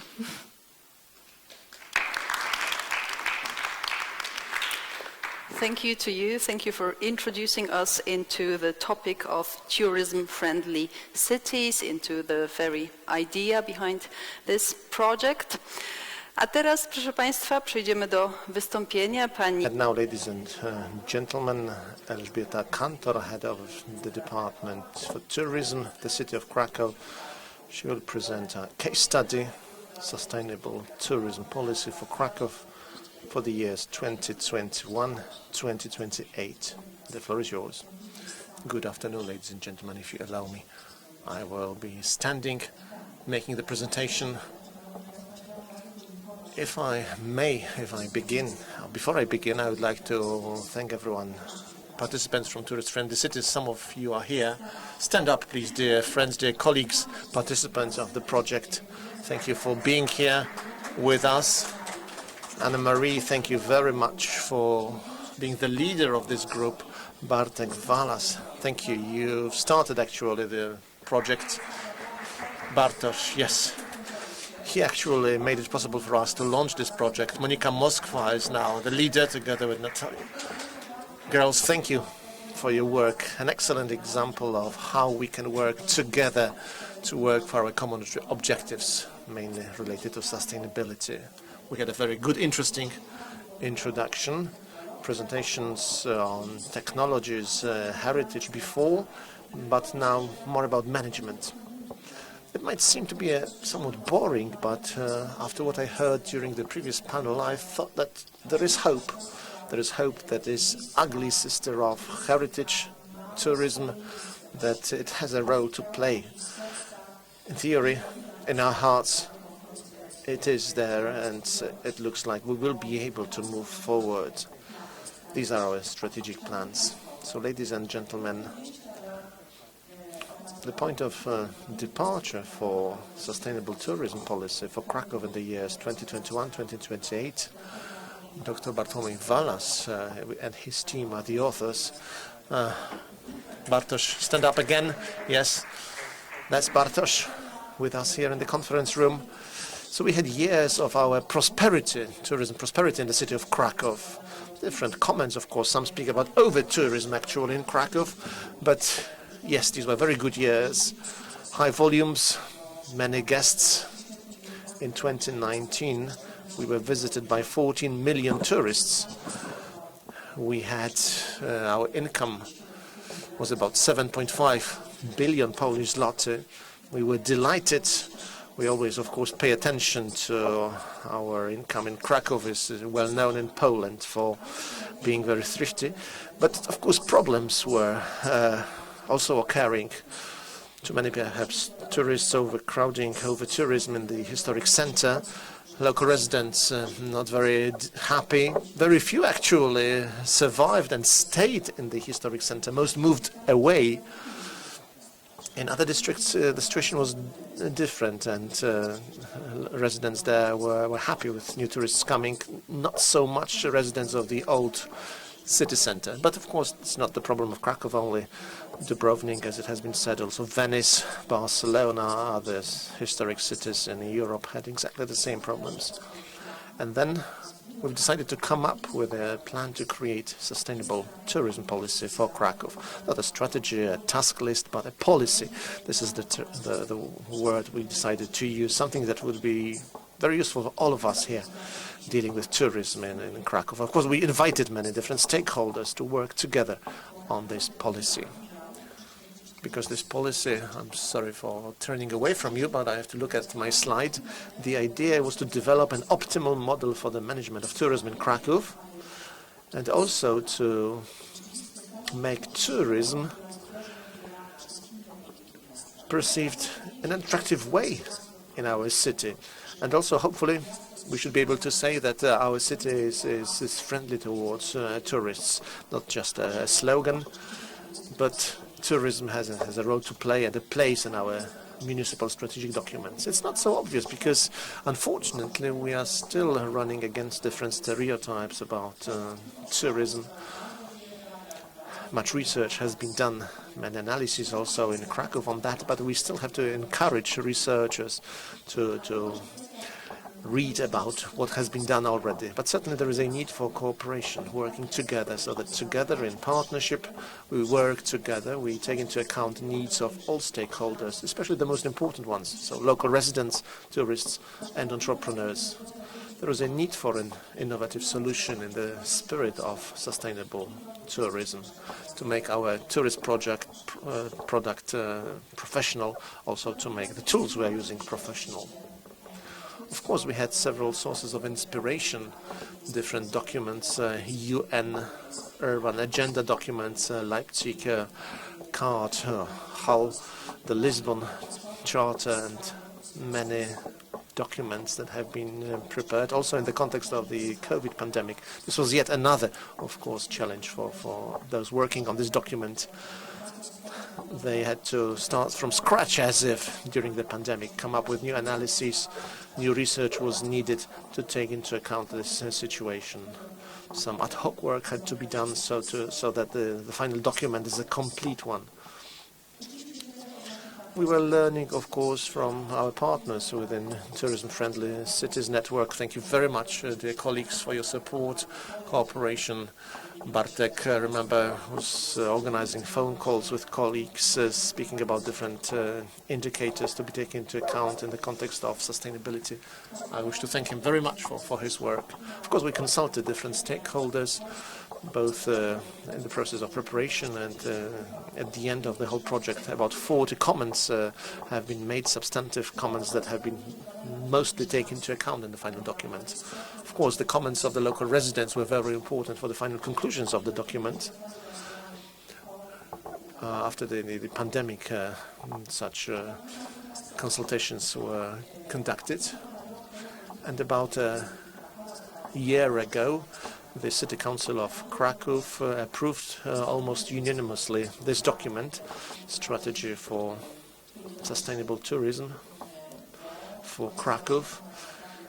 It has a high status now as an official document, official policy, long-term plan for the development of tourism in Kraków. A document that is understood also as a tool for managing change in such a way that we can rebuild tourism in the city, in the social understanding, also economic understanding of the term, because we stopped speaking about a plan only, about building a new strategy, a new way of thinking, but we also, as I said, speak about reconstruction of tourism as if after the breakdown in the sector related to the pandemic.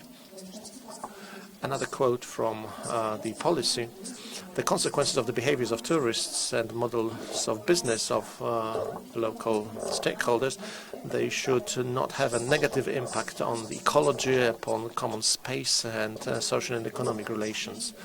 Very important term that hopefully will become a fact in our city. Minimizing conflicts also, yet another objective of our document. As researchers are saying, there are going to be more and more conflicts, new tensions on the market, so there is a need for all stakeholders, also public administration, to make sure that conflicts are mitigated. And shared responsibility, another very important element. Thinking the urban way, if I can put it like this, Mr. Fronsky, I think, used this term, the urban approach. This is the space that we all share. We all have to find space for us within this limited space. Our needs, our interests, all need to find the location, the place within this space. The next slide again shows all those elements. All stakeholders, of course, need to give up perhaps some of their interest, needs for the common good, to think about what brings us together. So collaboration, cooperation, co-responsibility. Now the long-term goal of the sustainable tourism policy for Kraków: increased management efficiency, integrated marketing communication support for the commercialization of the offer of local business operators, and mitigation of conflicts of interest. Next slide, 9 recommendations here, sort of a star-shaped object that could be helpful for us, so that we can find information very quickly if we are interested in some selected area. 3 groups basically to be discussed. First of all, economy and regulations, then marketing, and then programs and products. Those recommendations here are divided into those 3 executive groups, as we call them. Those executive groups are used some operation. It is about simply translating words of the document into practice. And as I said, we are working with different stakeholders, everyone who is part of the tourism sector in the city. Consultations, meetings, workshops were organized, and the last workshops, November last year, we had 900 different ideas presented about our policy that actually relating directly to the policy. Then we did our best to divide them into some packages, related ideas, and then we have lists of projects that we would like to implement, project areas for sustainable tourism policy Kraków. A list here, as you can see here: conflict mitigation, tourist traffic control, calming down the nighttime economy, short-term tourist rental issues, collaboration with global portals in terms of knowledge, but also others, some relating to marketing, some to programs and products, joint promotional campaigns, information platforms, custom-made projects, sustainable quality Kraków, for instance, a project very important. We've got experts working on some indicators there. And something that we consider very important is to create a local tourism organization. In our view, there is a great need of creating such a local tourism organization in Kraków, because it seems that apart from some dreams, plans, projects, there is a need also for structures, proper structures in place that would put projects into practice and be efficient in their operations. We are convinced that setting up such a local tourist organization is going to be our reply to this need. Referring also to the comments of Mr. Franz, it seems that, yes, this is the right approach. Excellent team of experts who want to work together, who have a similar way of thinking, looking in the same direction. This is, I think, the true reason why we are able to succeed. And once we set up this local tourism organization, I think that our dreams will come true even faster and better. And as for what we have done already, we are on our way, and hopefully quite soon we will be able to inform you that we already have a local Kraków tourism organization. Thank you very much for your attention. My również dziękujemy pani dyrektor. Thank you very much, Elżbieta Kantor, for your presentation. A number of different elements have been touched upon, and in our further discussion, panel discussion, I think we will still be able to develop on them. Magdalena Kursa will be the moderator of this panel discussion. She's a journalist for Gazeta Wyborcza Daily. She writes about the development of the city, about tourism, social trends. She's also author of 2 books on the city of Kraków. Good afternoon. I hope you can hear me. Just to make sure that the mic is on. Yes, it is. So, ladies and gentlemen, welcome. We're going to focus here, as you know, ladies and gentlemen, on what is called a local community for tourism policy. This is the subject matter as it has been formulated for panel 3 of our conference. It might seem that it's going to be very boring. We will speak about conflicts between different interest groups, to speak about some concrete solutions. And I'll be doing my best, of course, not to be boring. I hope we will be using the potential of everyone who is here with us, what has been achieved within the network of tourism-friendly cities. Before we move on to some concrete suggestions, concrete solutions, as a journalist, I, of course, have to refer to the current situation. As we know, there is war in Ukraine just across the border. It has an impact on the tourism in our country. So I'd like to ask you, first of all, what is the current situation? I should start perhaps with Ms. Kantor, but maybe she'll have some rest after her presentation, and I will give her the floor a bit later. What is the current situation? Is it really bad? Well, if you don't look at today only, it's not so bad, because the hotels in the city of Kraków are quite full, and we have plenty of work. We have many tourists, many reservations. We've got organizations supporting us. But of course now the question is what's going to happen tomorrow or the day after tomorrow. I am aware of the fact, and the whole tourism sector is aware of the fact, that Ukrainians, refugees, many of them will have to move out of our hotels, because now we have many bookings from Ukraine. And I'm not sure there will be others coming in May, June, July or September. Many cancellations, unfortunately, of reservations. More than 40% of cancellations, actually, in the city of Kraków. We do not quite know what is going to happen. Of course, we are making sure we're doing our best to show that Kraków is safe. But now,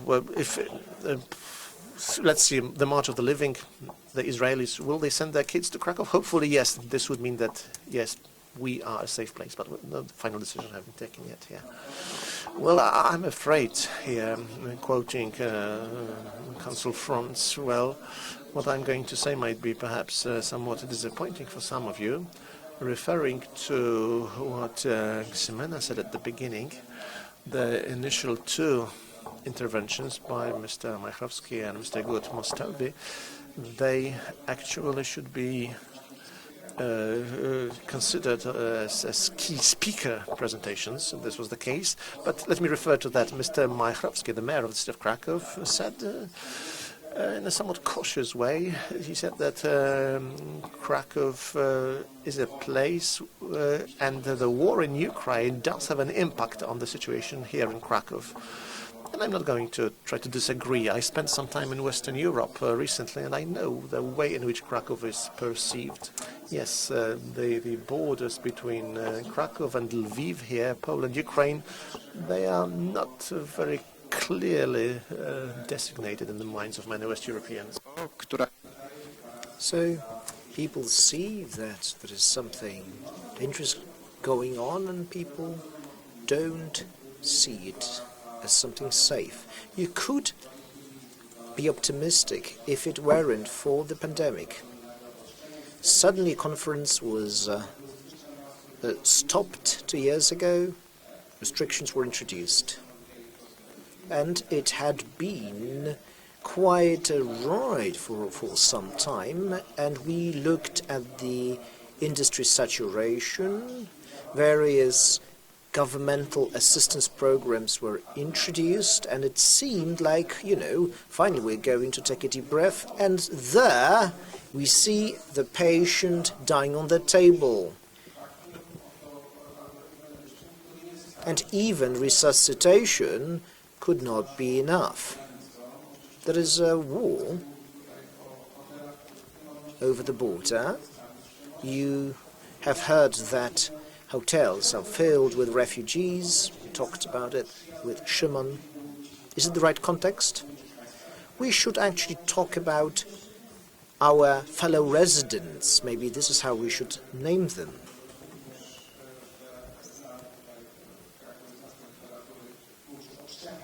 Somebody even coined yet another term, even though his industry is literature, so he calls them transitory refugees.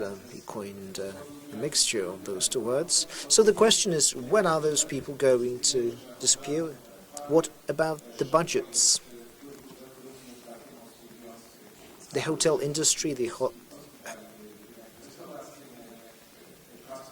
is impacted, and it is linked to restaurants and other companies. At this point, entrepreneurs are left to their own devices. Małopolska Cen Podróży is a project involving the Marshal's Office, the City Hall, and one more player. So this project is there. People were not sure whether it should be rolled out or not. However, it was included because it's a product. Maybe we should think about the role played by the Polish tourist organization. I know that the organization has been looking for a president for months now. I can discuss it because I'm not competent enough to actually seek office there. But maybe we should think about the role played by this institution. The Polish tourist industry, especially here in Kraków, what we need are Patriot missiles. We need an iron dome of sorts that would protect us, from, unfortunate associations. We need to really improve our image. We need this good reputation that we enjoy. It would be a part of our policy. We are seen as a hospitable city. Influencers should be arriving, bloggers, journalists, to show our reality. We have not been flooded by refugees. We are simply trying to find a social consensus to live, and that's the role that the Polish tourist organization should play. The minister said that it would be good to see tangible solutions here coined out. So maybe the Polish tourist organization should wake up and smell the coffee. So maybe this is something that is important in this panel. When the strategy was drafted, people couldn't predict this turn of events. It's more of a policy than a strategy, as we heard. Now, let me address you, Madam Director. Let's talk about the city's response to what we've heard, namely that it is yet another difficult year for the tourist industry in the city. The response is, we will do what we are supposed to do. We will do our work. We have adopted a plan for difficult times, and we can adapt it. I believe that we'll be taking steps to see how this plan is working out. At this point, we will follow through with our schedule. First, we will work on developing structures. We will try to integrate the industry. We are working on this special cooperative group. Grzegorz Soszyński has mentioned another thing. We try to work as broadly as possible. We promote Kraków and the Małopolska region, both here and elsewhere. The pandemic has shown that we need to appreciate the internal clients, those in Kraków, those in the region, and those from Poland. 2/3 of our clients have been Poles. They've always been with us, and we hope that they are going to return. The volume of people arriving here are our foreign guests, and we are really happy to see them. Please be here with us. So we want to change the way we are seen. We're seen as a city close to the war, and we want to change that image. We have acquired 16 million zlotys from the previous financial perspective. We were quite lucky in this regard. There is no other region or city or town in Kraków that has managed to do that. So we are messaging the Germans and the British because they come in the greatest numbers. In the next edition, we will also act more locally in the German market and in the US. Madam Director, to follow up on Grzegorz has just said, this message had been designed earlier. Is it going to be changed, amended, to show that the Polish cities, that Kraków is safe? Is it even doable? We have been quite fortunate yet again. Wide open is the slogan that we came up with. The graphic design is basically a man with open arms, a human with open arms, and they present various tourist products. We're talking about various forms of tourism in this region. It seems that this message is even more genuine, even more credible in the face of the huge openness of the Polish people. So it was a bit prophetic. I'm sorry, I don't want to say it, but there it is. We want to use the slogan, wide open. We want to use all the available channels, the social media, to show that we are safe and open. Please join us. We don't know what's going to happen with the war. We hope that the conflict is going to end soon. We hope that we're going to be able to operate well and soon here and invite guests. We've heard a question, how to call people coming here from Ukraine, not to call them refugees. So our guests from Ukraine is not a bad way to name them. To our foreign guests in the panel, what's your point of view? What's your take? How do you see it? These are uncertain times. In uncertain times, people are less willing to travel after all. What about other cities? What's the impact of the war on other cities? Jorge, what about you? What's it like over there?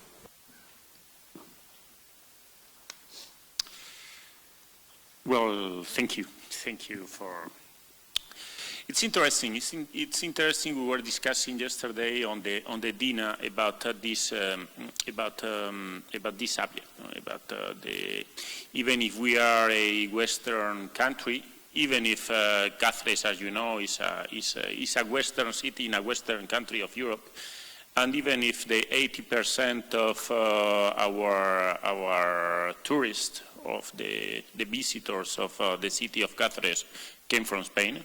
So it's mainly a national touristic city. We have already seen the impact of the war. And that's because, from my point of view, the tourism, it's a industry of expectations. So if you expect that the economy is going to be good, if you expect that your family economy is going to be better, so then you choose to travel. If you have clouds in your future, then you perhaps you think it's a better idea not going out this weekend and stay at home. And stay at home because you never know what's going to happen. So Cáceres, just for telling you, it's a World Heritage City. It's a part of the 15 World Heritage Cities of Spain. In the second semester of last year, we growth in comparison with 2019. We growth a 10%, the best figures in our history. The best performance in between this focus group, which is for us the heritage cities of Spain. So we have a good performance, and we started this year on January and February. In comparison with 19, we started also with very good figures. When we started March, first week, it was a very good week, with a lot of people in our town, a lot of people for being March and first week. But the second, the war started, and then we started to see cancellations, and we are a western part of Europe. Why? Because we are an industry of expectations. When I told to my people, to my friends, to everybody in Spain, even Rebecca, my colleague, that we were coming to Poland, that we were coming to Krakow, the people were asking us, "Wow, you really are brave," and it's like, "Wow, why?" Brave. Because we are at 300 kilometers of the border of Ukraine, one of the biggest countries in Europe. So that's the point. What can we expect for the future? That is the main question. Are the people stay at home, or are they continue their lives as usually? I think it's going to depend also in the prices. Prices are skyrocketing. It's not the same to fuel your car with 100 euros or with 70. So the people are still thinking, what's going on with my future? Because prices are skyrocketing, because food is more expensive, because everything is more expensive. So again, after these 2 years of pandemic, we afford with these clouds in our sky, with this. We say every time that the only certitude at these times is the uncertitude. Are we prepared for more uncertitude? We were in a very bright moment, I think, with all the next generation funds arriving, with good news, with tourism waking up, with good expectations. Are we prepared in Europe for this kind of negative news? I don't know. I think this is the first month of a war that I'm afraid that it's going to be perhaps longer.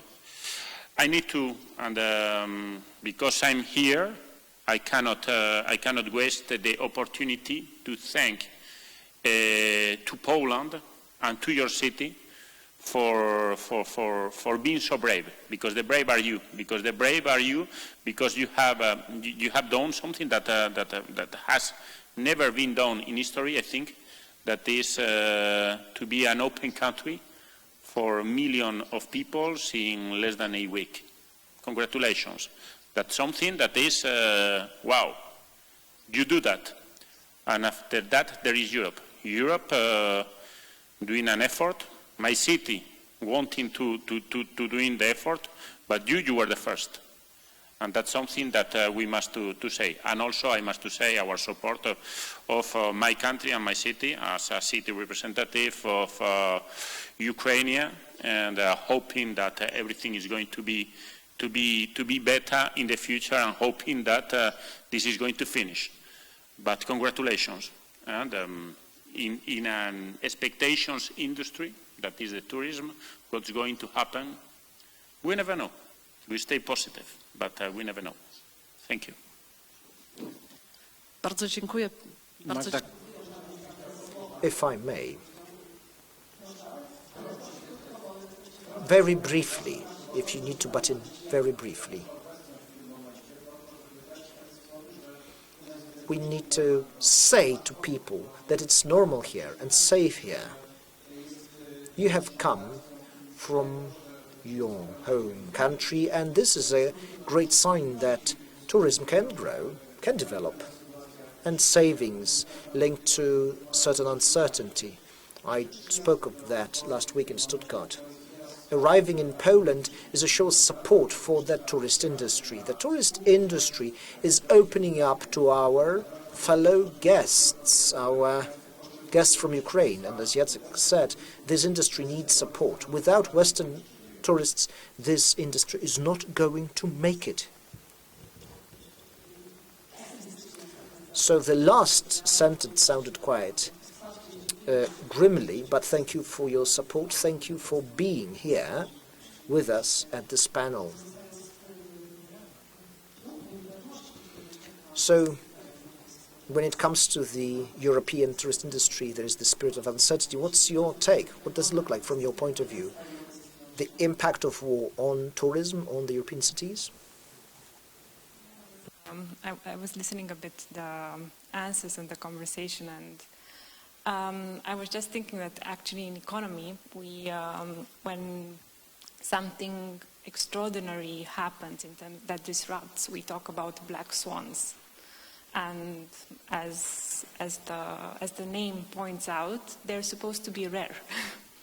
And in less than 2 years, we actually had 2 black swans. So pandemic and war is something that when we do a strategic exercise in terms of a SWOT, let's say, and put threats, this is something that generally you might be creative to create a scenario around that, but you don't actually think that this will happen and that it will happen in such a short time. So I think sometimes these things you cannot, for sure you cannot control. They become a reality. And I think the way that we organize generally our work in terms of strategic planning, in terms of trying to promote European cooperation or international cooperation, actually is based on a lot of control. And I think these 2 logics sort of interfere more and more. And I think only the ones who are going to be able to embrace uncertainty and be able to, in a way, create very flexible structures and ways of dealing with that will be able to somehow find a solution. So, of course, exactly like you were saying, it was prophetic. It was prophetic in the way, the fact that it embraced, in a way, uncertainty, and it prepared this flexible structure. So overall, indeed, it comes down to perceptions, and I think they're very hard to control. It's a bit like the bad reviews that you get suddenly from, and one bad review, unfortunately, can trump 10 good reviews. At a larger scale is what also happens now. But I think the greatest asset in Krakow, because we're here and specifically, is that you cannot, even with the best marketing in the world, you cannot actually replace something that is real at the core. And what is, for example, real is real hospitality here. It's also an understanding that, a very keen understanding about the shared responsibility around tourism. And I think once you have these principles that are not necessarily only at strategic level, at city level, but shared by entrepreneurs and by residents, then you can sort of come back from any kind of black swan. And I'm happy actually to observe also in our network that because there is this thinking, because in the beginning we were challenging a lot this growth model, but we weren't sure what to put behind it, because of course you also want prosperity for the local community, but it wasn't very clear what to actually put instead. I think now we're more or less coming to this way of what is actually how we're going to create these flexible structures that are going to take even more uncertainty into their logic. Bardzo dziękuję. To rzeczywiście jest interesujące, że Thank you very much. Very interesting comment. This feature of being hospitable is going to perhaps be one of the defining features for the city of Kraków We're not doing it, of course, we're not being hospitable for marketing reasons, but somehow, yes, it's going to become part, perhaps, of the defining features, list of defining features. Yes, the others, Simona, would you like to take over? Strongly touched by this crisis because it's the second big crisis that we see in a couple of years, and we need to ask ourselves, as Org said, are we ready to deal with it? I think yes. I think that cities now are more ready than in the past. I think that what happened with the COVID crisis made our cities more resilient. When I say cities, I say local governments and local communities, more resilient in dealing with rapid changes and also in making these changes something that can happen and can bring positive aspects to the communities. When we are talking about refugees, I think that in this specific situation we are talking about temporary residents, people who are going to stay here in Poland or in other countries for a certain period of time. So it's not just important to give a shelter, but also to create some economic working opportunities for families, for those specific targets. And in Italy we have a strong experience in welcoming with integrated strategies refugees and asylum seekers from Africa, from Asia. And we saw in recent years that also small villages were particularly performing in actively including the refugees and asylum seekers from these countries, who contributed also to touristic growth of these places, who revived also craftsmanship and old jobs. So it can also be an opportunity for some areas of the country what's happening, and I think that it's up to the public authorities to create this kind of things. And if you ask me about the impact of what is happening on our cities, we see that the impact is going to be very strong also in terms of arrivals.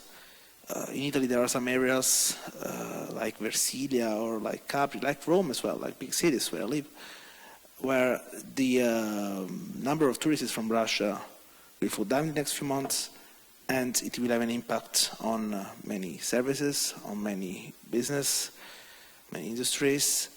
And this is also a lesson, I think, for many places would need to reorientate the services to different target groups, and also to create new types of services to be attractive also to other persons coming from other countries.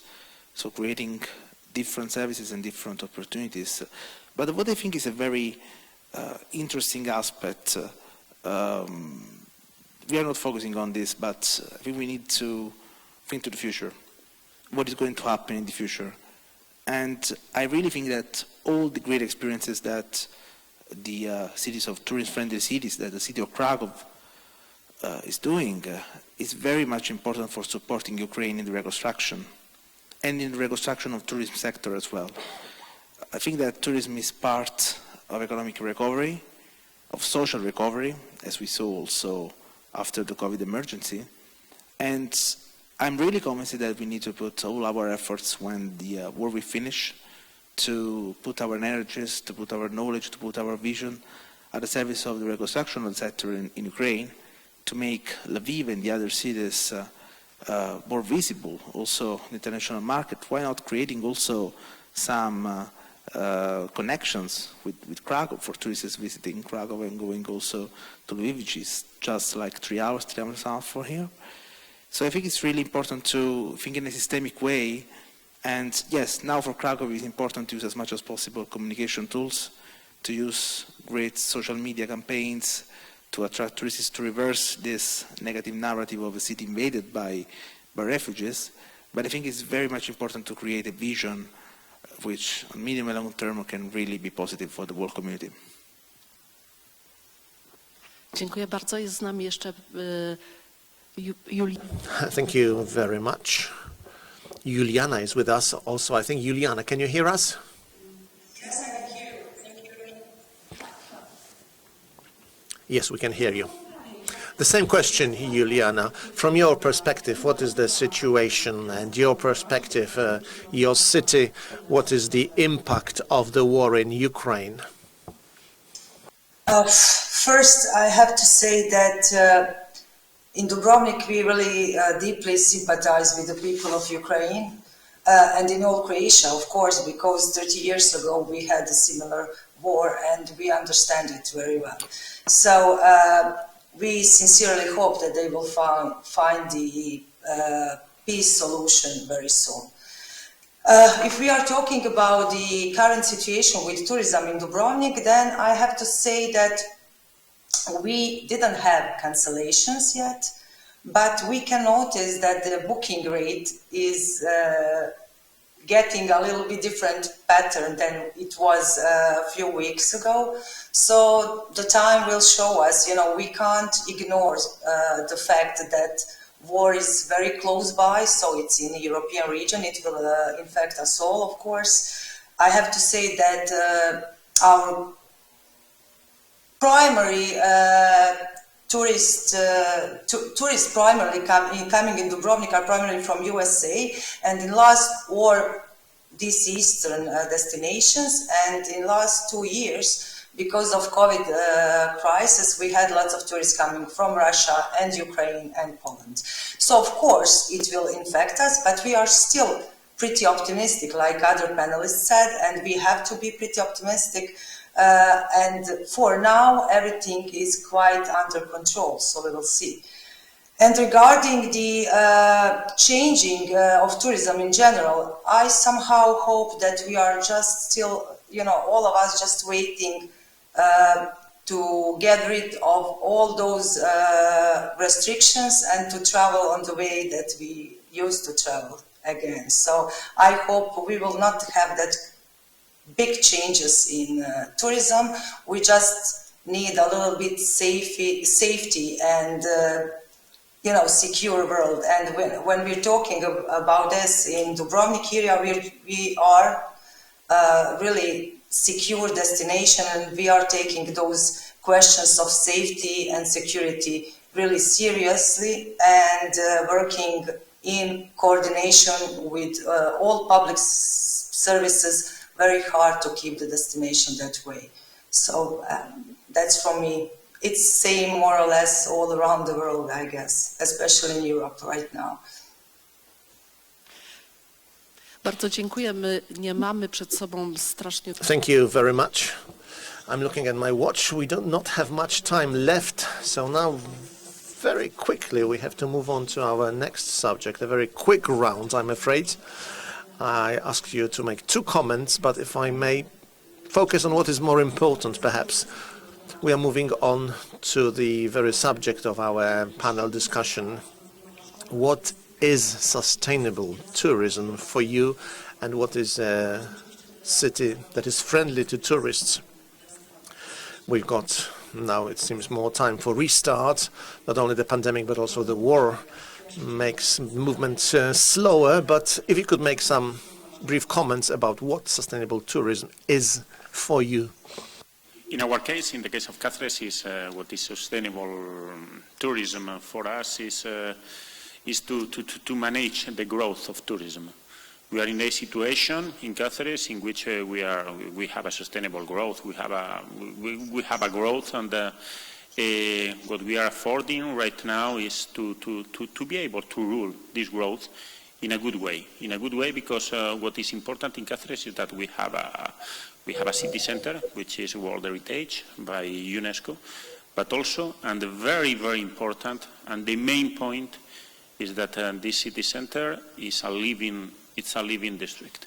It's a living district with neighbors, with very active neighbors, and a very bright, brilliant association of network of neighbors that is committed with the activities, with the development, and that of course is afraid of massive tourism.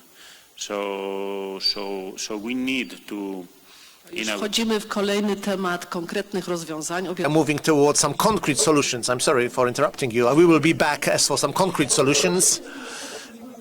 Yes, you've told me to interrupt now and then. So very briefly, Simone. I think that is a tourism creating a manageable impact on different dimensions of urban life, at economic level, at social level, at environmental level, following also what was presented before, the Leipzig Charter and the big European and global context in which we are moving on, such as the Sustainable Development Goals.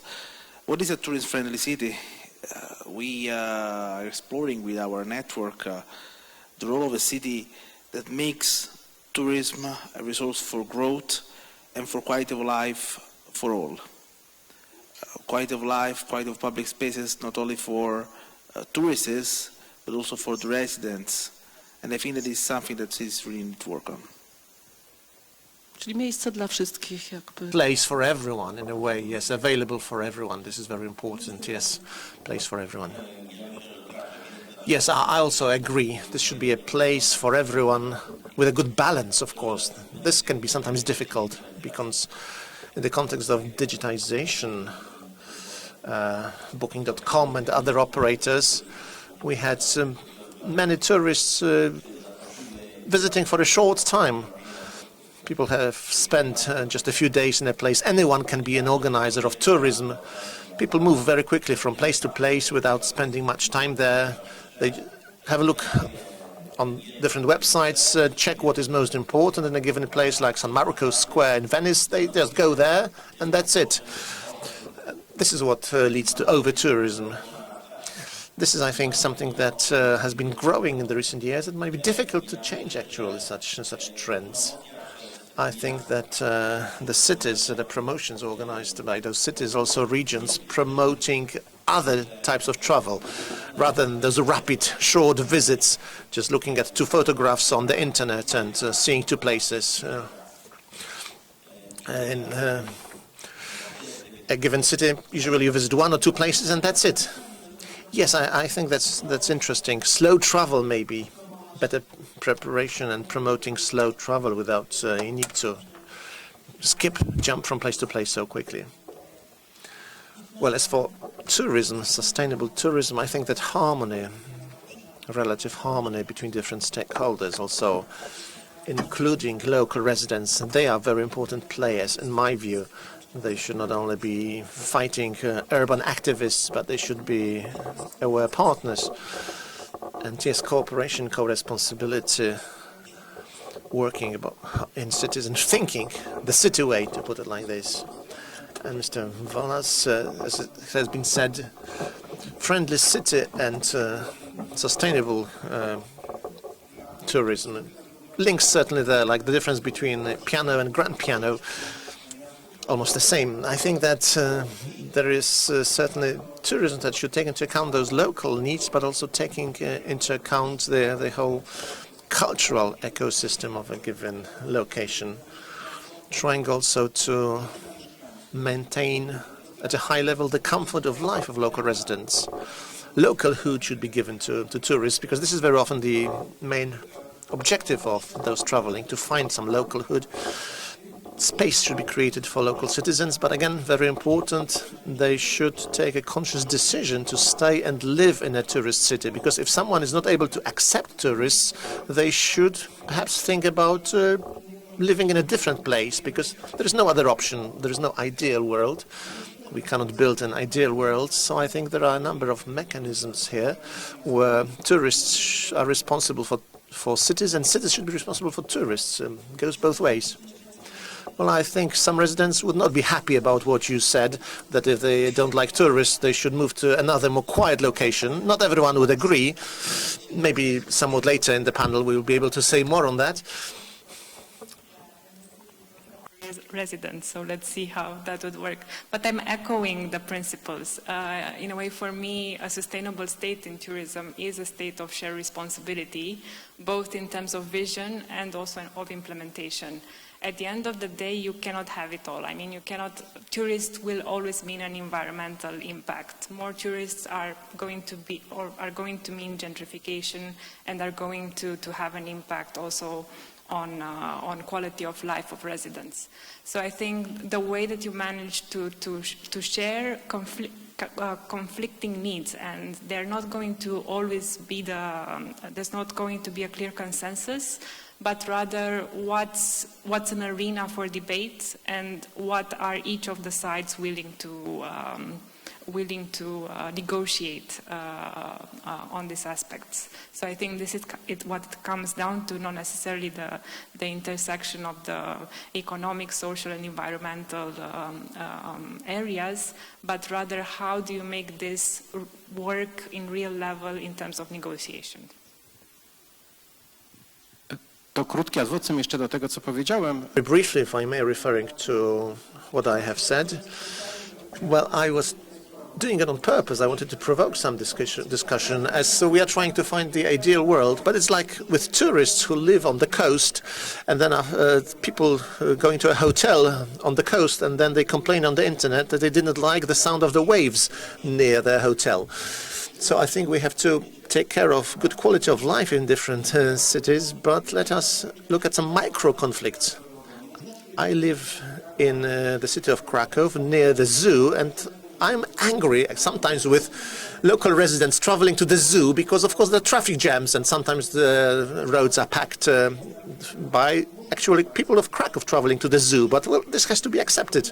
I cannot change that. And just like the residents of the old center of Kraków, they have to accept that there will be tourists coming. Traffic certainly will not disappear. Another question, if I may.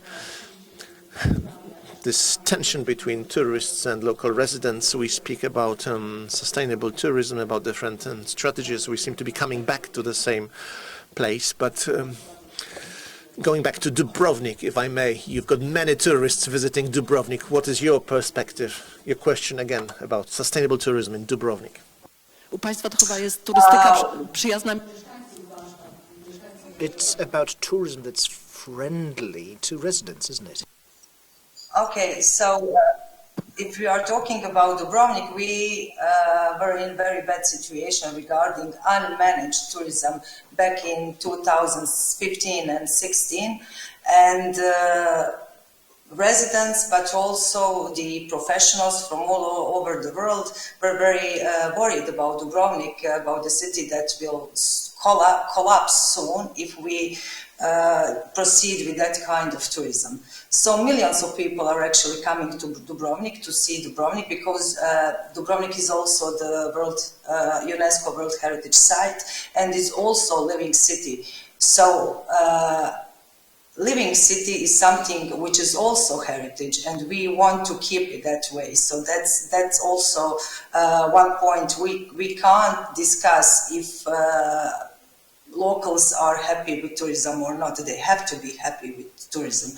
And we always consider sustainable tourism as tourism who will develop on the way to protect cultural and natural heritage, but also the quality of life of the local community.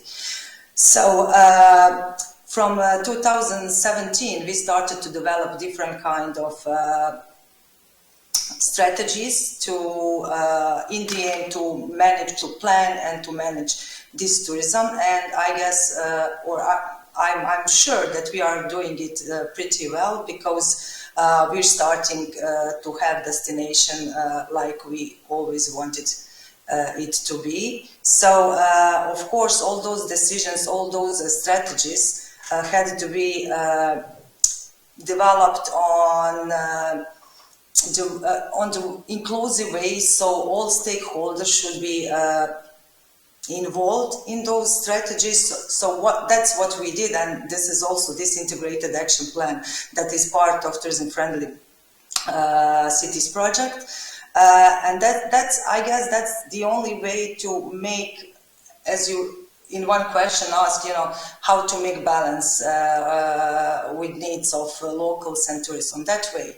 Because if we, develop those strategies and those actions together, then we guess they are representing agreed needs of residents and of tourists, because in all those, when I'm talking about stakeholders, I'm not talking just about residents or policymakers, but also about hospitality sector, about tourism sector, hotels, tourist guides, tourist boards, and all people who are actually involved in tourism industry.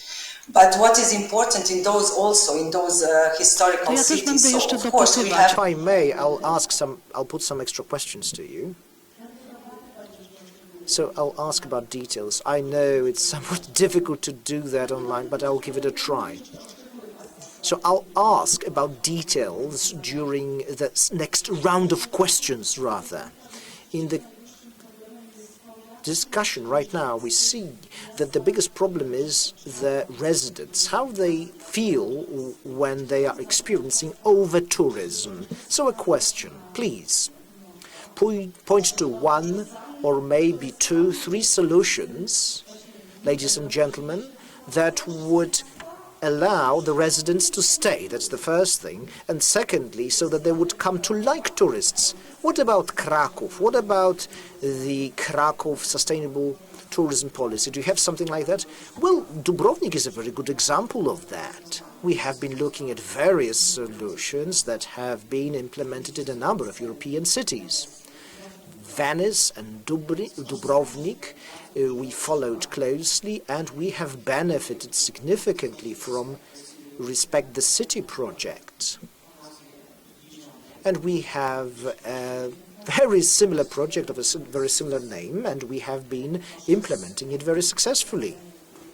Last year, we have introduced helpers in the city of Kraków, namely people that would give information, advice to those that were moving around the city, and they were residents.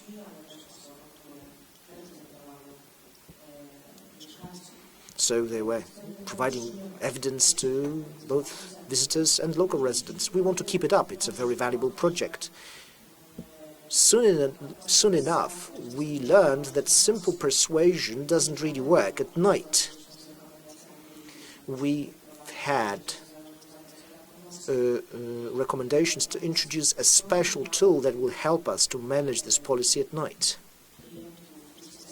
But during the day, we have people that are interested in food, in museums. Then the helpers can be quite helpful indeed. Thank you very much to Dubrovnik, because your concept has been very useful to us too. So helpers, respect us as a project. What else? What other solutions can make a difference, can make residents feel better in their own city, and then obviously a city becomes more friendly to tourists? All that has happened around the pandemic is important in this context. We are close to one another. When we have no residents, they have basically what we did, we had residents becoming tourists in their own city. The City of Kraków and other organizations have participated in that. It was an invitation to visit your own city, and it built this internal strength, this resilience. The pandemic brought us closer together. Thank you. What about Spain? What are your ideas, Jorge? Well, I think that first of all, what's the solution? The solution is knowing or thinking that you know where do you want to go. So if you know where are you going, if you have a strategy, then it's visible that you are going to have the solution for this difficult cohabitation between tourists and inhabitants. That's why this project is important, because what we are doing, this local action plan is this strategy, and it is a strategy that we are comparing with the strategies of other successful cities in Europe. So, in the case of Cáceres, what is our solution? Our solution is to enlarge the areas that are interesting for the tourists. more content means more time for visiting, but also less concentration of the tourist. That is not a magic solution of Cáceres. That is the same solution that we are seeking here in Krakow. So that's my two recommendations. I think also to herd a lot tourists, to work with your inhabitants, to feel themselves also tourists in their own town, the things that you know, you respect them more, but first of all, to know where you can go, where you want to go, because the cities with a strategy, they used to be more successful than the cities that are growing just because of projects, impulse, or lack. Może Anna Maria, nawiązując do doświadczeń. Anna Maria, you have been working in this network of tourist-friendly cities. So tell us, which goals, which rather actions were the most helpful? Where was the action that was introduced, that was pursued, that was the most helpful, and the action that you would recommend to others? We were very lucky that we actually got a lot of very nice experiences, and exactly like our colleague said, being in Tourism-Friendly Cities project and being in this strategic thinking, we managed to zoom out on some things and also sometimes to test possible solutions from the small-scale actions. So a few examples, but in a way, I think the answer to your question is going to be seen in 3 or 5 years' time. Luckily, we're also beginning a bit to see the potential of the actions. So I'm just going to reference a few, let's say, nice solutions and a lot of potentials, apart from what we heard already from Krakow and Dubrovnik and Cáceres. The city of Braga, also part of our network, concentrated in their small-scale action for how residents could actually empathize more with the tourists and experience the city as tourists and become guides. So it was a different role in how a product of city guides can work.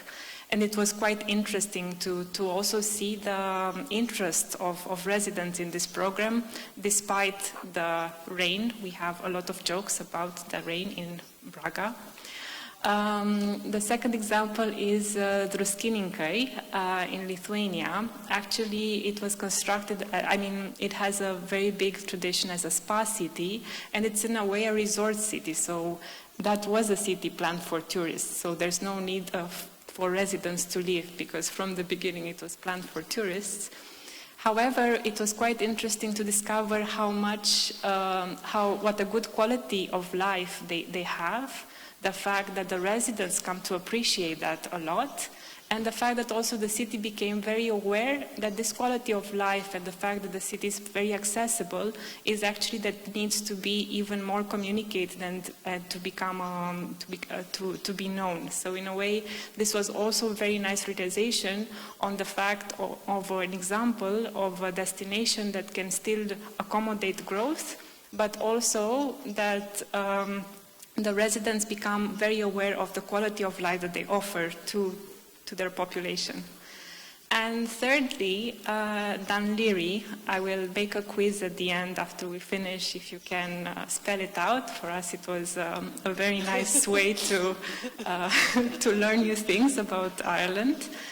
And because it's difficult both to spell it and it is pronounced differently, talking about perceptions, of course, tourists find it hard.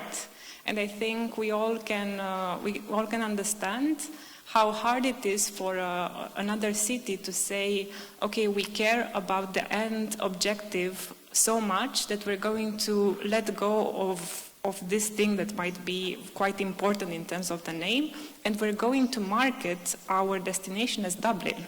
This was a very big both political and technical commitment on the fact that what the user gets to experience is a communication of Dublin, when in fact the product is go outside of Dublin experience the nature, which is actually Dan Leary and the rest. And it is this kind of strategic decisions that are quite hard also at political level that I think they can make a lot this impact in terms of the balance that we have been talking about. Ja bym chciał dodać, że myślę, że He had something here. Kraków is an excellent example of good work. We are talking about integrating tourists with residents. What do I mean by that? Let's look at all the events taking place here in Kraków. They are very well communicated also to local residents.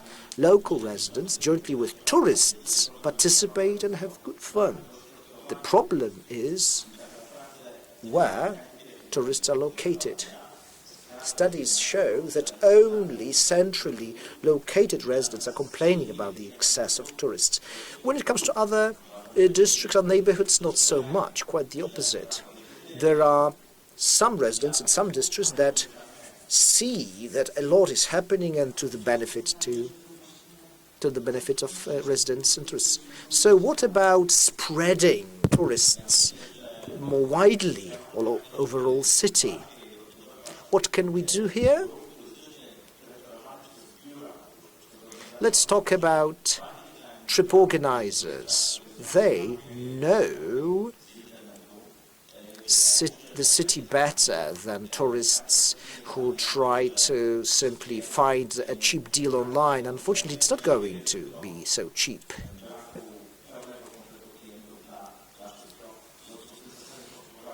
Unfortunately, prices went up.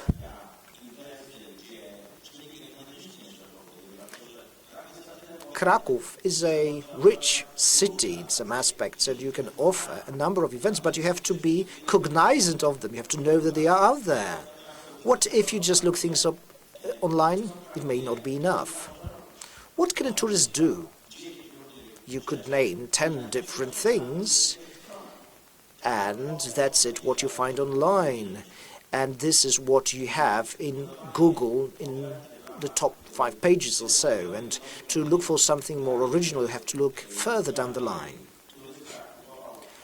We would like tourists to buy packages, things that would be more diversified. This is the direction to go. I can see Grzegorz has taken the mic. Here in Kraków, we have the sustainable policy. It's enough to pursue that to achieve the goal. We're not going to do that. The sustainable policy is a state of excellence, perfection that is never going to be achieved. We need to look for compromises. We need to subjectify the residents. They need to co-decide, because then the point of view changes. An example here. An owner of a restaurant. It's linked to the diplomatic circles. This owner, unfortunately, the quality of the sound is deteriorating. So they wanted to look for another location, but ultimately they stayed because nobody was able to offer a better price. This resident sees things differently. They see things through the prism of their own wallet. And another thing, short-term accommodation. There are conflicts related to it, but it will depend on whether you have a flat in Kraków or not. People will have completely different opinions, and they have very, truly clashing opinions on whether you can regulate it or not. So what we need is dialogue. We need to persist, because dialogue does away with conflicts. Residents need to feel that they have a say in what is happening in the city. It will be easier then for them to accept a certain amount of conflict. Social responsibility also needs to be built, I believe. Local patriotism needs to be built. It is something very common in German-speaking countries and in the Scandinavian countries. When people are proud of their own city, when they feel like hosts there, they will look at tourists differently, completely differently. And this is important. Dialogue must be ongoing, and we need to hammer out solutions. Coming back to Dubrovnik. What about residents of Dubrovnik? Do they like tourists or not? What's their approach to tourists? I would say that residents of Dubrovnik are very traditionally connected to tourism. So we take, like, as an official date of starting of tourism in Dubrovnik, the end of 19th century, when the first hotel in front of the old city was built. But even in a time of Dubrovnik Republic, so if we go centuries back, you will see that Republic was connected to maritime trade and diplomacy. And all of those are very closely connected to exchange of experience and knowledge, same as tourism. So I would say, majority of people in Dubrovnik are actually very directly connected to tourism. They all work in tourism. They have apartments to, for tourists. They are working in other different hospitality industry places, but more or less they are all connected to tourism, so they are used to it. It was never a matter of if people like tourists or not. They love tourists, and they are very proud of their own heritage and history, so they like to talk about it, so they like to exchange those experiences. The only question was, is there too many tourists, and is there any public spaces anymore? So that was the main question in one point. So very quick measures were driven in Dubrovnik, and city government in very short period actually make the city to breathe again. So now people are pretty happy, and there were also other decisions regarding the level of noise, which is also very problematic if you live in the old city where everything is happening. And the other measures, so I wouldn't say that it was ever questioned if we want tourism, and tourists.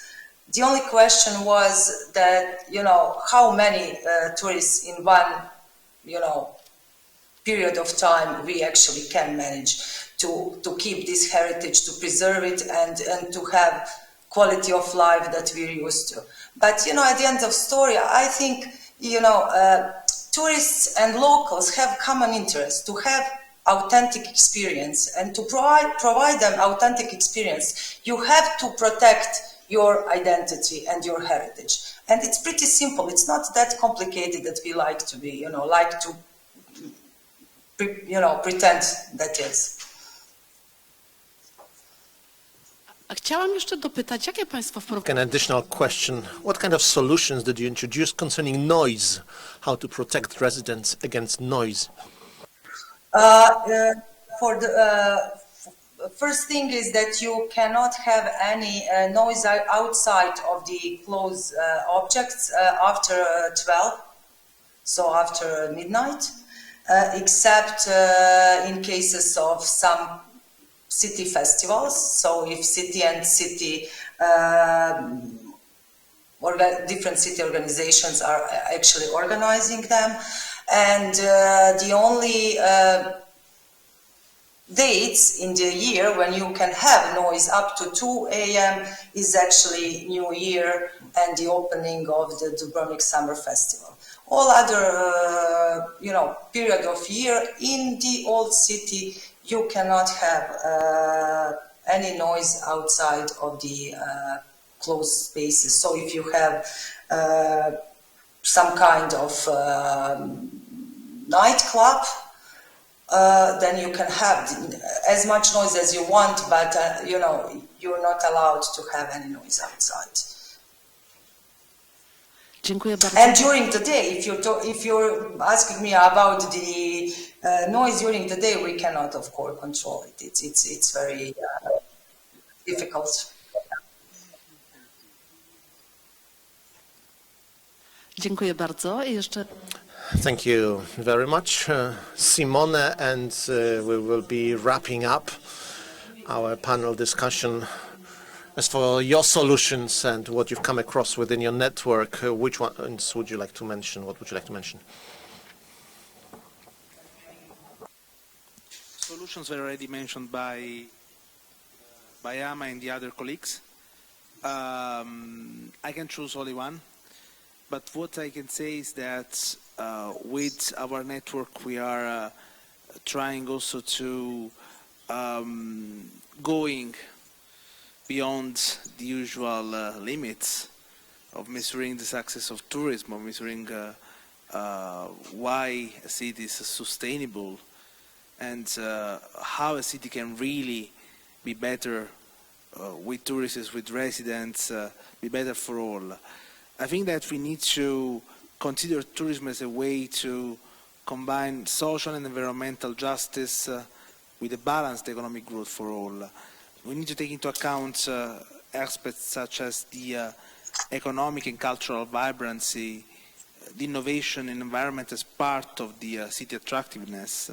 And there are many elements that we can use to do it. I think that many experiences coming out from tourism-friendly cities suggest that when we create green infrastructures, when we create innovative infrastructures such as bike lanes, the benefit is not only for residents, but it's also for the tourists.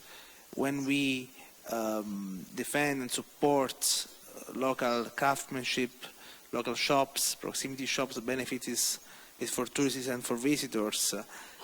Also, when we launch innovative policies to reduce the consumption of water or to foster recycling, waste recycling, or also innovative policies in promoting vegan or vegetarian restaurants in cities, so using more vegetables than meat. I think that all these measures are part of being sustainable in an innovative and original way.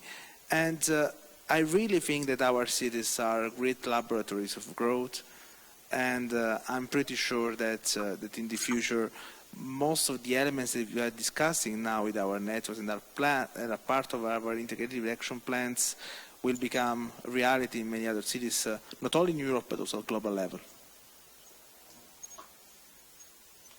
Widzę, że pomysłom nie ma końca i właściwie... Yes, so many ideas, never-ending lists could be created. I think there is no need to try to sum up what has been said and to repeat the ideas presented.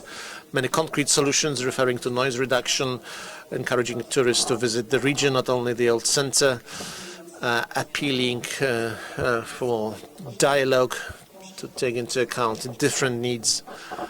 Let me just repeat a never-ending list of different ideas. Thank you very much for sharing those ideas with us. Thank you. Thank you very much. Let us put our hands together for our panelists. It's a pity we have to finish very soon. I'd like to thank our speakers for very interesting presentations full of energy. Unfortunately, this is the end of our today's conference. We have had a very busy day today. We spoke about cities friendly to tourism. We were trying to search for a new model of their attractiveness. And now, to sum up our deliberations, I would like to ask Anna Korfel-Jasińska, Deputy Mayor of the City of Kraków, responsible for education, sport and tourism. The floor is yours. Thank you very much. Ladies and gentlemen, we have had very intensive debates in our international forum held within the third edition of our conference, Historic Cities 3.0. The main subject matter was in search of a new model of attractiveness. I think that it's an excellent subject to be discussed in our contemporary world. The speakers very often stressed that we are in a very difficult time, moving away from the pandemic, but there is war across our eastern border. But at the same time, we are always stressing that Kraków is a safe, open city for all guests, both domestic and international. It is important for us as a city to take all possible measures to be flexible, to adapt to changes on the market so that we can have a clear outlook into the future. We should also be skillful in using crises, rebuilding tourism. We should remember about rebuilding harmony, social and economic harmony. Panel one of the three panels, the first was about the main challenges for tourism entrepreneurship after COVID-19. Our guests spoke about the need to use modern tools to integrate them so that we can use digitization in the best possible way. Tourists of the future is a person of two worlds, the real and the virtual worlds. Tourists very often focus on different experiences, real and virtual ones. Digitization helps get information, but finally the virtual world is never going to replace the need to visit and to truly experience a given place. Panel 2 was on tourism and cultural heritage, a heritage that is a very important driving force for building the tourist offer. Our speakers stressed that cultural heritage needs to be protected, but at the same time it has to be reinterpreted anew. It is an element of modern tourism. We should not look for tensions between tourism and heritage. It is our task to rediscover heritage again in a new modern way. Panel number 3 was about very important local community for tourism policy.